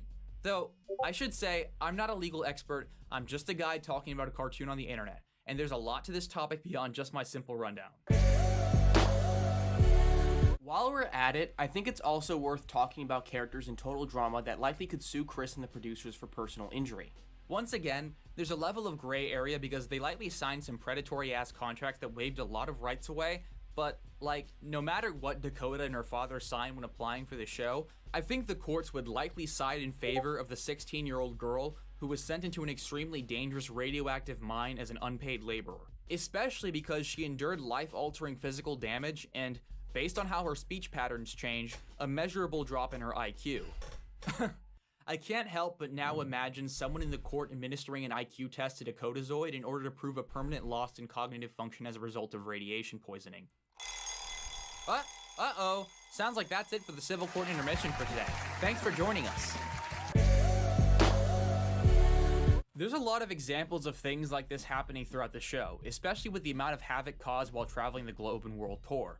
I mean, does anyone else remember the amount of artwork destroyed at the Louvre? The simplest example that I can think of is when it's shown in episode 6 of World Tour that Chris sent out a gigantic robot dubbed the Total Drama Machine to search for an AWOL Duncan, and we see a clip where the machine terrorizes a neighborhood and completely destroys the roof of a house. I think we can reasonably assume the damages there are over $5,000, and because of that, I'm giving him the maximum sentence for mischief to property of 10 years.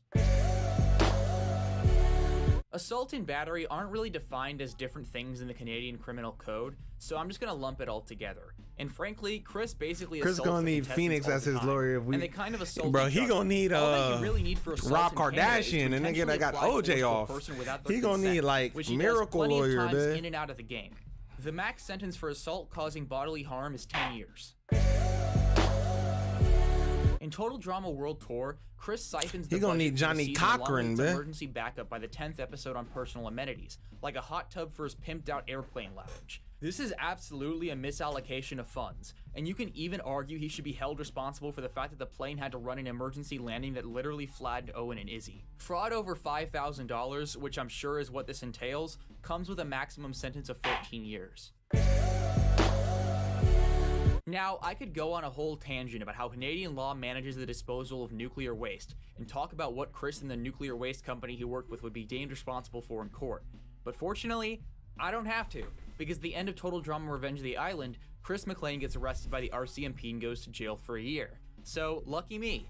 And lucky Chris too, as he's already been tried for this, and that's a generous sentence for how much damage he did to the local wildlife.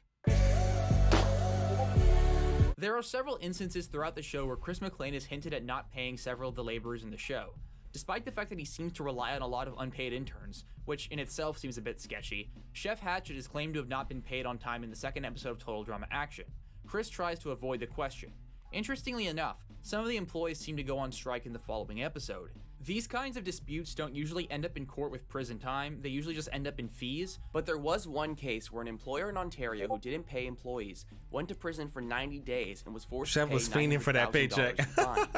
Also, because he Chef wasn't is asking fiending, Chris he just wanted to assume get that for paid what whatever he was reason, owed, Chris is bro. responsible for I Chef's can just paycheck and not imagine the somebody unseen don't pay me producers. So after I do work, bro. So all in all, Chris McClane RKO's has been coming a out. very, very bad man. Sweet Chin A Music very, is very coming bad out, man. man. I didn't 619 is coming out. The contestants in the context of Batista challenges. Bombs is coming. Mostly Nah, because I not wrote this Batista video Bomb. under Paul the Spears presumption is that coming dangerous out. things the contestants have done are Bro. done as a form of contractual consent. So really, most Walls of the of awful stuff Jericho he's is done there coming would out. likely end up being handled in civil court. But even past Sharpshooters that, coming Chris has out. a huge list of crimes, and if he were to be charged for all the ones I've outlined here, he would get, drumroll please, 3 life sentences, 86 years and 9 months in prison, $1,155,000 in fines, and he has to enlist in the National Sex Offender Registry. Not cool, dudes. Oh, also add 10 years in an Australian prison and 210,000 Australian dollars. Oh, and pretty much everything he's done to the contestants in the show, despite the contracts they signed, absolutely justifies a sum of tens, if not hundreds of millions of dollars in damages. Every single episode is a wrongful death and personal injury lawsuit spectacular. Frankly, I would join Total Drama just so I could get injured and sue the crap out of the show. I'd make a lot more than a paltry $1 million, I can tell you that much. Anyway, thanks for watching. Feel free to suggest additions to the list if there's anything you think I missed. Thank you so much for all the support I've been getting on my channel this year. Shout out to Charlie Elson, Eve Donaldson, You guys are Guzman, really awesome. Jumpy, Melly, Mel, Benayo, whatever. All y'all names. Shout out to y'all for supporting my boy. So we got Screen Junkies with Honest Action Home Alone. What is this about? Shout out to Home Alone though. Yeah. Screen Junkies asked Dr. Adam Friedlander to analyze the action movies and tell us what would really happen to your favorite characters, Macaulay Culkin. Today's patients, the Wet Bandits. Crowbars up. Macaulay Culkin. Ah! Testicular hematoma. Ah! Frontal cephalohematoma. Deaf. Vertebral fractures and posterior rib fractures. Hip and pelvic fractures. Scalp hematoma and concussion. Yeah. Cervical spine fracture. Oh, that's deaf. Parent is dead. Yeah. That's deaf. That's deaf. Facial and cervical spine fractures with second-degree burns. Marv is dead. I don't know about that one. I don't know if he dead off that one. Second and third-degree burns. Contaminated puncture wound. Spine and rib fractures. Third-degree scalp burns. Plantar lacerations and glass foreign bodies. Spine and rib fractures. Heads up! Facial fractures. Spine and rib fractures. Facial fractures. Sternal fracture with cardiac contusion. Shoulder dislocation with humerus fracture. Damn! Skull fracture with epidural hematoma. Yeah. Marv is dead. Yeah. Facial fracture with epidural hematoma. Harry is dead.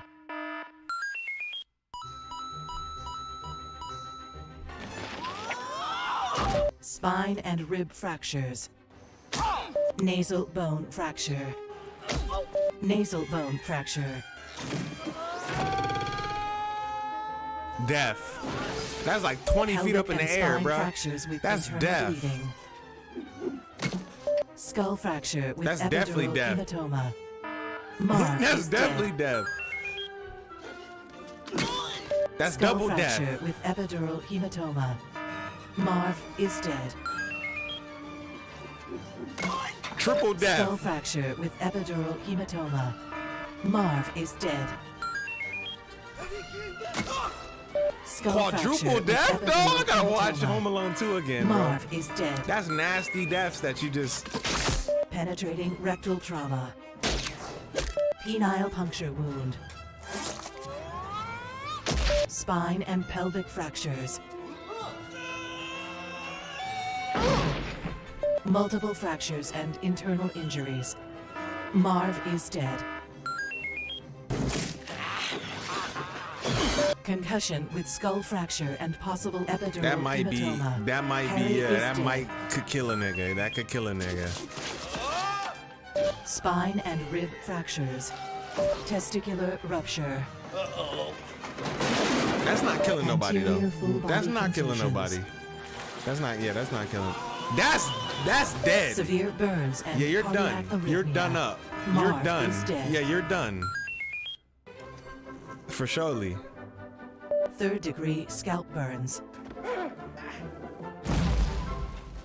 You Airway died burns 4 with times in a solid row. and I'm like, hollow organ damn. injury. That nigga Harry got a is dead. crazy accuracy. Like, is that Joe Burrow as a kid? Uh-oh. Like, why you call me Multiple talking like spinal that? compression fractures. Marv is dead.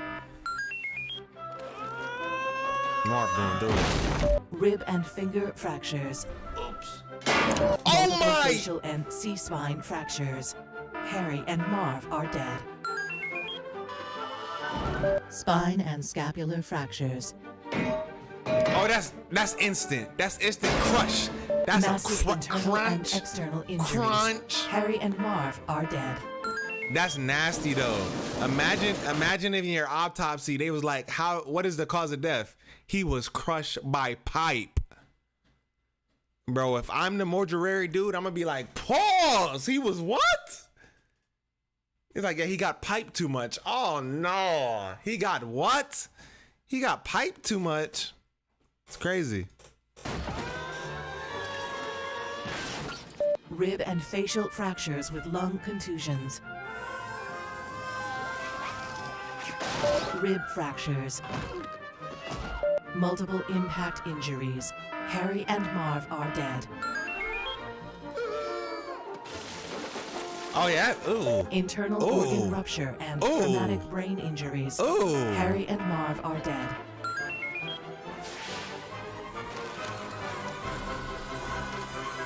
They good on this one though. They ain't dying off this. Avian bacterial I don't know- infections. I don't think they including dying off this, though. histoplasmosis. Final report: 9 Harrys and 14 Marvs are required to complete Home Alone 1 and 2. Nice night for a neck injury. Suck brick, kid! What movie would you like to see us analyze next? Tell us in the comments below. If we talking about And we'll death, waste a if we professional's talking about time to death, find out. let me think. And as always, please. A movie for death.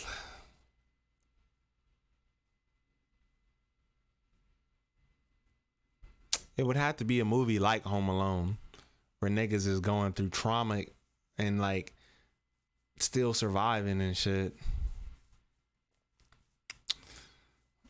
I don't know. This Christmas, but I don't know. Analyze something else. Go ahead, bro. Good shit though.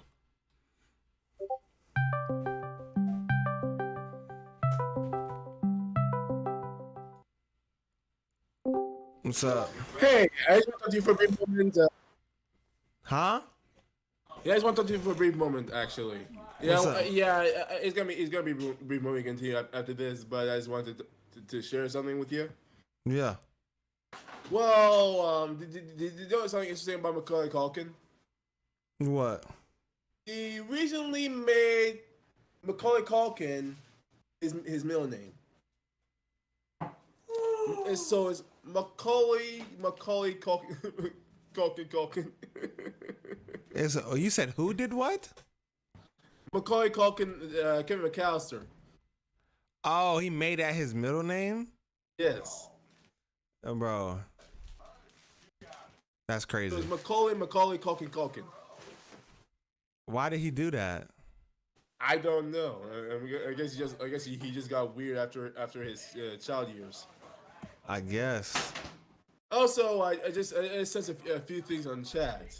I even made a Reddit poll about random total drama ships. That two characters who never interacted. How each one will be approved by the fans in Reddit. In red? Reddit. Oh, Reddit. Just say the chat. Just say the chat. Come on, Discord? Yes. General? Yeah. Well, not general. Just a chat from this. The on your page. Mm. No, literally where I'm calling you from. I got you. It's not in general. It's just little.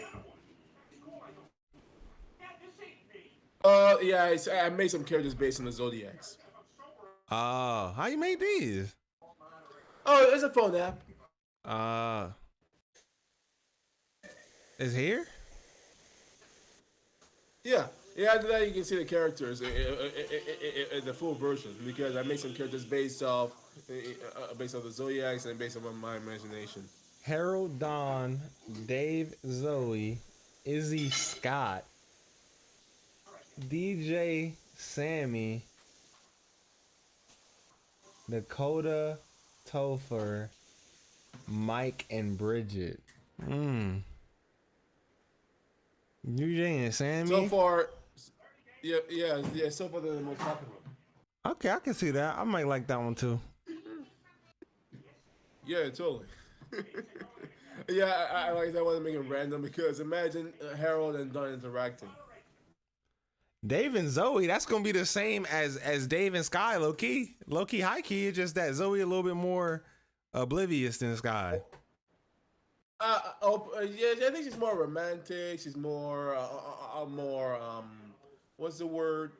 I think she's more the idealistic type. So I saw somewhere that she sees good in everyone. That I'm guessing not the bad people though. Yeah. Yeah. So you want to see the characters? I can just literally just hand them. It was just expand my creativity. Of this? You talking about this? Oh yeah, sun bears the top. Oh yeah, I saw the sun bear already. Cause I'm like, you supposed to be me, and I'm a girl. Why am I making 50-50? Is 144 characters, so one half female. JJ a girl, but Rail get to be a boy. That's crazy. Who a Wolverine? I don't even know who that is. A mouse, a peacock. Who is all these people? Anglerfish, rhinoceros. Yeah, those are all animals. You want to see mine? I saw yours, a porcupine. I saw the porcupine one. Yeah, you made you a dude though. You made you a dude, but I couldn't be a dude. I based on my appearance. Oh, next time I go next time off screen, I can show you the actors I had in mind for them. Okay. Yeah, cause right here, based on all this, I'd probably be rhinoceros. I ain't gonna lie to you. No, I already had fan cast in my head. Me, I'm in one of these. I'm one of these people. I'm not Peacock though. I gotta be right. I already have fan cast in my head with people that have already done stuff. I got you. I have to make these fancy cast lists. That's all I want to say. Okay, that's dope. So which one would look the best to you? I like the rhinoceros one. Yeah, I figured. He looks like Duncan. Mm-hmm. Exactly.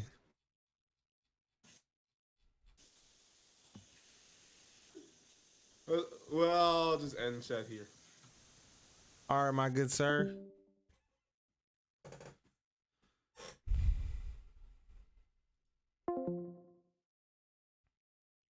Levi, what's good with you? We not on Reddit. We just looking at that for what Augustine had put on Reddit. We were looking at that. Said like a dog mixed with a bear. Hey, chill. You talking about Sun Bear? Chill on Sun Bear. Cause nigga, you a whole. I ain't gonna disrespect you because we know what you are. You know, we not gonna say what you are. But you know, we got. Not even gonna try to pronounce that. But if Pixar villains were charged for their crimes, let's get to it. They got my nigga Rand. No more free, Randy. Painted? Empty! It'll be empty, you idiot! Big hand is pointing up, and the little hand is pointing up. The kid's door will be in my station. But when the big hand points down, the door will be gone. You have until then to put the kid back. Get the picture? This will count as coercion and intimidation, which would give Randall 2.5 years.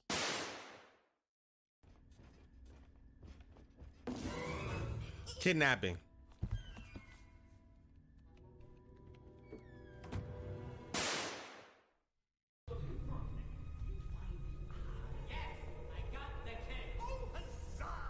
That's great news.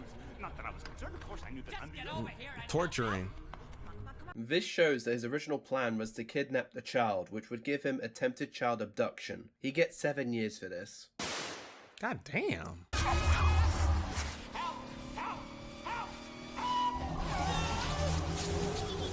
Taking lips away is yeah, that's a life sentence. You can't take lips away from a nigga.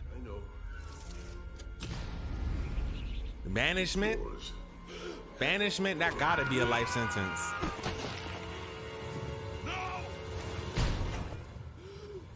Even though Randall didn't directly throw Mike and Sully attempted out the murder. door, he was still an accomplice to the crime and will be charged. Murder. Also, unlawful banishment isn't a real crime, as it's not really possible in the real world to banish someone from the country without authority. So the closest crime I could find is illegal eviction, which in a previous case awarded the tenant $100,000. So we'll be charging Randall this amount. Also, I'm going to start putting Waternoose's crimes on the bottom, and he'll get the exact same charge.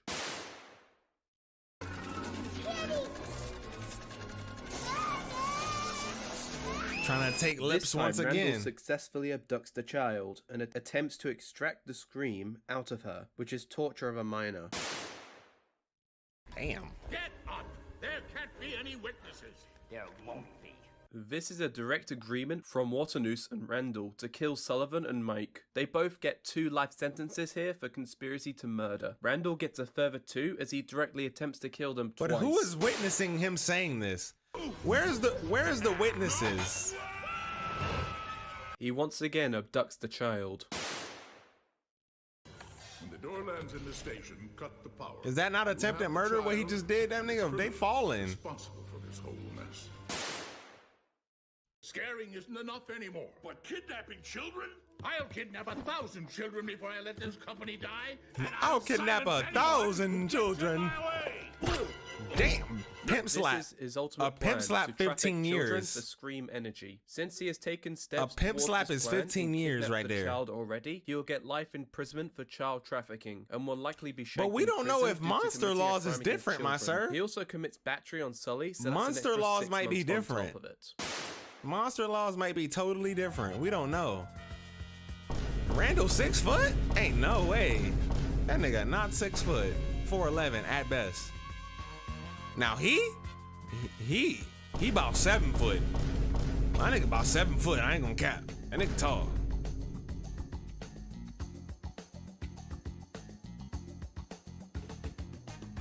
Hey. I think you are a sneaky, overreaching little. I don't know what I was thinking when I called attempting to kill a rat in a kitchen animal abuse, but yeah, he wasn't aware that this rat was sentient and sanitary, and generally, a rat would have posed a health risk, so he was in the right to do this. Exactly. I'm about to say, nigga. No. The DNA matches. Big ass no. Golly. That boy got a squash on his face. That After boy doing got a lot of research big boy into will carrot laws, on his I still face. have no clue whether or not Skinner is breaking the law by not informing the executor that Linguini was the heir to the restaurant. It is likely that due to the terms of Conspiracy. the will, that if an heir isn't found in 2 years, Skinner gets the restaurant. That Skinner may have had to sign an agreement to hand over the ownership to the restaurant if an heir came Randall forward. was a menace. But Linguini doesn't come forward, and he doesn't even know he's Gusto's son. The only alive person to know is Skinner. Does he have a legal obligation to inform Linguini some of my family or the members will call it? I don't think so. He only has to hand over the restaurant if he comes forward, which he does later in the film.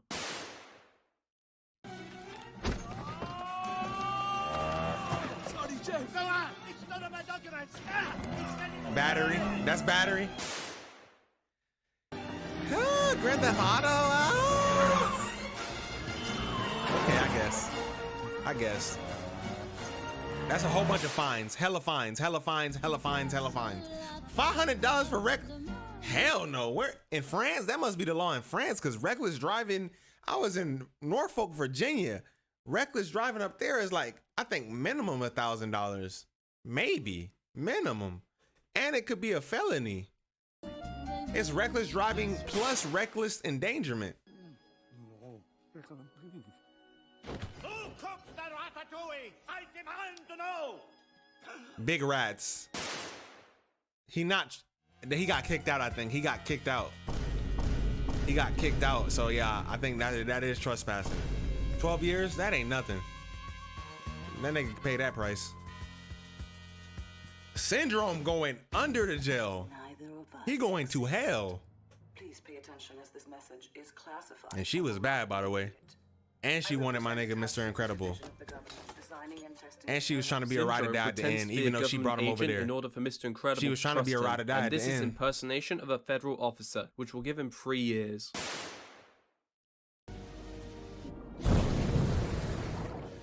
Alright, try this one on for size, big boy. Attempted murder. Attempted murder. Attempted murder.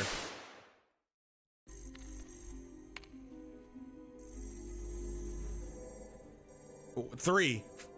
Damn. Syndrome kills off a lot of murder, superheroes to train his robot to the point of near extinction. We will give him genocide with a death sentence. 5 murders. 6 murders. Mr. Incredible calling for help? Help me. Lame. All right, who did you contact? Contact? What are you talking about?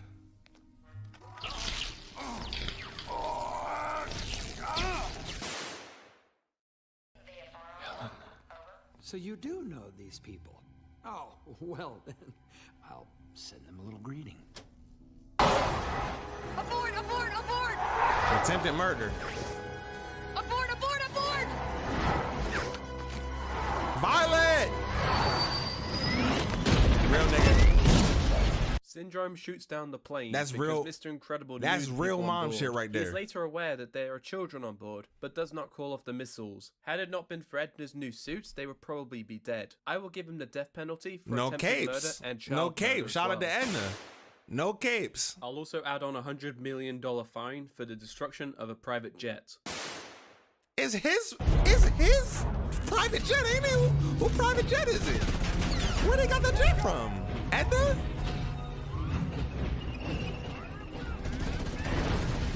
They said 100 million. That's 100 M's in it? God damn. Domestic terrorism. And in time, who knows? He might make a good scientist. 2 death sentences. How you die twice, man? He's getting away, Bob! He has to do something now! Kidnapping. Syndrome abducts a baby and also destroys the roof of the building. Property He'll get damage. 10 years for this. That nigga almost 6'6". Ain't no way. 6'3"? He's 6'3"? Sheesh. Syndrome on timing. Lord Farquaad. Hey, yeah, Lord Farquaad, he getting the maximum. You saw what he did to the gingerbread? Come on now. He did that to all the mythical animals, all the fairy tale animals. Abducted all eviction. Y'all all out of Never Never Land, man. We got Wicked Binge. Shout out to Wicked Binge, of course, Augustine. This is what I'm talking about right here. Total Drama Island. Characters dumb to brilliant.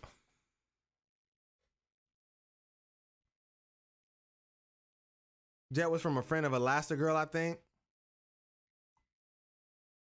They gotta bring him back to life just to send him to the Lord again. Yeah, for real, for real. I don't think he going to the Lord. He might go to the Lord, but that's just for a few seconds, and they're gonna be like, you know, nigga, you know where you going. That's what the Lord gonna say. Nigga, you know where you going. He gonna be like, yep. Drop right back down. You know what I'm saying? I put a warning and a link for the TD. Yeah, I gotta skip shit. I gotta skip. I know I saw it. 6:39. 6:39. Jesus. 8:30. I'm not even gonna remember that. 6:39. 8:34. Okay.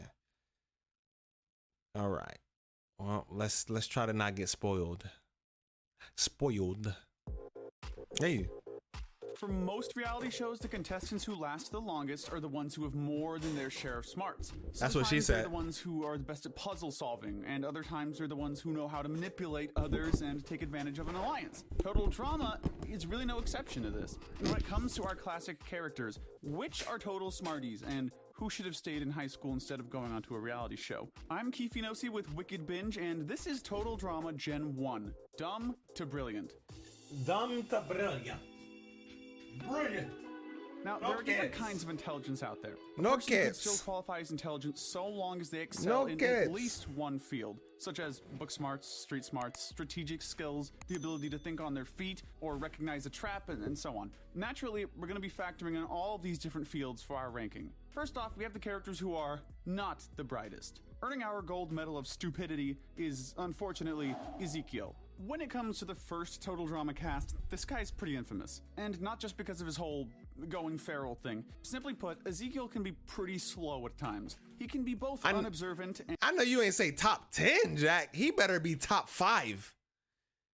Okay, well, who we got? We got the Geniuses and R&R.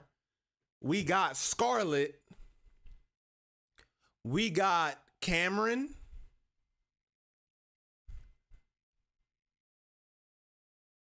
And that's it for real. And that's it on God. On God, that's it. On God, I just know Heather is top 2 and not 2. She top 15 at best. Man, what are you talking about? Top 15 at best. and unthinking, and he often makes mistakes. What about The only reason why Stacy? He was eliminated So first in he season one was dumber because than he kept putting Stacy? his foot in his mouth with his sexist comments, not apologizing afterwards. He dumber than Stacy though? He also Do screwed we up the even know if first World Stacy Tour really challenge he smart? did, earning another quick elimination. While we will commend Ezekiel's survival skills, we also can't really say that it was a smart decision for him to continue staying on the plane, despite what it was doing to him. Oh, this is mentally. Gen Overall, Ezekiel 1. is just What's the difference? What's the difference? How many gens is there? It's 3 gens? It's 3 gens?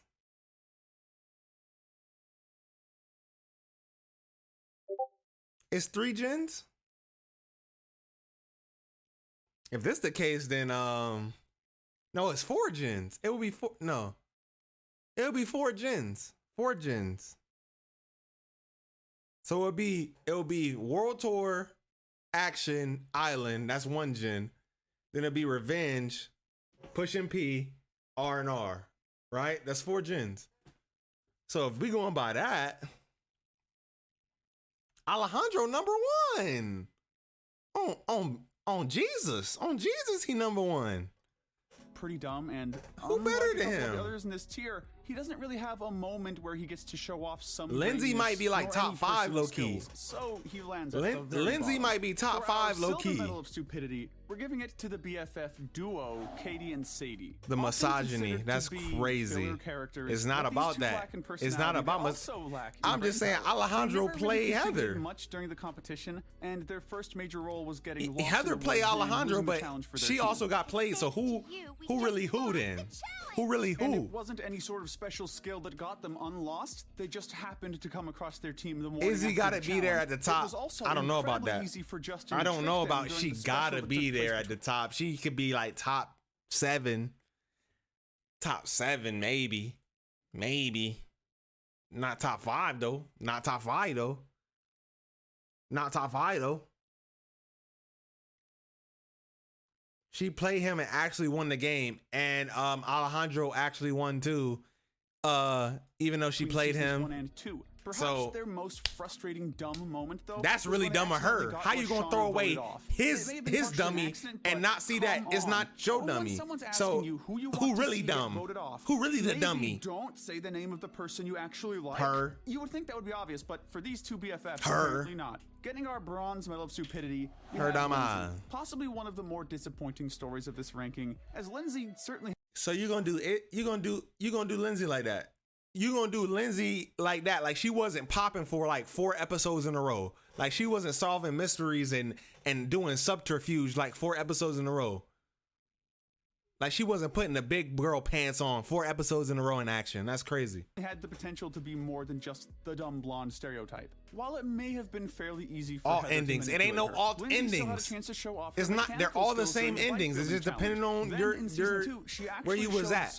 It ain't no alternate endings. During the murder mystery challenge, she's also very knowledgeable about fashion, which can also come in handy at times. However, while Lindsay was never as brain dead as some people might have thought, she did come pretty close when it came time for her to compete in All Stars. Where she you thankful that she above Zeke and okay. We gotta. So y'all saying Beth is smarter than Lindsay? She got used just like Lindsay. She got used just like Lindsay, and she can get finessed just like Lindsay. So Beth better be right next to her. Like if it's not Lindsay, then Beth, I can't rock with it. Piece of bad characterization. Lindsay is and Owen smarter than Lindsay? Oh, we gonna say Owen smarter than Lindsay though? What? We saying Owen is smarter than Lindsay.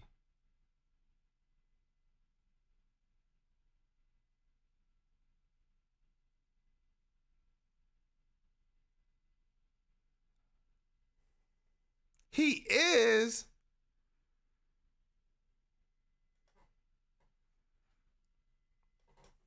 Nah, bro. I ain't doing that. We not doing that. No, Owen is not smarter than no. Still dumb enough to get a spot in our bottom 3. Following her is her wannabe boyfriend, Tyler. Much like Lindsay, Tyler can be dense at times. One example of this is in the episode Broadway, Baby, when Noah tells him to make a mental note of something, and Tyler replies that he doesn't have a pen. I don't have a pen. For other characters like Alejandro, manipulating Tyler is all too easy. It's also name a time when I want to know a time when Owen was smart. We can name a couple times when Lindsay actually was like on her timing, on like detective timing. I can't remember a time where Owen was like we looked at Owen like, damn, that's some smart shit you just said, Owen. I was not. We did that with Lindsay a couple of times. Like, damn, that's some smart shit you just said.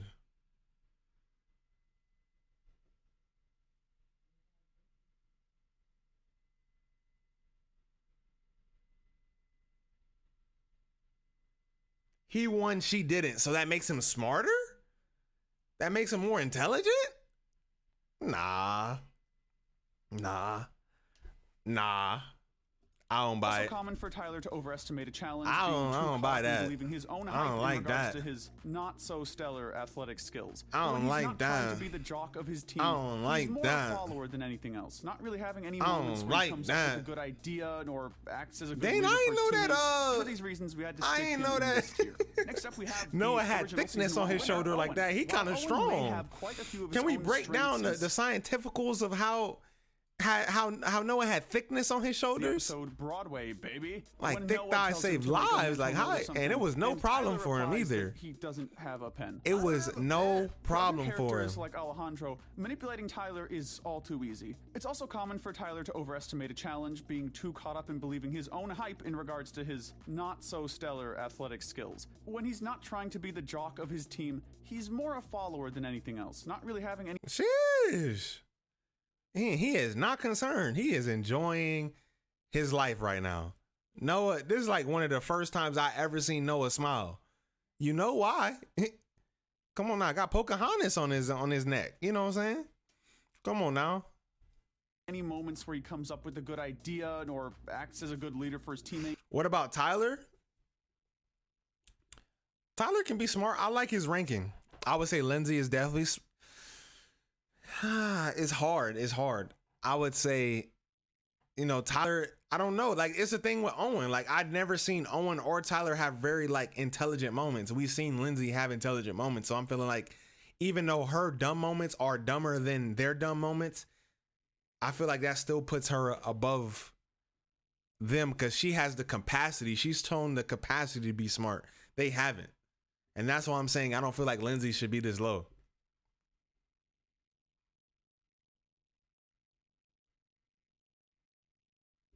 Yeah, Tyler going through it. Tyler. Don't do Pocahontas like that. I mean, who would be the real life adaptation of Pocahontas? Who? Janae Aiko? Man, like who would it be? The original season 1 winner, Owen, leader for his teammates. Made a challenge. He said, "Look at being too Owen." Caught up in believing his own hype in regards to. Oh, he said, "Look at Tyler." Let me look at Tyler. Athletic skills. When he's not trying to be the jock of his team, he's more a follower than anything else. Not really having any. Oh yeah. This is crazy. I didn't even see it. Why is you? I mean, he's strong, but this is nasty work. In the words of Sean McCoy, and in the words of Shady, this is nasty work.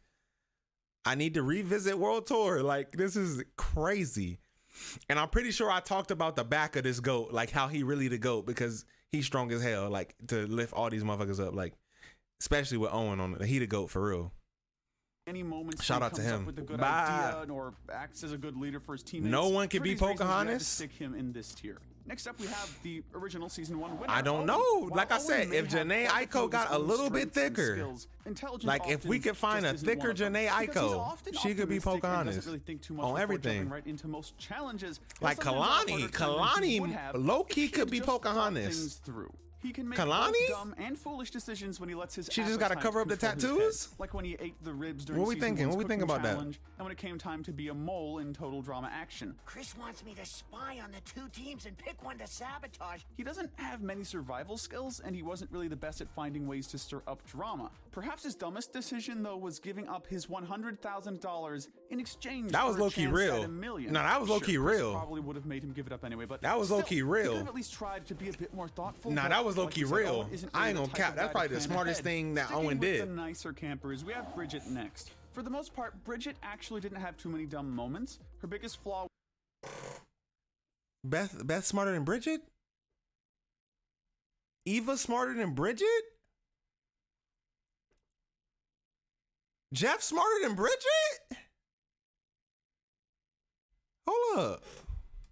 Was more that she was just really clumsy. Although Hold we can't up. say that eating before trying to do a handstand for several minutes really helped matters. Both she and Jeff also made the dumb decision to stay focused on each other in. You can see that, but not Sierra. Season 2. And when she got another chance in season 3, that's tough as hell. Was the first to be manipulated that's by tough. Alejandro, leading to her getting this her tongue is frozen into a tough. flagpole. It could be argued that given how long she lasted in the game during the first Bridget season, is and with how much manipulation she saw from characters like Heather, Wicked. she really should have known better instead of being so trusting. Finishing off this tier, we have the aggro Eva. While she may have had the strength and power to go far in the game, Eva just didn't have the self-control needed to keep her anger issues at bay. One of you must have stolen it. Now, anger problems and intelligence aren't necessarily connected, but after she got eliminated for taking out her rage on her team, one would think that Eva would at least try to control her anger when she got a second chance at the $100,000. But no, she decided to be just as aggressive as ever and was even surprised when she got voted off again.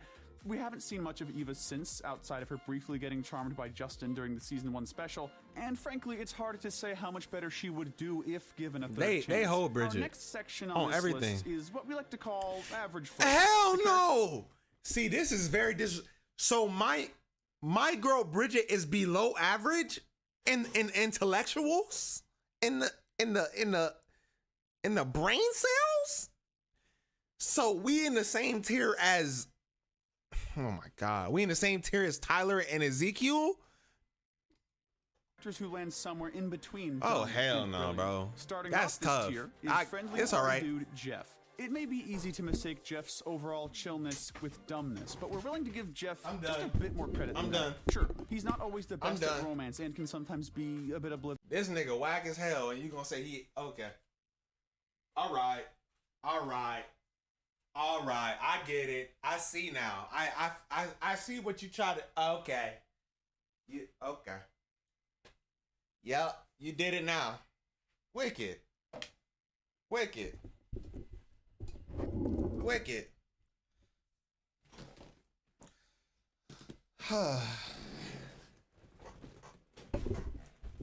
Not my girl. See, listen. When I say that, it's just that like I rock with her. Not my girl. Tyler, you always talk like, listen. When I said that shit in the Discord, when I said my girl, it's not my girl. Like literally my girl. It's just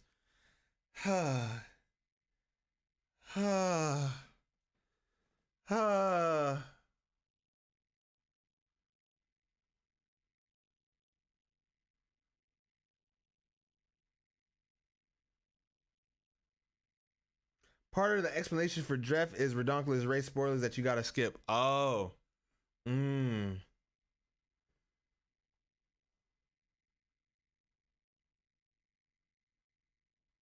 That's what I'm saying. So if that's the case, then Lindsay's there. Heather Loki should be there. Lashana should be there because they all got played by Alejandro. I think even Courtney a little bit got played by Alejandro, bro. Come on now. Tyler. Who else? Owen got played. DJ got played.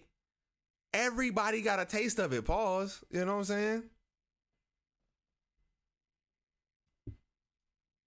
As well as forgetful, like when he forgot to put bolts on his bike during the bike building challenge. When it comes to things like having fun or gaining fame, it can be easy for Jeff to get distracted. We do, however, get to see him. Oh my God, Blanley. Big Blaine. Skip that. There's right there.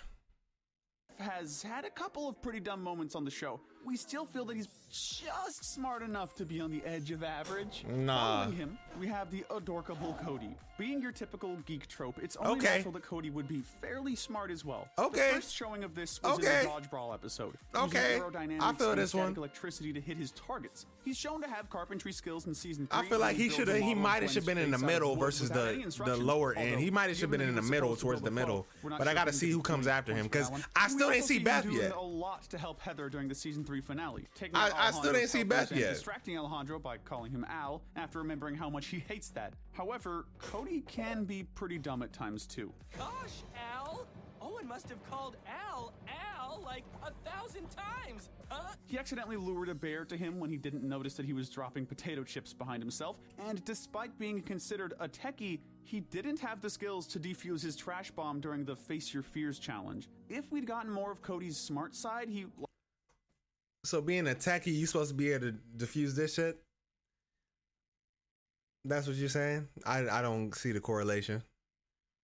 But continue, Wicked. Continue. Would have been placed higher, but as it stands, we feel that average is the right tier for him. I feel like he average, but he on the middle to higher tier average. If he wasn't distracted by the coup so much, especially in season 1, he could have been great. But he was distracted by the coup in season 1. Season 3 World Tour, the coup distracted him. Like the coup came after him, so he ain't had no choice. But yeah.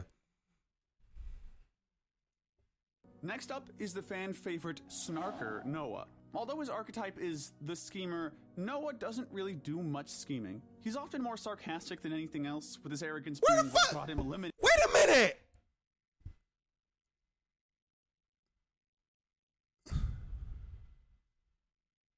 Wait a minute.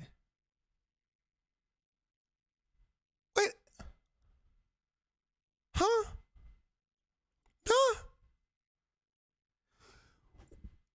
Are you saying that Bridget is dumber than Justin?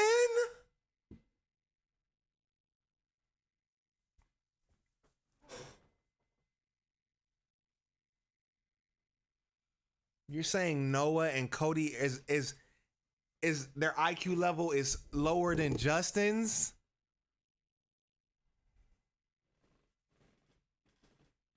Bruh! Ain't no way!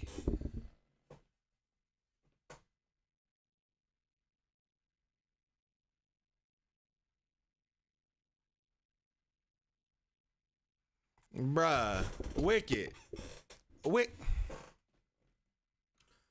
Oh my gosh.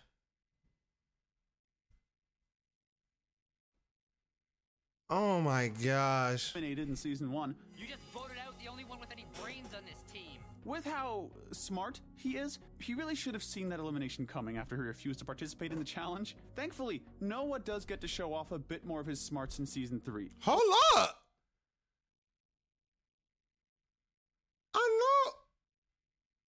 I know you're not with my girl, Noah. Then that's my girl. Like, Emmy, Wimmy? Hold up. Occasionally, he's seen having a good idea, like when he makes his team's sled go fast enough to win the challenge. I remember this episode. That's crazy. That was hilarious. That was probably one of the funniest episodes. The episode after that episode was probably the funnest episode. I know that's not a word, but the funnest episode to ever make for my reactions. When I did that last time on Total Drama. That shit was hilarious, bro. Doesn't get I need to do more of those. And is instead able to see just how slippery he is. All right, skip 3, 4, 41. Skip a little bit afterwards. It too.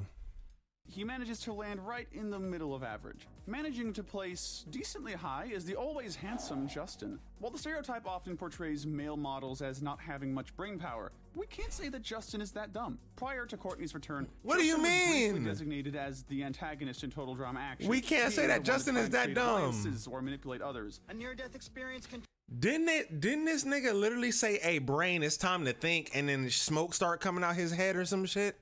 When he said, "Hey, it's time to turn on, brain," and that shit was like, "Oh shit, let me get the twirling." Like, damn, we ain't had to do this in a while.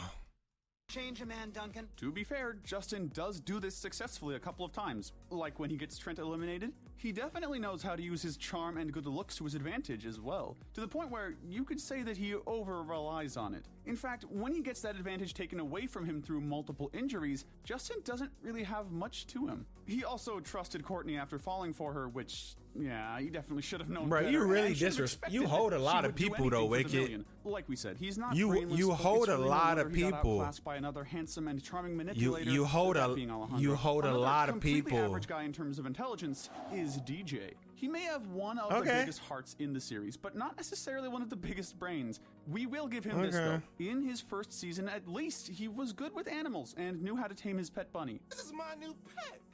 I'm calling him Bunny. He's also a fantastic chef. Yeah, DJ is average. DJ is average. I can take this. From his actual skills, but they hold a lot of people. Ingredient. When it comes to the alliance he has with Chef, any underhanded techniques or strategies are Chef's doing, not DJ's. As for the third season, he's so focused on the destruction caused by his curse that he doesn't really get many moments to show off his skills nor his smarts. Quite the opposite, in fact. He's not dumb by any means, but it's hard to see what sort of smarts he does have when he so often gets the short end of the stick when it comes to the challenges and just luck in general. Up next, we have the guitar guy, Trent. Originally starting off as the laid-back musician, Trent quickly became misunderstood by the writers, often used for slapstick gags or, in the case of season 2, quick and easy drama. Though, real deal, I think just one quick fix is replace Justin with Bridget, and I'm fine. And I think I'm fine with the list. Just replace Justin with Bridget, and I think I'm solid with the list. I think I'm solid. skills on the guitar, knowing how to play an instrument takes a decent amount of intellect, so we'll give him credit for that. We also don't see Trent make too many dumb moments at first, but he just doesn't make a ton of smart moves either. As we said, he normally doesn't get the chance, usually getting knocked out or severely injured. At the very least, he was able to outwit his mime in the Face Your Fears challenge. What's the matter, mime? Can't swim? However, it's when his romantic subplots come into play where his intelligence really takes a dive. I said if you just replace Bridget with Justin, I feel like the list is solid. Other than that, like, who the fuck else is talking about Owen, DJ? Like, I mean, I feel like DJ and, I feel like DJ, Noah, like they're the same intelligence. Like, Noah is cool, but like he said, I haven't seen him display any of the smarts that he's talking about. In application, we've seen like people like Alejandro have his ways of like talking people in or out of stuff. Heather, of course, with this. Who else? Courtney just the willpower. Like, she's not even real deal smart. I don't know. I mean, she's smart, but she's not like in the show smart. I mean, she's real emotional in the show. But who else? Duncan, Duncan got his plans, his schemes. Noah should have been a top 5. You don't just be top 5s for being a cynical, narcissistic, fucking sarcastic asshole. You don't get top 5 just because of that. I'm sorry. You don't. Like, I don't even know. I think I've maybe heard of one plan that Noah came up throughout the whole entire show. Other than that, he's never came up with a plan. He just been there. Even in R&R, he not coming up with no plan. Like, they just going through the motions. I mean, he did it one time. He was like, hey, do this and this.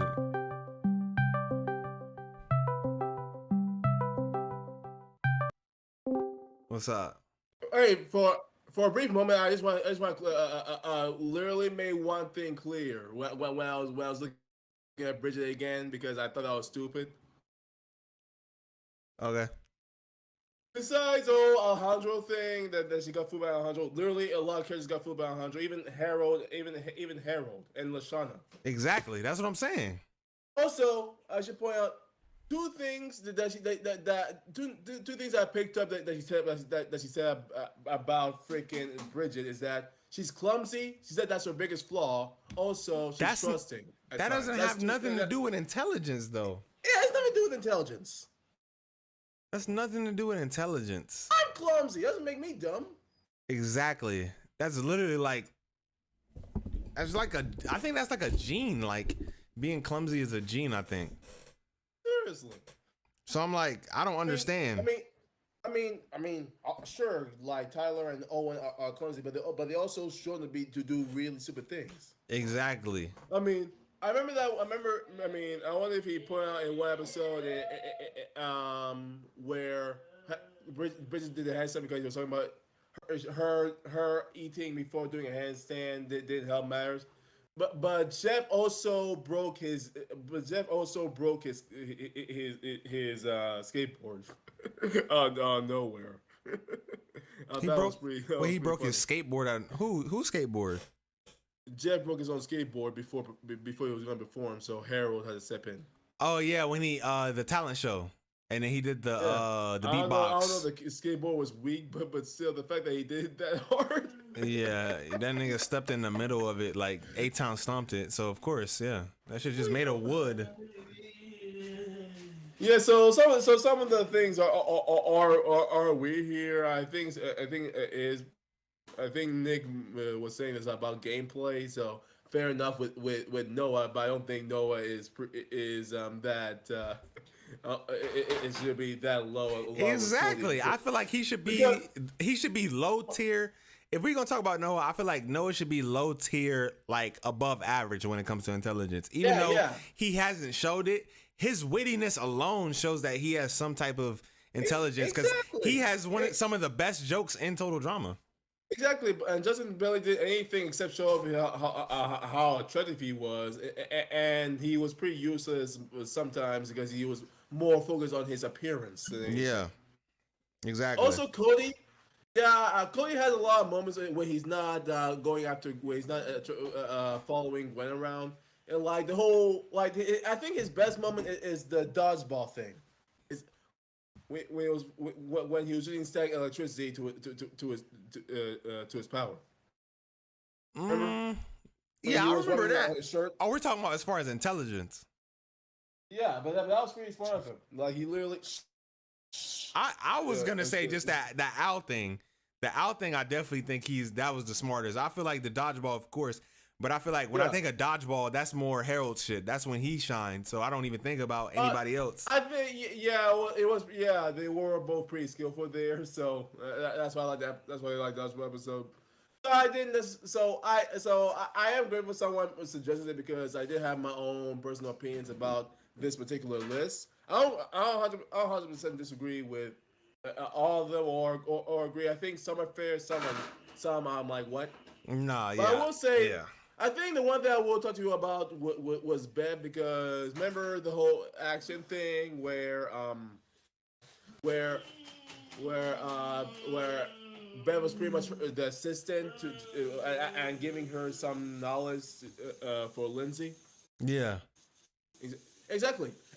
Plus she stood up to Heather before Lindsay did way after. But I still think that that would make her like, I don't know where she's at on this list, but I feel like she's still like maybe like on the high scale of average. Well, believe me, I don't think she's that smart either. I think she has a clever moment. She can be knowledgeable at times, but she can also be really stupid, like putting a retainer in her mouth. Remember that? Anything involving vomit, she's pretty disgusting and doesn't really think about what she's doing. Like thinking Harold is into her, and then kissing it with vomit in her mouth. Exactly. That's like no. Exactly. And Jack, you said TDA Beth was good at trivia, right? Trivia is literally just memorization. Memorization does not make you smart. Like in high school, for example, I would memorize all the answers for the questions on the test, but I would not know how to apply them in real life application or how to make this equation work in another equation. Like if it was a math thing, I would just remember the answer. So does that really make you smart, or you just have a good memory? Like, yeah, if you have to use another equation for another equation and then apply that to another equation, and you don't know how to do that because you're just memorizing, this and this, that doesn't really make you smart because you don't know how to apply it. I'll say this: Bev does have a good memory though. But it's fun that the only person she knows nothing about because she hates this particular person is Courtney. She knows nothing about Courtney, so the point that she doesn't know anything about her, and yet I think she might know some things about Heather, which makes it weird. Yeah. So I get what you're saying, though. I mean, I think overall, just knowing the contestants, the trivia isn't enough for the whole gameplay. Yeah. And the thing is with this, man, I don't know where Heather's gonna be, but Heather's just a master manipulator. I don't think her IQ is above the rest because she never has nothing where it's like super duper smart, like how Cameron made the whole Iron Man suit and shit. She never has a moment where it's like that. It's just she knows how to manipulate people, So I would think she has average smarts, Alejandro really has things where like he puts science and like math into shit and weight distribution and stuff like that. Like he puts other things into like all his stuff that he does, which Heather, I don't think Heather ever did nothing like that. I will say this. I'll just say this out of the way. Bev is pretty naive. That's her biggest flaw. Plus, she acts like a child. Yeah. But I will say this: the top people that you expect to be in the top tier of intelligence are there. So I respect who he labels the most intelligent. Yeah, but if Heather's up there, I don't respect that because, like I said, bro, she doesn't. I think she only did one stupid thing, but that was in All Stars because I'm not saying she does stupid things. I'm saying that she doesn't do smart things. They average, which is why I'm saying that she should be in the high end of the average intelligence because, like I said, she doesn't have any applications where it's like, if you put this metric ton on the scale and you do this, then it's gonna bring us to, you know, like on some Scarlet shit. Where when in Alejandro, I think in the second episode or first episode, when Walk Like an Egyptian, when he was on the goat or some shit, and it was like, it's called weight distribution or some shit like that. You remember that? Yeah, I was just remembering some things about Heather. I think she can easily pick up on some things, like she can in World Tour, she can tell when people are cheating behind. That's common sense, though. If we're about to put high above average intelligence because they have common sense, then like, goddamn, like that's crazy to me. I mean, just add to it. So, well, wait. Remember what Noah said about Alejandro, that Alejandro's Heather but with social skills? Yes, I remember that. Yeah, exactly. But I'm saying, like, I don't think that having common sense puts you in a high intelligence bracket. No, I was saying it adds to it that you can logically think of things. Yeah, I can say that, but like I don't think it puts you in the above average. I feel like average people have common sense and common decision making factors that they go through in their head, and this makes sense because of this, or this doesn't make sense because of this. Yeah, I mean, I see what he's saying. I mean, like Trent, for example, like he was that there are times where he's like the normal ones. Exactly. Scott has common sense. I wouldn't call him smart though. Wait, did you say Sky or Scott? Scott has common sense. I think he's more crafty in revenge, which is anything. Yeah, but I'm saying he has common sense though. That's what I'm saying. Like he's not the smartest. Like some of his plans and some of his what he says. Is I mean, his scheme was pretty clever. So that's why I can see a logic into it. Some people don't, but I see it. So that's what I wanted to say, especially with the whole Bridget thing, because his reasoning for Bridget was pretty dumb. Yeah. Yeah. Because the entire time I was like, I get the whole Jeff and Bridget thing, but there's no way the girl's dumber than the guy in this scenario. Yeah, but like you said, some of the things were from Redunculous Race I haven't seen yet, so. Well, I haven't seen it. So my logic, for the show is just on the entire show, just not the spinoff. And that's what I'm saying. If we're going from Gen 1, I feel like we should just do Gen 1 episodes. You know, because it's not fair that, you know, you have a whole nother generation that you're a part of, just like with Owen and Noah. Exactly. But yeah. So continuing on.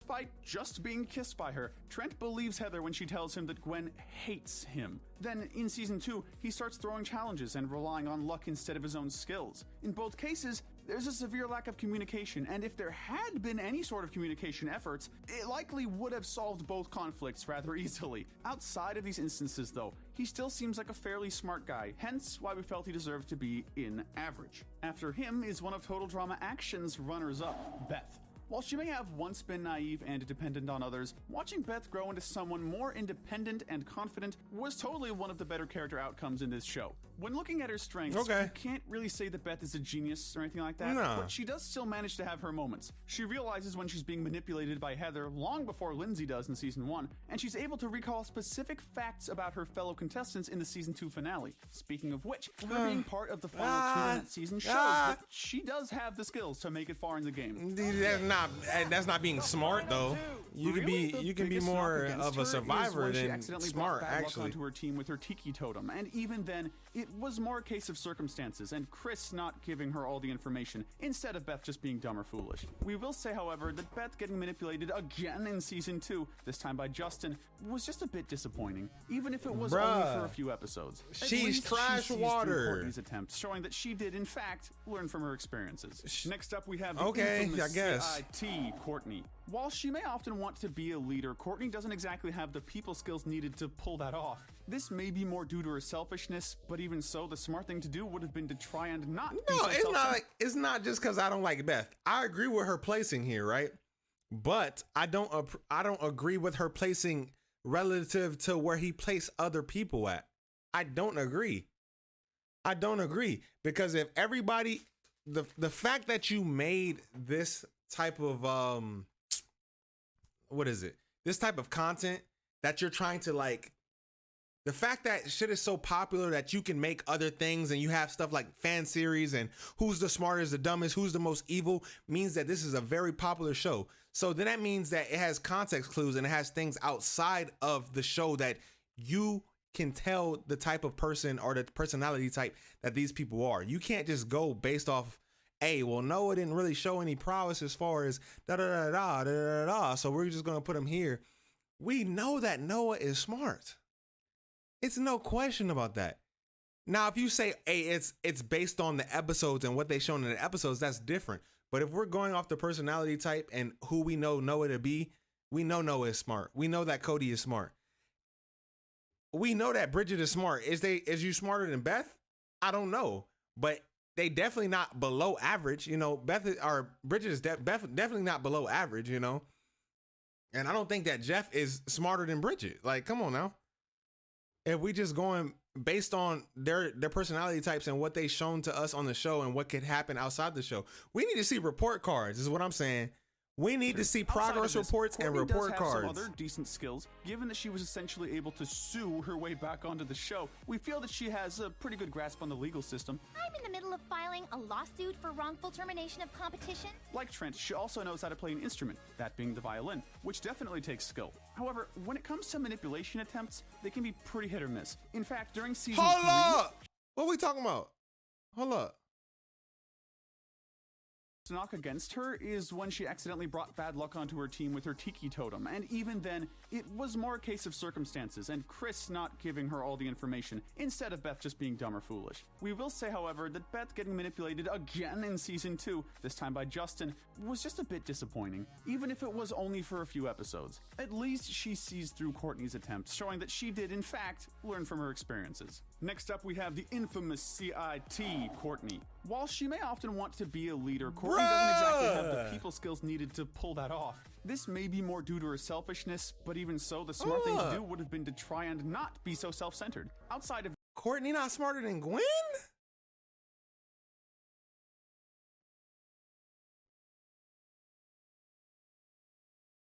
Courtney not smarter than Gwen, no?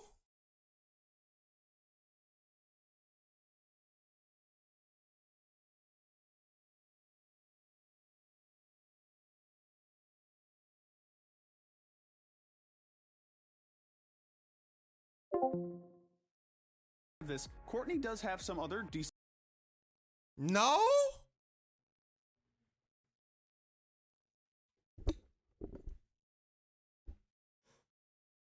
Bet that. Bet that. Just say that then. Just say that then. Bet. Bet.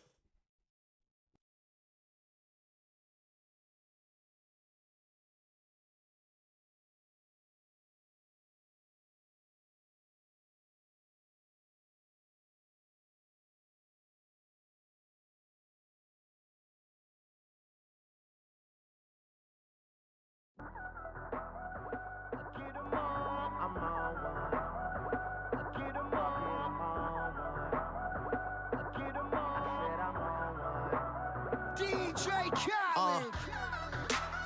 I'm getting so cold. I ain't wait this hard since I was 18. Apologize if I say anything I don't mean. Like, what's up with your best friend? We could all have some fun, believe me. And what's up with these new niggas? And why they think it all comes so easy? But get it while you here, boy. Cause all that hype don't feel the same next year, boy. Yeah, And I'll be right here in my spot with a little more cash than I already got. Tripping off you cause you had your shot. With my skin tan and my hair long. And my fans who've been so patient. Me and 40 back to work, but we still smell like a vacation. Hate your rumors, hate the bullshit, hate these fucking allegations. I'm just feeling like the throne is for the taking. Watch me take all I care about is money in the city that I'm from.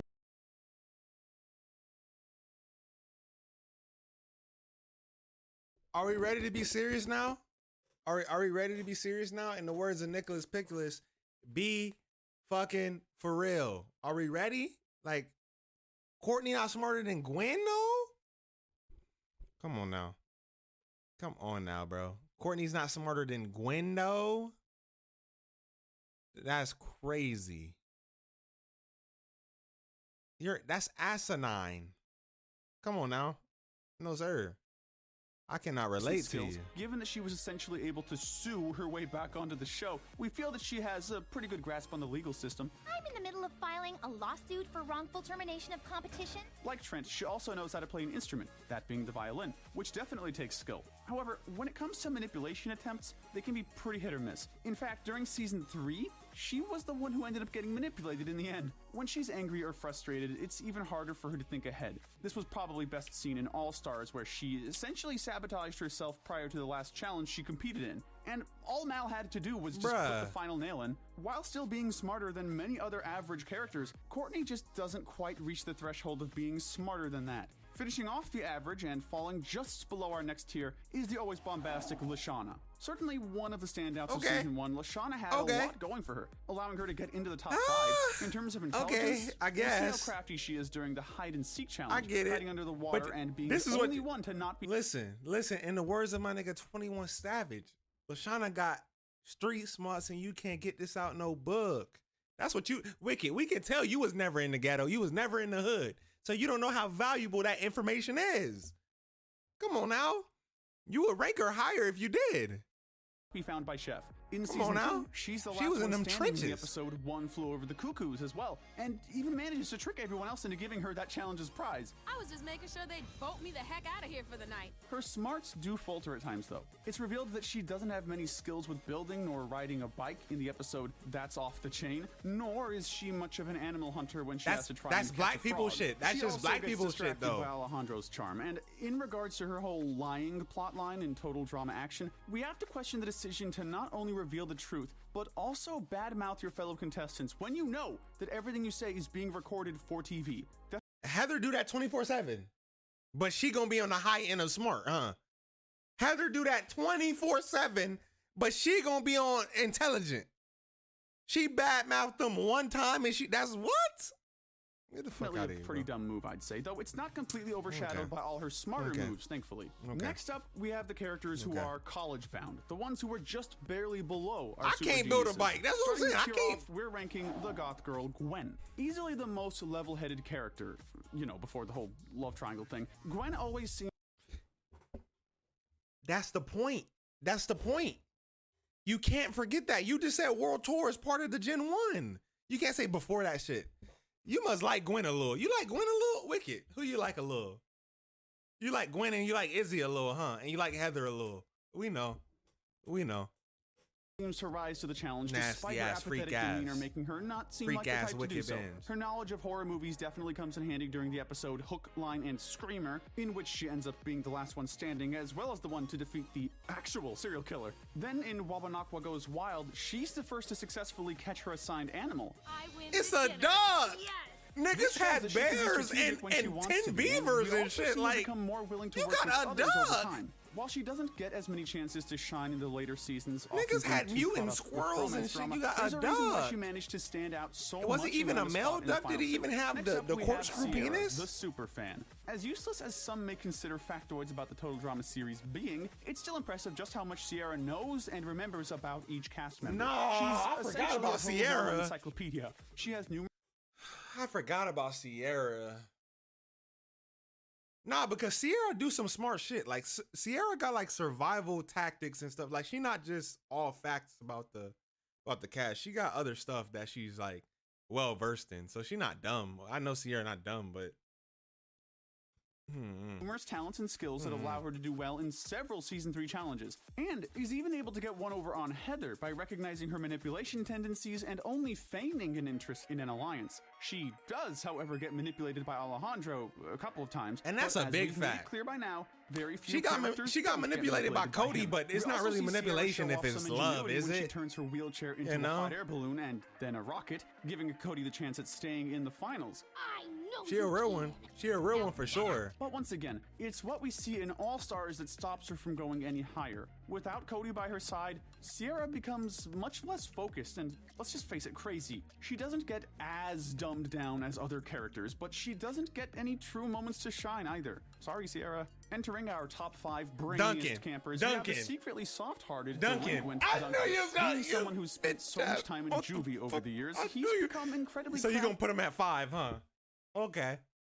Okay, yeah, he's not the smartest. I can say that. He is not the smartest, for surely. But surely he not the smartest. I know that. But he top 5. Dead or alive, let's get it.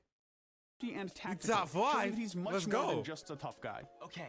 Here's a strategy I picked up during my first visit. In juvie, He can be observant as well as strategic. As when he helped win the dodgeball game. I'm glad you appreciate it. On it. the run in Season 3, he knows how to use explosives, and I'm glad you appreciate this, Wicked Benj. Knowing how to build bikes and go-karts as well as fix engines without instructions. So besides you being a freak boy, you a little bit smart too. You a little bit smart, but you a freak boy. Just like me, but we just for different people. Like I would never be no freak boy for Gwen or Heather. So now if you say Emmy Wimmy, if you say Courtney, maybe, you know what I'm saying? That he's still a tough guy, which leads him to making some pretty dumb The mistakes. meat writing is like crazy. blowing up Chris's cottage, which then gets him arrested. Just bad But writing. Really, Just bad writing to other here. characters from that season who got severely downgraded or flanderized, Duncan actually got off kinda easy and is still considered a pretty crafty guy by most. From punk to nerd. Next up is Harold. This is a nerd who's not only a bit of a know-it-all, but also has plenty of mad skills. Wait, who 3? At least according to him. If he 4, who 3? Who left? Alejandro, Heather, Izzy. They gonna put Izzy number 1? Ain't no way. Ain't no way they about to put Izzy number 1. As annoying as his explanations may be at times, we can't deny that he does have plenty of book smarts, often being able to recall the scientific names for certain things like animals or phobias. He's also well-cultured, being the one to call out Chris's inaccuracies during the Kung Fu Movie Challenge in Total Drama Action. So what the heck was all that training for if I can't even control my own arm?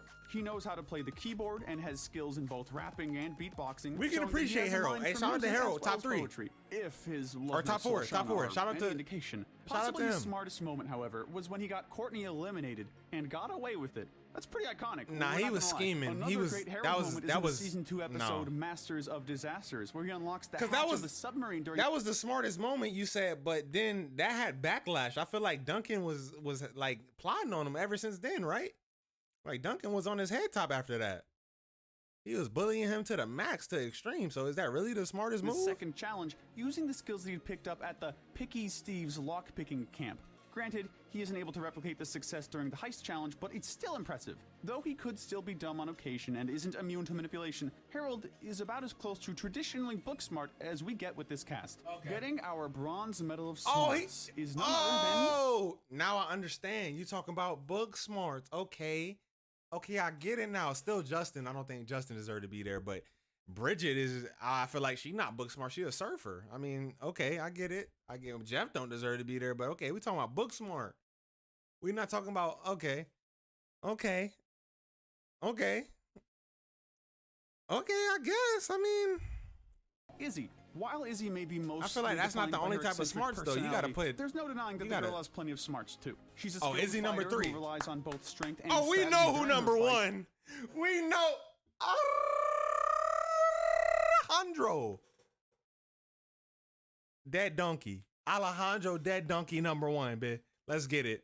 And she knows how to hide herself from Let's even get huge it. security groups like the Royal Canadian Mounted Police. Let's go. Because we know Heather don't got it. We know Heather don't got it. Come on now.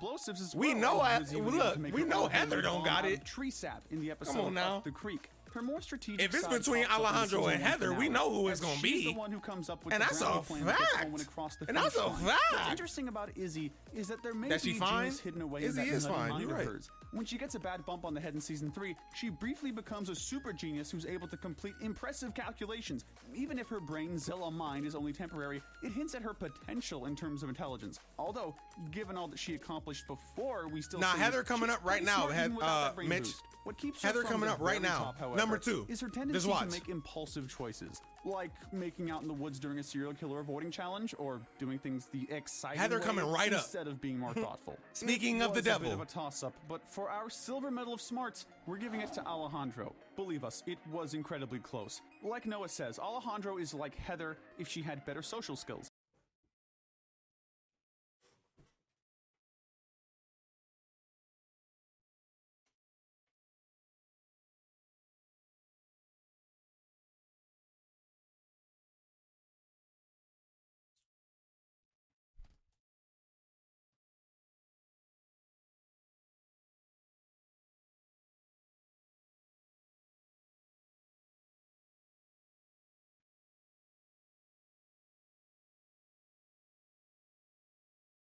I'ma sip until I feel it, I'ma smoke until it's done. I don't really give a fuck, and my excuse is that I'm young and I'm only getting older. Somebody should've told you I'm on one. Yeah, fuck it, I'm on one. Yeah, I said I'm on one. Fuck it, I'm on one. 2 white cups that I got that drink. Could be purple or could be pink, depending on how you mix that shit. Money to be gotten, I'ma get that shit, cause I'm on one. I said fuck it, I'm on one. I'm burning purple flowers, it's burning my chest. I bury the most cash and burning the rest. Walking on the clouds, suspended in thin air. The ones beneath me recognize the red bottoms I wear. Burner in the belt, move the kids to the heels. Then shorty on the sink, do it for the thrill. Kiss you on your neck and tell you everything is great. Even though I'm out on bond and might be facing Nate, still running with the same niggas to the death of me. Ever seen $1 million cash, gotta count it carefully. Ever made love to the woman of your dreams in a room full of money out in London as she screams? Baby, I could take it there. Call Marc Jacobs personally to make a pair. So yeah, we on one, the feeling ain't fair. And it's double MG until I get the chair.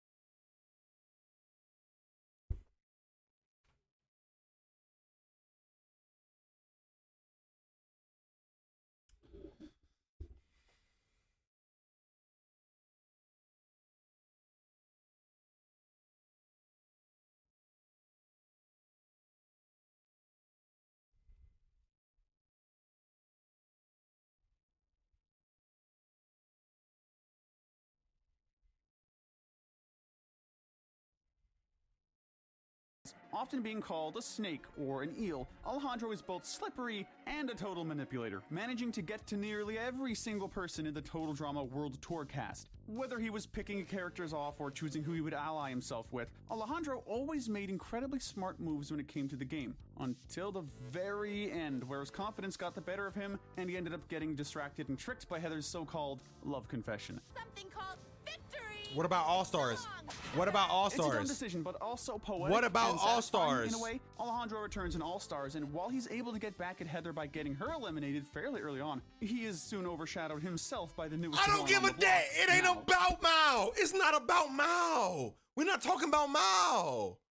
We understand Mao OP. That's why he part of the management. We're not talking about Mao.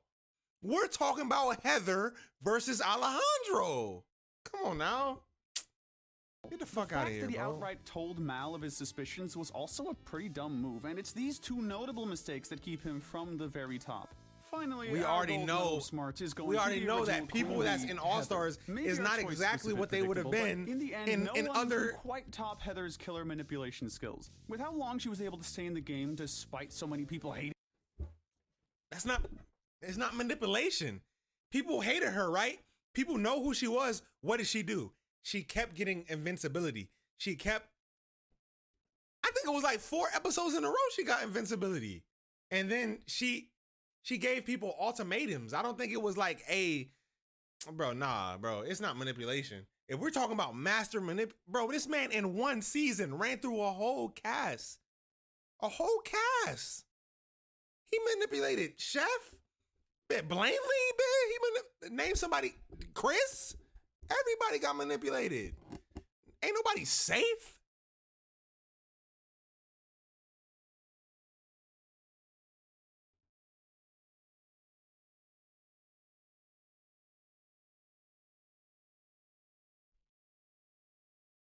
I'm taking Heather over Alejandro, not in terms of intellect, but it's whatever.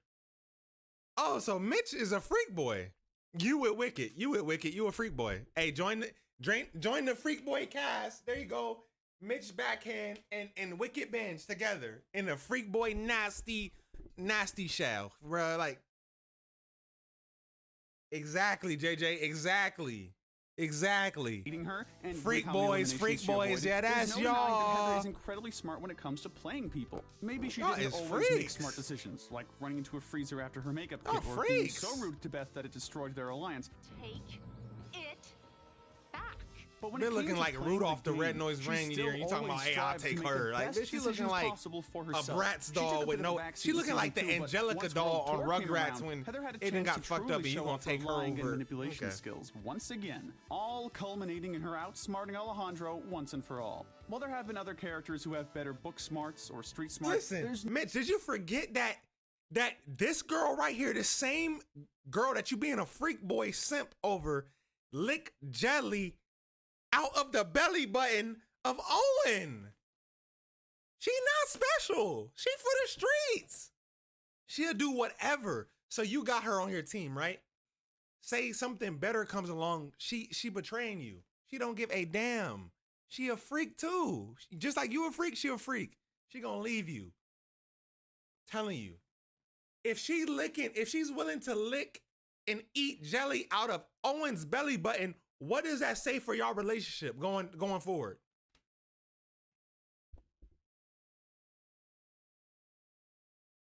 And lick his armpits. Yep.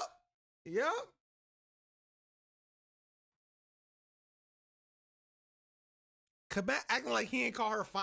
She is fine. She fine, of course. But I'm just saying.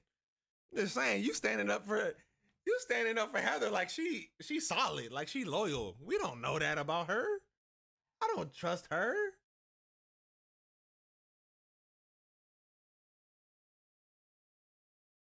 I don't know. You talking about Gwen looking at, bro, we don't know what's in Owen belly button. Then when they asked her, he was like, have you ever cleaned your belly button? And he was like, bitch, what's a belly button? He didn't even know what a belly button was. You know that shit full of cheese and the bubonic plague, bitch, corona, bitch. Like, it's a lot of things in his belly button. Alejandro ain't loyal either. I'm not saying he's loyal. I'm just saying the reason why Backhand chose Heather over Alejandro is because she a woman. And that's what he said. Basically, that's what he said. He said not in terms of intellect, but it's whatever. What's whatever? Cause she got these? Cause she got that?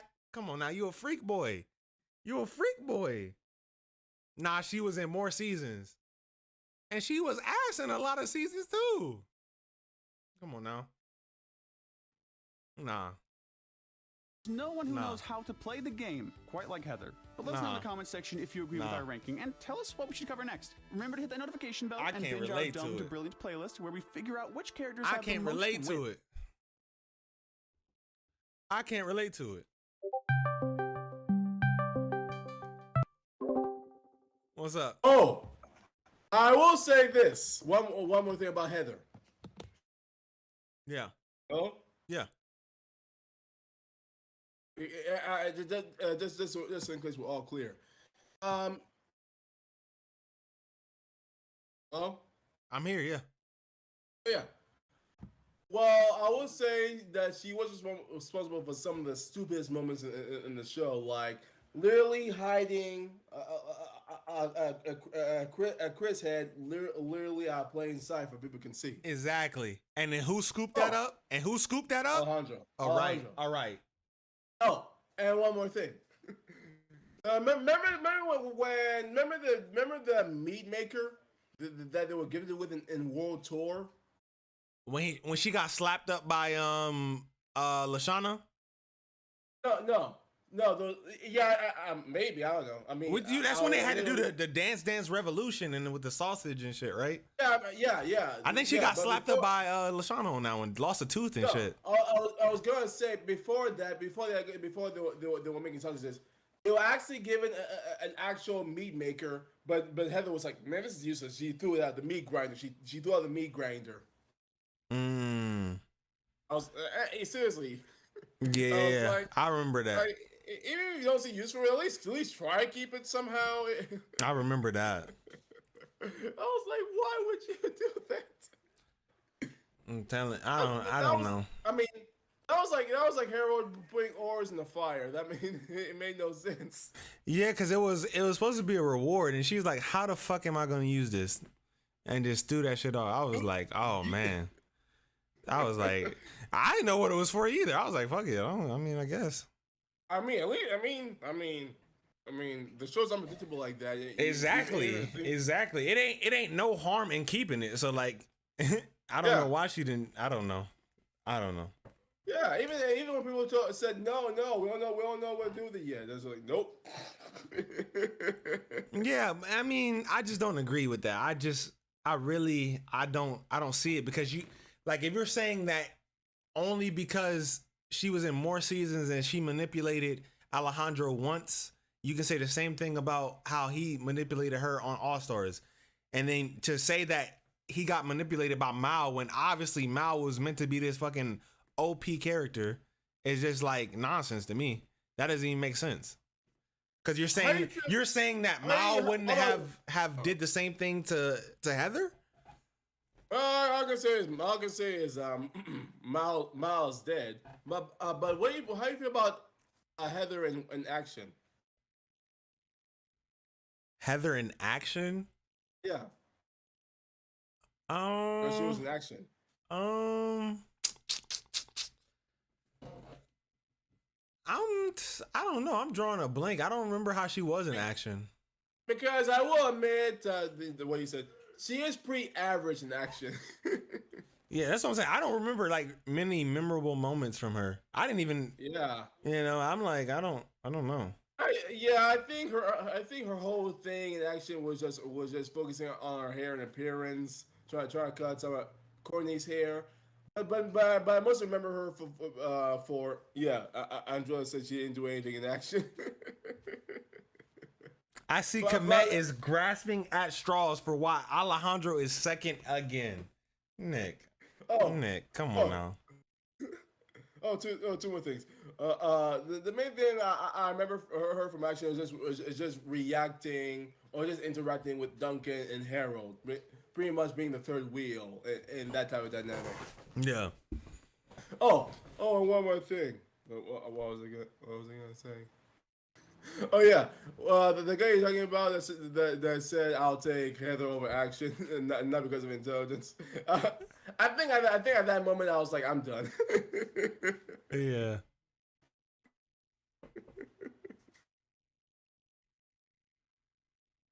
About when Nick made a comment. Look at Nick in the chat. I didn't even watch the video, but I just knew. Still Alejandro, Heather, exactly, Tyler. She licked jelly out of Owen's navel. Be fucking for. I'm just saying, like, how intelligent is that? I know you want to win $1 million. I don't think Alejandro would have did that, or lick his armpit. He would have found a way out of that shit. I'm just saying, he would have found a way. Right.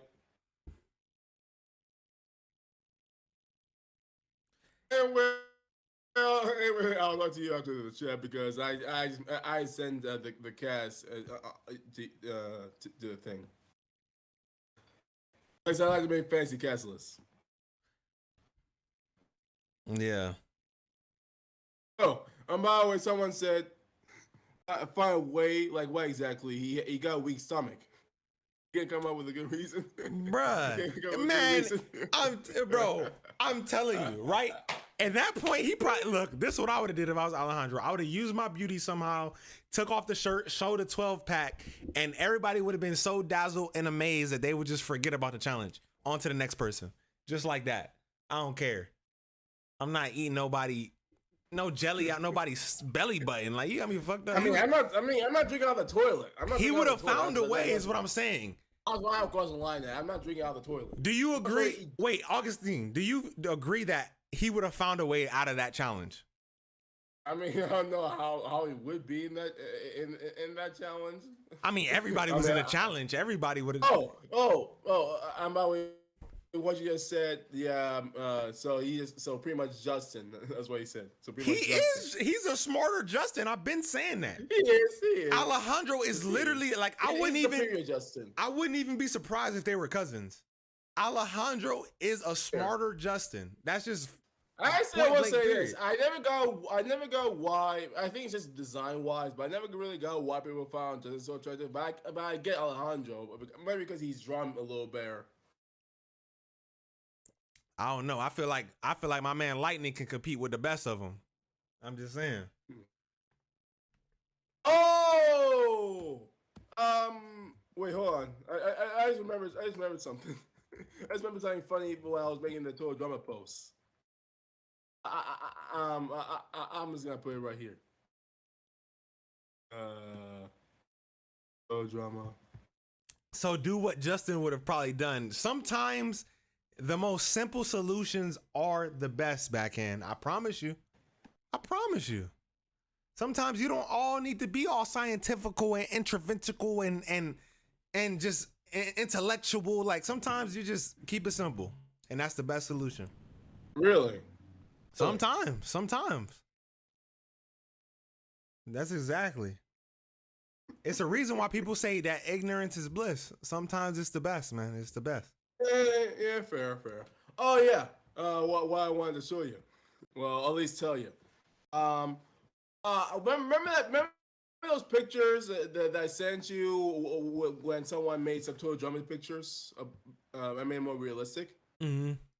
You remember Lightning? Yeah. Well, I remember I liked the regular Lightning better than that Lightning.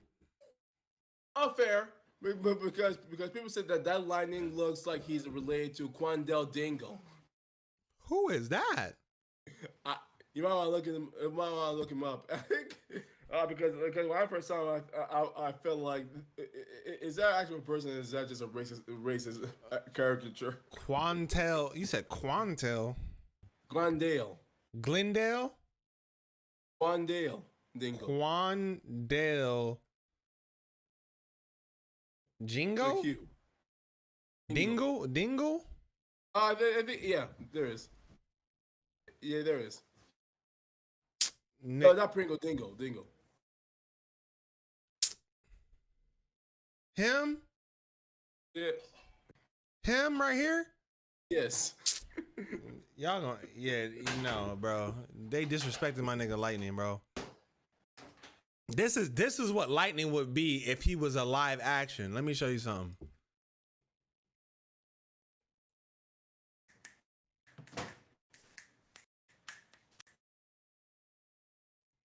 Yep.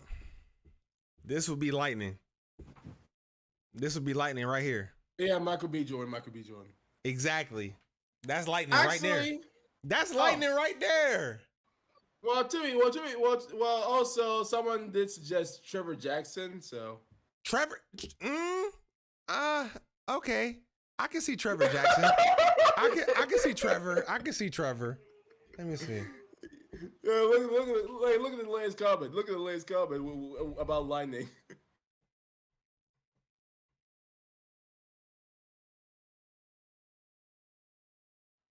Isn't Lightning the one who lost to a nerd? Bruh. Oh yeah, I can see him. I can see him being Lightning for surely. Yeah. I could, yeah. Amber been in it. Yeah, Amber been. Yeah, here. but a more serious Lightning.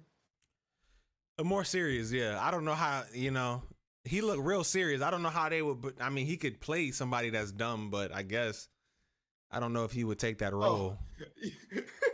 Yeah, Nick says Trevor doesn't have that oath look to play Lightning. Yeah, like I don't feel like he could play dumb. I don't feel I don't feel that Michael B. Jordan can play dumb either, but it's just that I'm just saying like how they look. I just feel like a more mature Lightning is what I mean. Like when Lightning grows up. Yeah, that's what I'm talking about. He can play arrogant, not brainless. Yeah. Well, he plays arrogant and grownish, so yeah. I also remember him in Let It Shine. Yeah, so Let It Shine. Oh, and by the way, Let It Shine, he was definitely oafish in Let It Shine. Yeah, he was. Low key, my nigga from Let It Shine. Everybody hate Chris. Could low key be Lightning. Everybody hates Chris. He can't be Lightning. I forgot his name. He doesn't really have that athletic look. Yeah. I mean, there's a reason why he played. No, my man's from All American. What's my man's name from All? That's Lightning for surely. The wide receiver from All American. That's him. That's literally Lightning. But he's smart. He's just smart. Spencer. Spencer James. You're talking about Daniel Ezra or Michael Belling? Tyler James Williams. I guess that's his name. Yeah.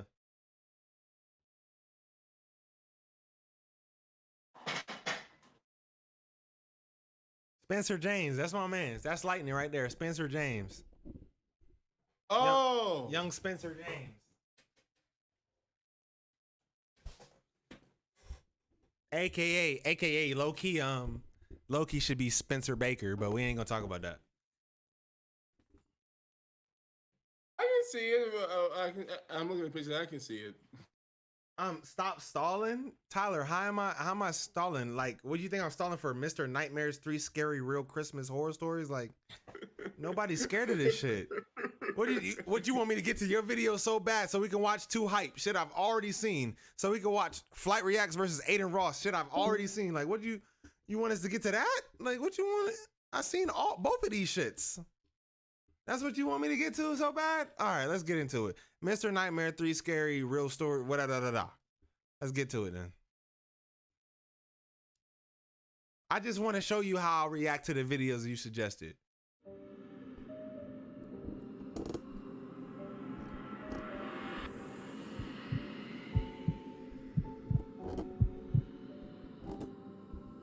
It was Christmas Eve night. I don't know what 2 Hype is.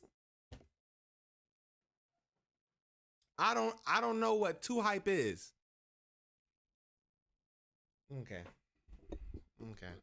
So I don't know who fucking Christopher London is.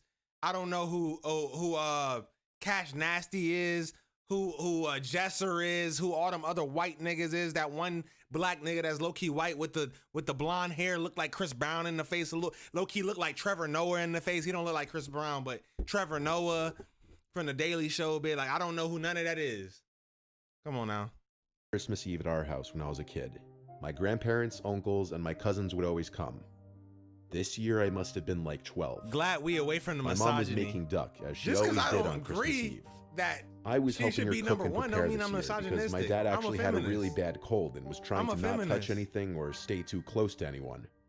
Our family slowly started showing... Nigga, what are you talking about? What is this nigga talking about? I mean, restart. Nigga talking about stay close to anyone. Nigga, bad breath. Get some Listerine on your shit. Charlie Labosco. It was Christmas Eve night. We always hosted Christmas Eve at our house when I was a kid. My grandparents, uncles, and my cousins would always come. This year I must have been like 12. My mom was making duck, as she always did on Christmas Eve. I was helping her. White family. Just saying. That nigga making duck. Come on now. Can we agree? White? Okay. You're cooking. Nothing wrong with it. I'm just saying. Nigga, my mom was making quail as she normally does on Christmas. Nigga, you what do you stay in the Richmonds in In Beverly Hills, man? Prepare this year because my dad actually had a really bad cold and was trying to not touch anything or stay too close to anyone. Our family slowly started showing up one by one. My Uncle Joe first with my cousins Chris and Valerie. They were the closest in age to me, so I've always been closest with them out of all my cousins. As soon as they got there, I got distracted from helping out my mom, because Chris brought over a video game for my PlayStation that I'd been wanting to play, Driver 2. We ran upstairs to my room to put the disc in and play. Valerie came just to watch. But within a few minutes, my mom called my name up the stairs angrily, ruining the fun. I was hoping she'd just let me play, but she was already stressed from the... Hold up, JJ, I gotta pee. I ain't gonna lie to you. No cap. I'm not even doing this for just... I gotta pee. I'm sorry. I'll be back in like 2 minutes. For real, for real.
This always happens with JJ. I'm coughing. It's just coincidence. It's just coincidences. JJ, did you slight Heather while I was gone? Tell the truth. Bruh, are you going back to that? He can't tell me. He can't tell you. He can't.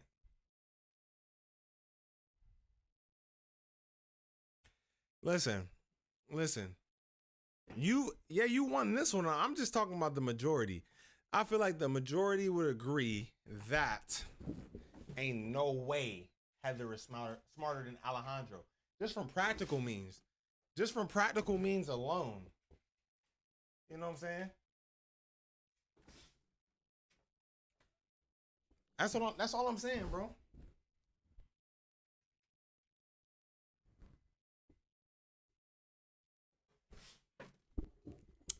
Just saying that.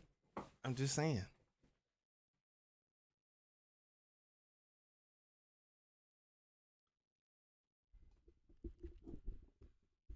That was more than 2 minutes, was it? I feel like it wasn't. I feel like it was 2 minutes. So I'm gonna look back at that, and if it was 2 minutes, or if it was more than 2 minutes, I apologize. But if it wasn't, you're getting banned, Tyler. Just know that. Just know that. Just know that.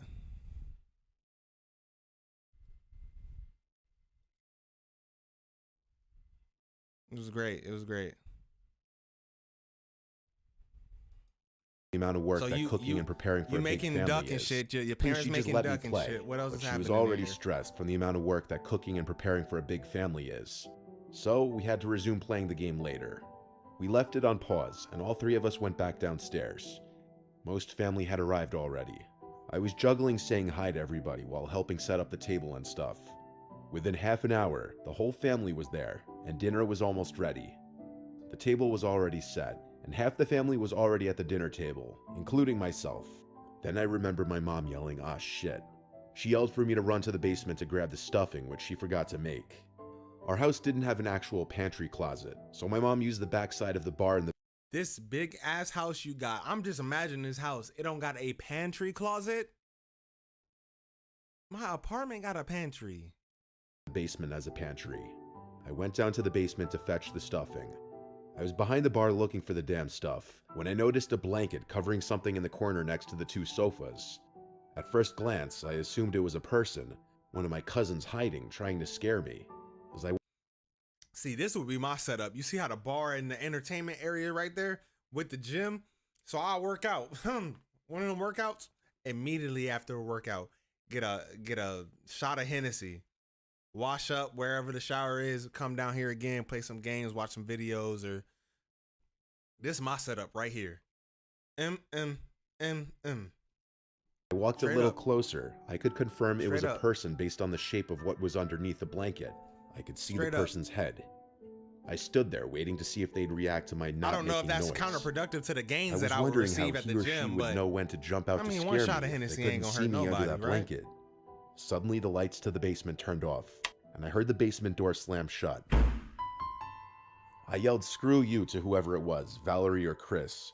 I knew it was one of them, not my older cousins. I was going to scare whoever was under the blanket. I had a feeling the two of them were trying to mess with me, but now the joke was on them. I was going to scare whoever was under that blanket. I tiptoed on the carpet to the corner of the room and yanked the blanket off whoever it was and started screaming to scare them.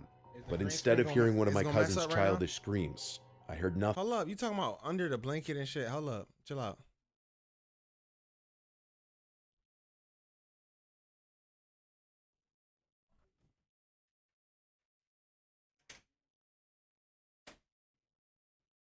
What's that? What's that looking like? What we looking like over there?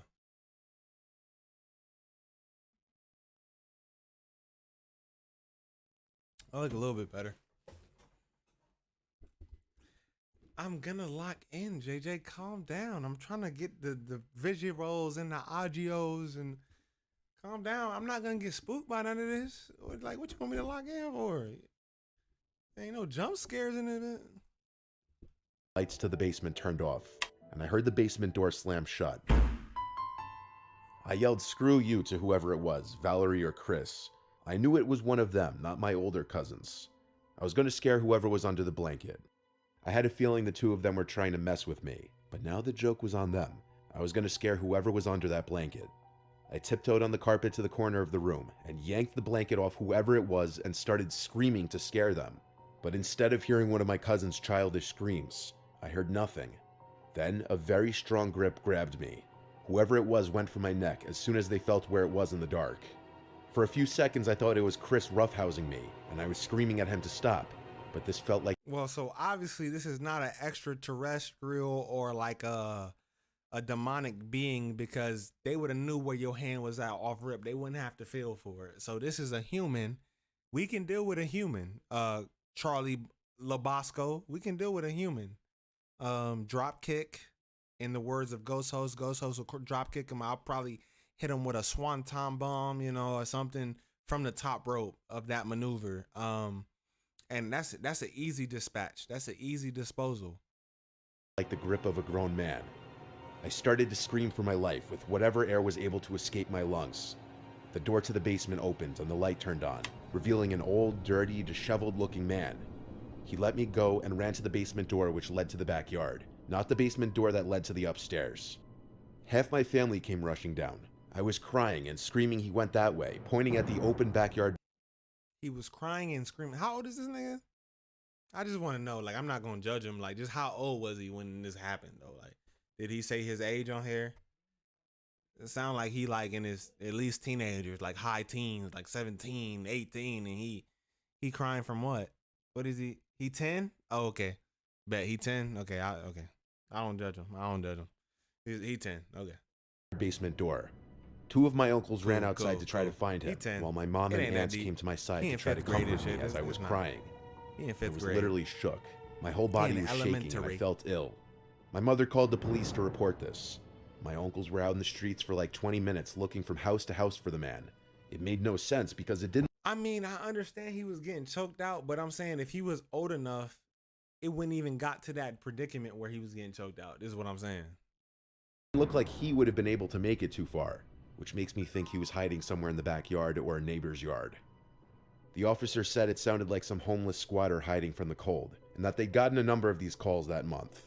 That didn't make things sound any better after that allegedly homeless man had his It hand. was just homeless men going into houses choking little kids out. You got hella calls like that, like, and you ain't figure. Let's put a patrol out. Let's host a stakeout to see, you know, what's happening in this neighborhood. You just got a hella phone calls like, yeah, the homeless people been choking people out like on the street. Like it's serious on this block. It's serious on this street. Like I don't know what's happening. Around my neck. My cousins were trying to pull a prank on me, hence why they turned the light off and shut the door originally. But this was obviously not part of their plan. So my family learned a valuable lesson at my horrifying expense. Always keep every single entrance to your house locked at all times. That's a given. Obviously not a black family, because that's a given. You know? Sometimes you do make mistakes. It was Christmas and don't Eve lock night. everything. I was a but little kid. That's a My given. dad was like briefly you dating try this at woman named least. Like Sydney. My mom died that's when not I was something really you young, need to so learn. for most of my childhood, I didn't know what it was like having a motherly figure in the house. When my dad started seeing Sydney, she would spend the weekends at our house once in a while, and my siblings and I liked that. Sydney always seemed like a decent woman, but I was a little kid, and I was perhaps biased because I just liked having a woman in the house. What's a little kid, and why did you like having a woman in the house? Like, you know, you obviously not a freak boy just yet, so why would you like having a woman in the house, like, as a little kid?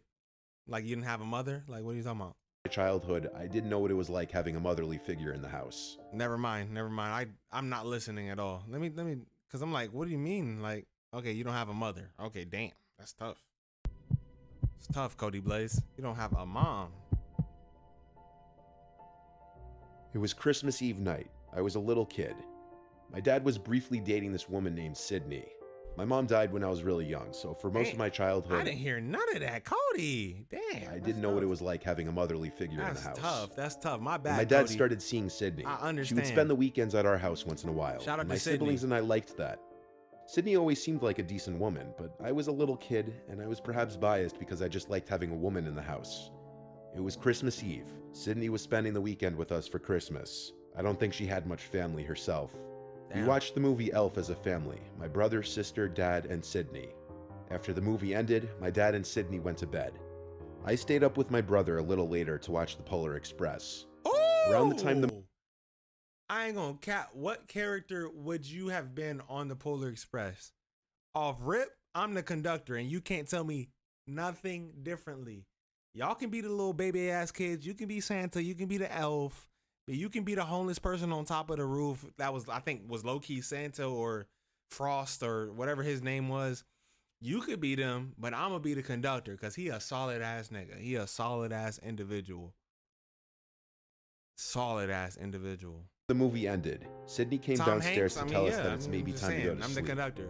I was Of young, the but I was old enough to be suspicious Polar about Santa Claus by now, Express. and I had a feeling it was always my dad putting the gifts under the tree. I went to my room to play video games for a few hours. I snuck out of my room around 12 o'clock to see if the presents were under the tree yet. My bedroom was the only bedroom on the den level, so every other bedroom was upstairs. The living room and tree were on the first level, a half flight of stairs above my bedroom. I snuck out of my room and tiptoed up the stairs. I peered into the living room, which was lit up by the Christmas tree. There were presents under there, and there was Sydney under the tree. At first I thought she was placing the gifts there, and I thought I was right all along, that Santa wasn't real. But I quickly realized she wasn't placing the gifts there. She was shaking them, like trying to figure out what's inside of the boxes. She picked up one gift, which was in a gift bag, started digging through it, and pulled out something that looked like it was for my sister, like makeup. She analyzed it and put it back in the bag. I didn't know what she was doing, but I kept watching. I saw her walk to the kitchen and go to the ledge where my dad keeps his wallet. What I saw next, I couldn't believe. She went through my dad's wallet and took out a few bills and put it in the pocket of her pajama pants. I kept watching as she went into the cabinet above the ledge, the medicine cabinet. She took out what looked to be one of my dad's prescription medication bottles, and she started analyzing it. She opened it, sniffed it, and then looked to her left, right at me. It was as if she was about to do something very bad and was checking that the coast was clear first. And it wasn't. She saw me right away. That shit was not clear. Her eyes widened and she put the bottle back. You was about to put a perk.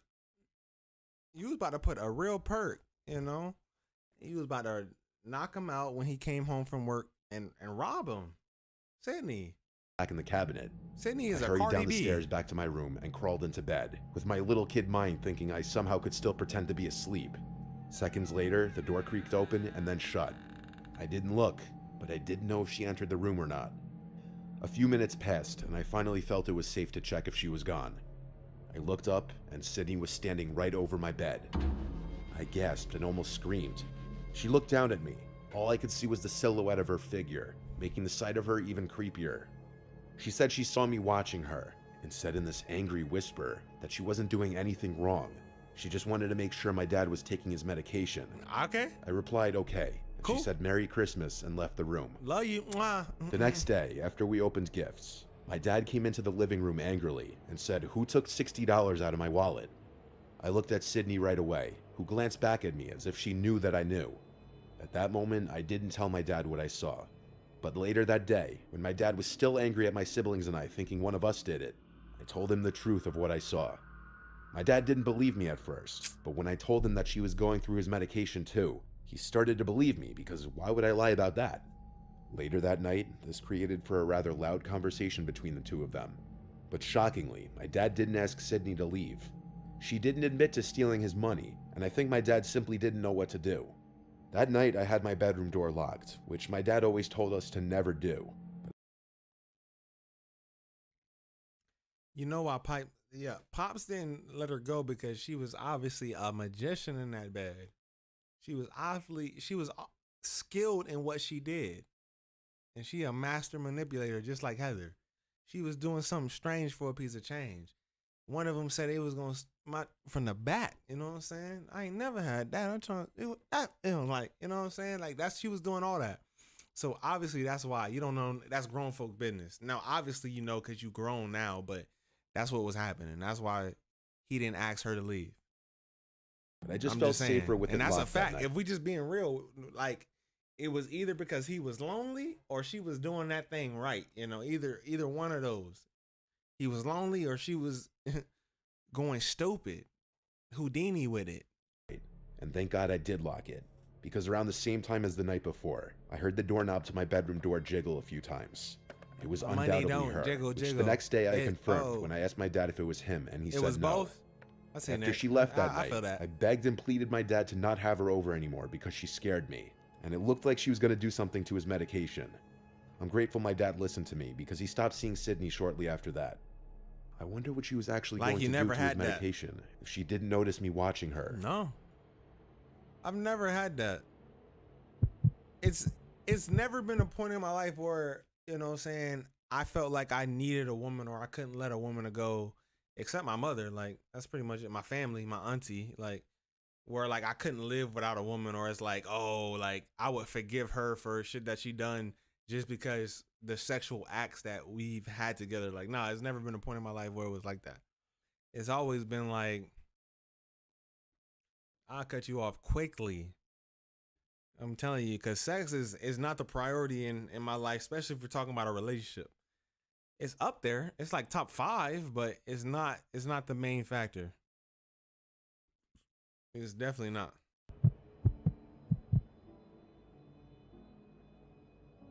Christmas night of 2021. It was a Saturday night.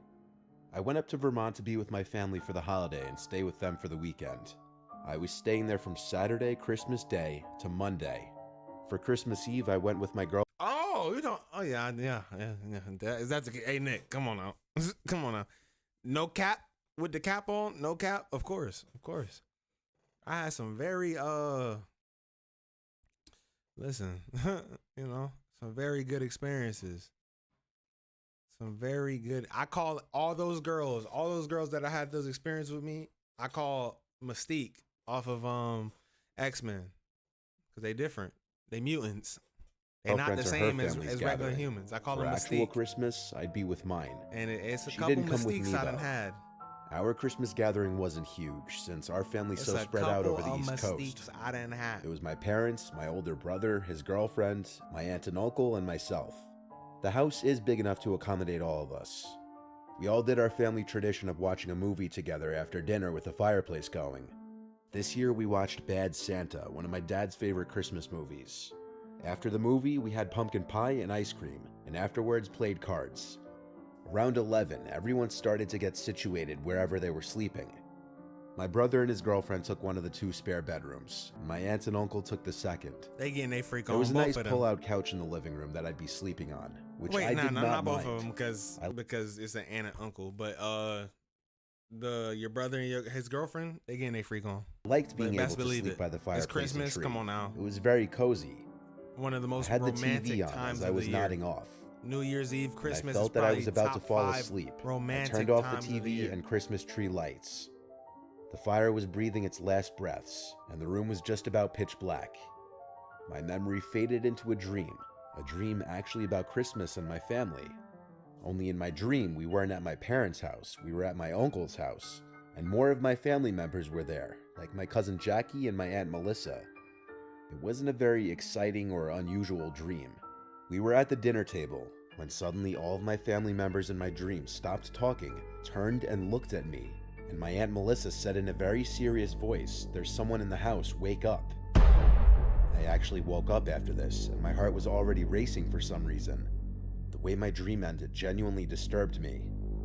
I sat up and looked around the dark room, actually feeling uncomfortable. The super high ceiling of the living room made me feel even more exposed. I heard a creak in the floor where the kitchen and living room meet.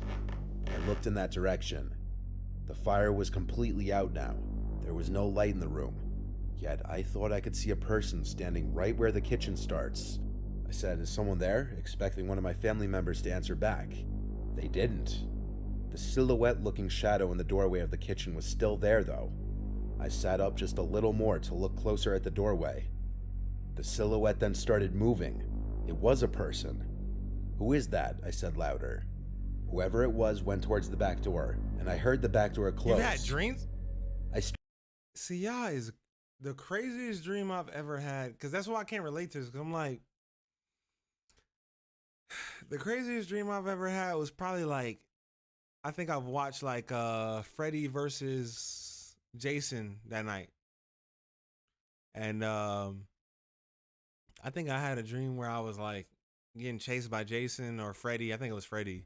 And I just woke up. Like, it wasn't like he was near to killing me or anything. That's like the craziest dream, like the scariest dream I've ever had.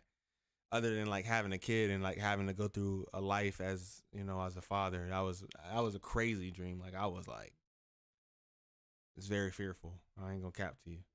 I was going through the whole life. Like, I was going through the ups and downs of this little nigga. Like, he was getting his heart broken by a woman. He was failing in school. Like, he was a trash musician. Like, he was a failed musician. Like, he was trying to be like a R&B singer, right? But he wasn't making, you know, like Perfect Holiday with Morris Chestnut. It was like, bro, it was exactly like that. But I was like the father figure. Like, I was his father, and I'm like, I mean, you gonna go through, you gonna push through it, not even knowing if this nigga gonna make it. And I never got to the end of the dream, but I hope he make it. I'm just like, I don't know. I mean, the nigga could sing. He could sing just because, you know, I can sing. I got a voice on me. So it's like, he can sing, but like, not everybody make it that can sing. So I'm like, it was a tough dream. Started screaming for my family to wake up, and everyone came out of their rooms. Everyone. You had a dream where you survived a mass shooting? Golly. I've never had a dream where somebody tell me to wake up. If somebody tell me to wake, bro, first of all, I gotta change my whole life around, because I feel like that's like some Get Out shit. Because then didn't Get Out have something like that where it's like, wake up? I'm gone. I gotta change my whole life around. I had just seen was none of my family members.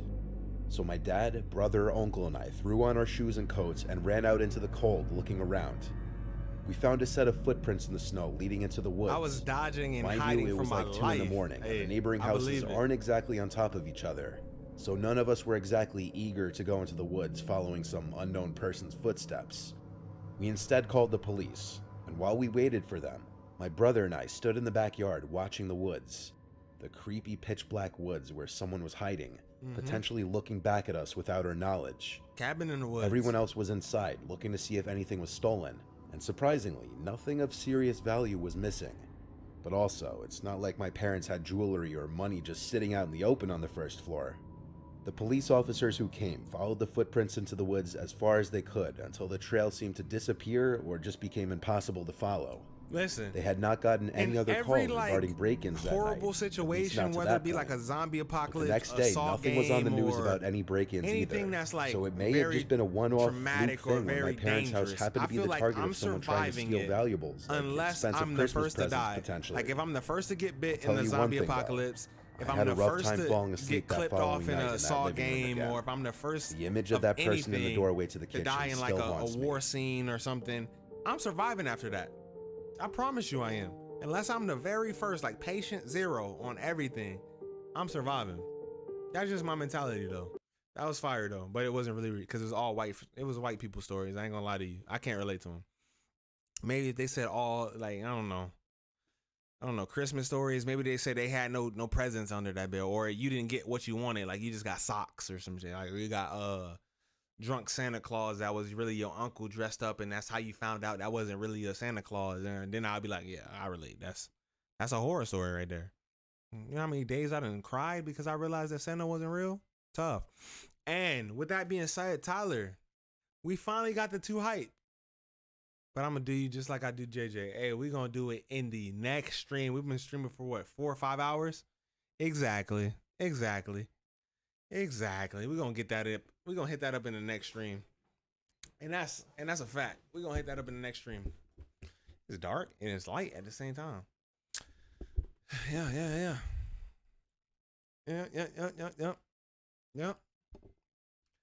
Yep. We have reached the end. Yes, we have, Mitch. We have reached the end. I appreciate all you guys for staying, listening to me ramble and to this bullshit that we've been watching. Just playing.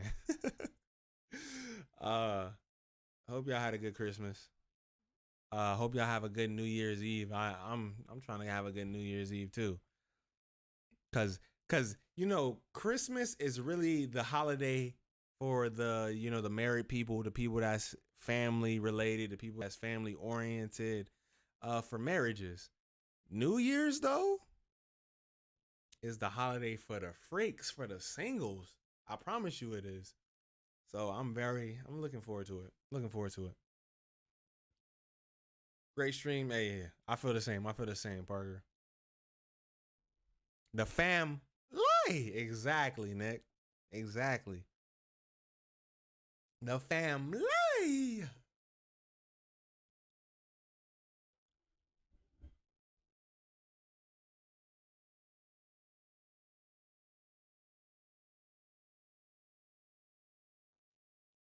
Let me see. What do I want to close the stream out on? Probably some LaRussell, man. Shout out to LaRussell. Probably gonna, let me close it on some LaRussell, man.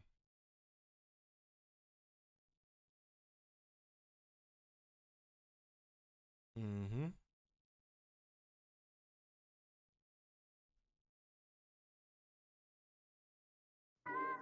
GC Radio, Lancey Bone in the building, 707 FM. We got the GOAT, Russell in the building. Yes, sir. North Valeo's finest. Hey. You feel me? That nigga ain't your favorite rapper, he gonna be your favorite rapper. Right. You feel me? Cause that's what we do.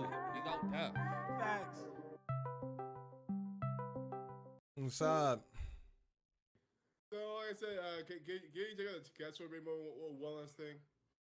We gotta Check. put them in the exact order I put the original characters on. You said check the cast. Yeah, like I said, I like to make fancy cast lists for each character I make. A fancy. Oh, okay, okay. So this is who is the first person supposed to be? Oh, you ever seen Glow Charlie? No, I know who this is. I'm saying like who is it supposed to play? Sun Bear. Okay. I said I put them in the exact order as the original pictures. Oh, okay. I see. And by the way, if you see the next one, that's literally me. Yeah, I know. Yeah. I don't. I dress like that. I don't know who this third person is. Oh, the third person? Yeah. Some of them you definitely not know. Her, all you know is that her name is Sophie. Bro, I don't think I know anybody except I know this little kid girl, and that's the only two people I know. I know the second from last and the first one. I don't know any of the other people. Actually, you've seen Stranger Things, right? Huh? You've seen Stranger Things, right? Yes, a little bit. Yeah, so one of them is from Stranger Things. Noah Snap. Stranger Things, yeah. I just who? Which one? Probably the fourth kid down. The fourth kid down. 1, 2, 3. I don't even remember. The only person I really remember from Stranger Things is Eddie Munson, and I'm gonna just be real with you. I'm talking about Will. That's Will. I do not remember him. I can promise you. I don't. Oh, I can show you a picture of Will. Shit.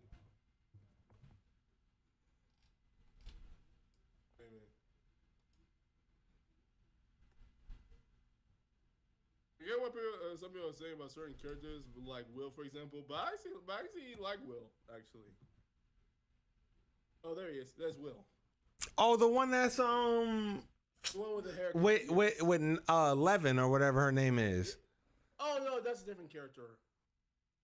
The one that they together? No.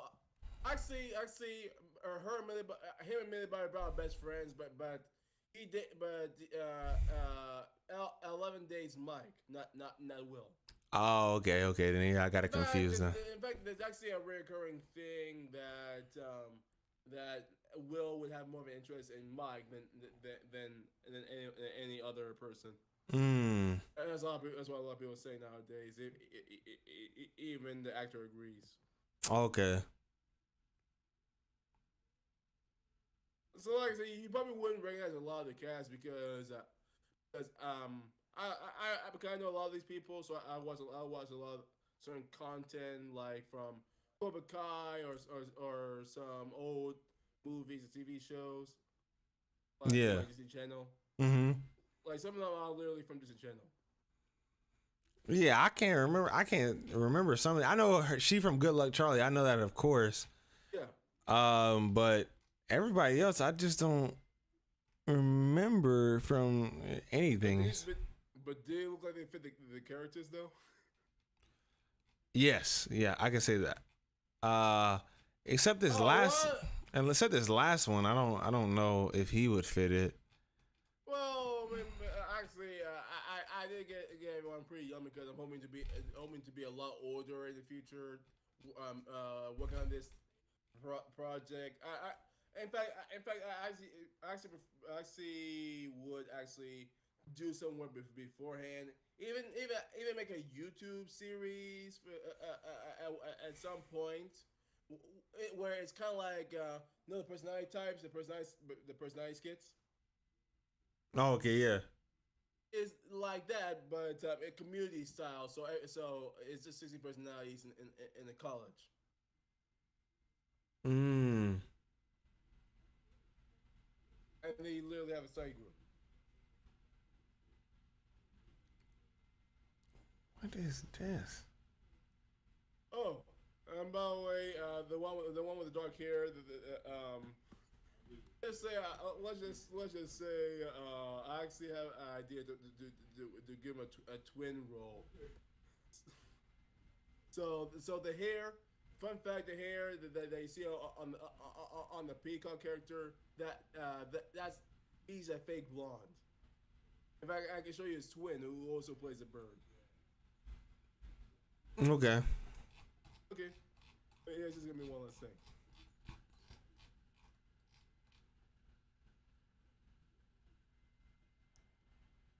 so that's a twin brother. Alright, so you haven't seen Cobra Kai yet? So you haven't seen Cobra Kai? I have not. I can't even lie. I have not seen that. A lot of people told me to watch that, but I've never even found really an interest in Karate Kid. So. Oh yeah, fair enough. I actually just saw the third movie. I actually just saw the third movie very recently this year. Because I already watched every other season of Cobra Kai. But I'm always drawn to the nerdy kids, and the actor I literally just posted here. He's like one of those nerdy types. He's an INTP like Harold, so. Like I said, so you see that he's dark haired. Yeah. Yeah, so like that, but it's two characters. They're twins, and one of them dyes his hair blonde to fit the more flamboyant look. Okay, I see it. Because of flamboyant. Yeah. Oh, I'm glad you found these interesting. Yeah, it's definitely. I'm just saying. Especially for the creative process of. I don't know if you're gonna be able to get all these people. I'm saying you might have to get more local people. Actually, that's why I brainstorm ideas. So it's pretty much the whole how I would handle the whole animation thing. Yeah. It's just a fancy cast list, like what I like to picture happening. Yeah. The thing about it though, you can make this a real life thing, but it just. Yeah. But the thing about the famous people, the beauty about voice acting that it doesn't have to naturally be the same race. It doesn't have to be the same gender. It doesn't have to be the same age or anything. It could just, as long as it sounds like that, I just make a fancy cast list, especially with humans, because it helps me put a body on helps give a character a body in my head. So like I said.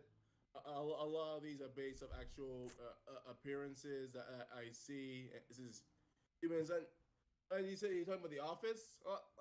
Well, I was watching Total Drama as well, so I was hoping to make an actual animation that focuses on a documentary involving fictional animated characters. Well, it also do other great creative about people turning into animals in a way that's 2D. So yeah. So like I said, it's all me brainstorming. Okay.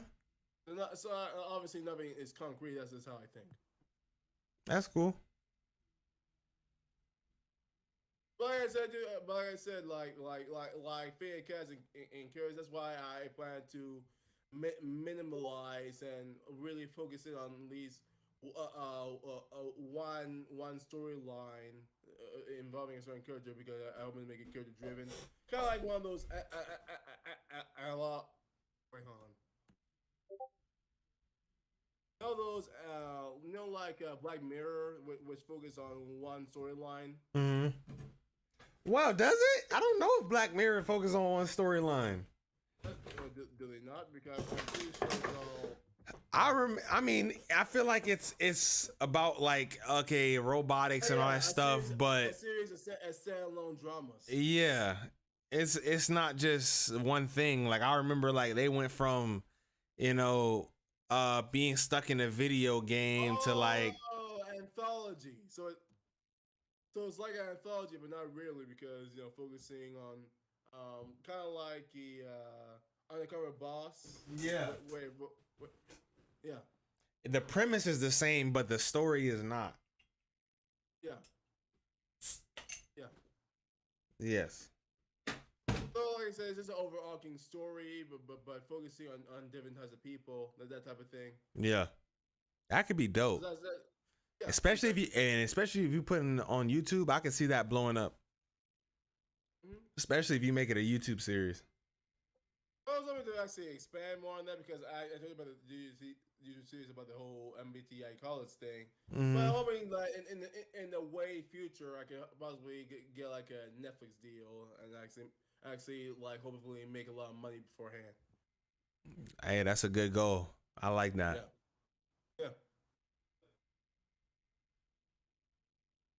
That's all I wanted to say. All right, then. Hey, man. I hope you enjoyed the stream. Did you enjoy the stream? Well, I enjoyed that we can agree on some things about the word.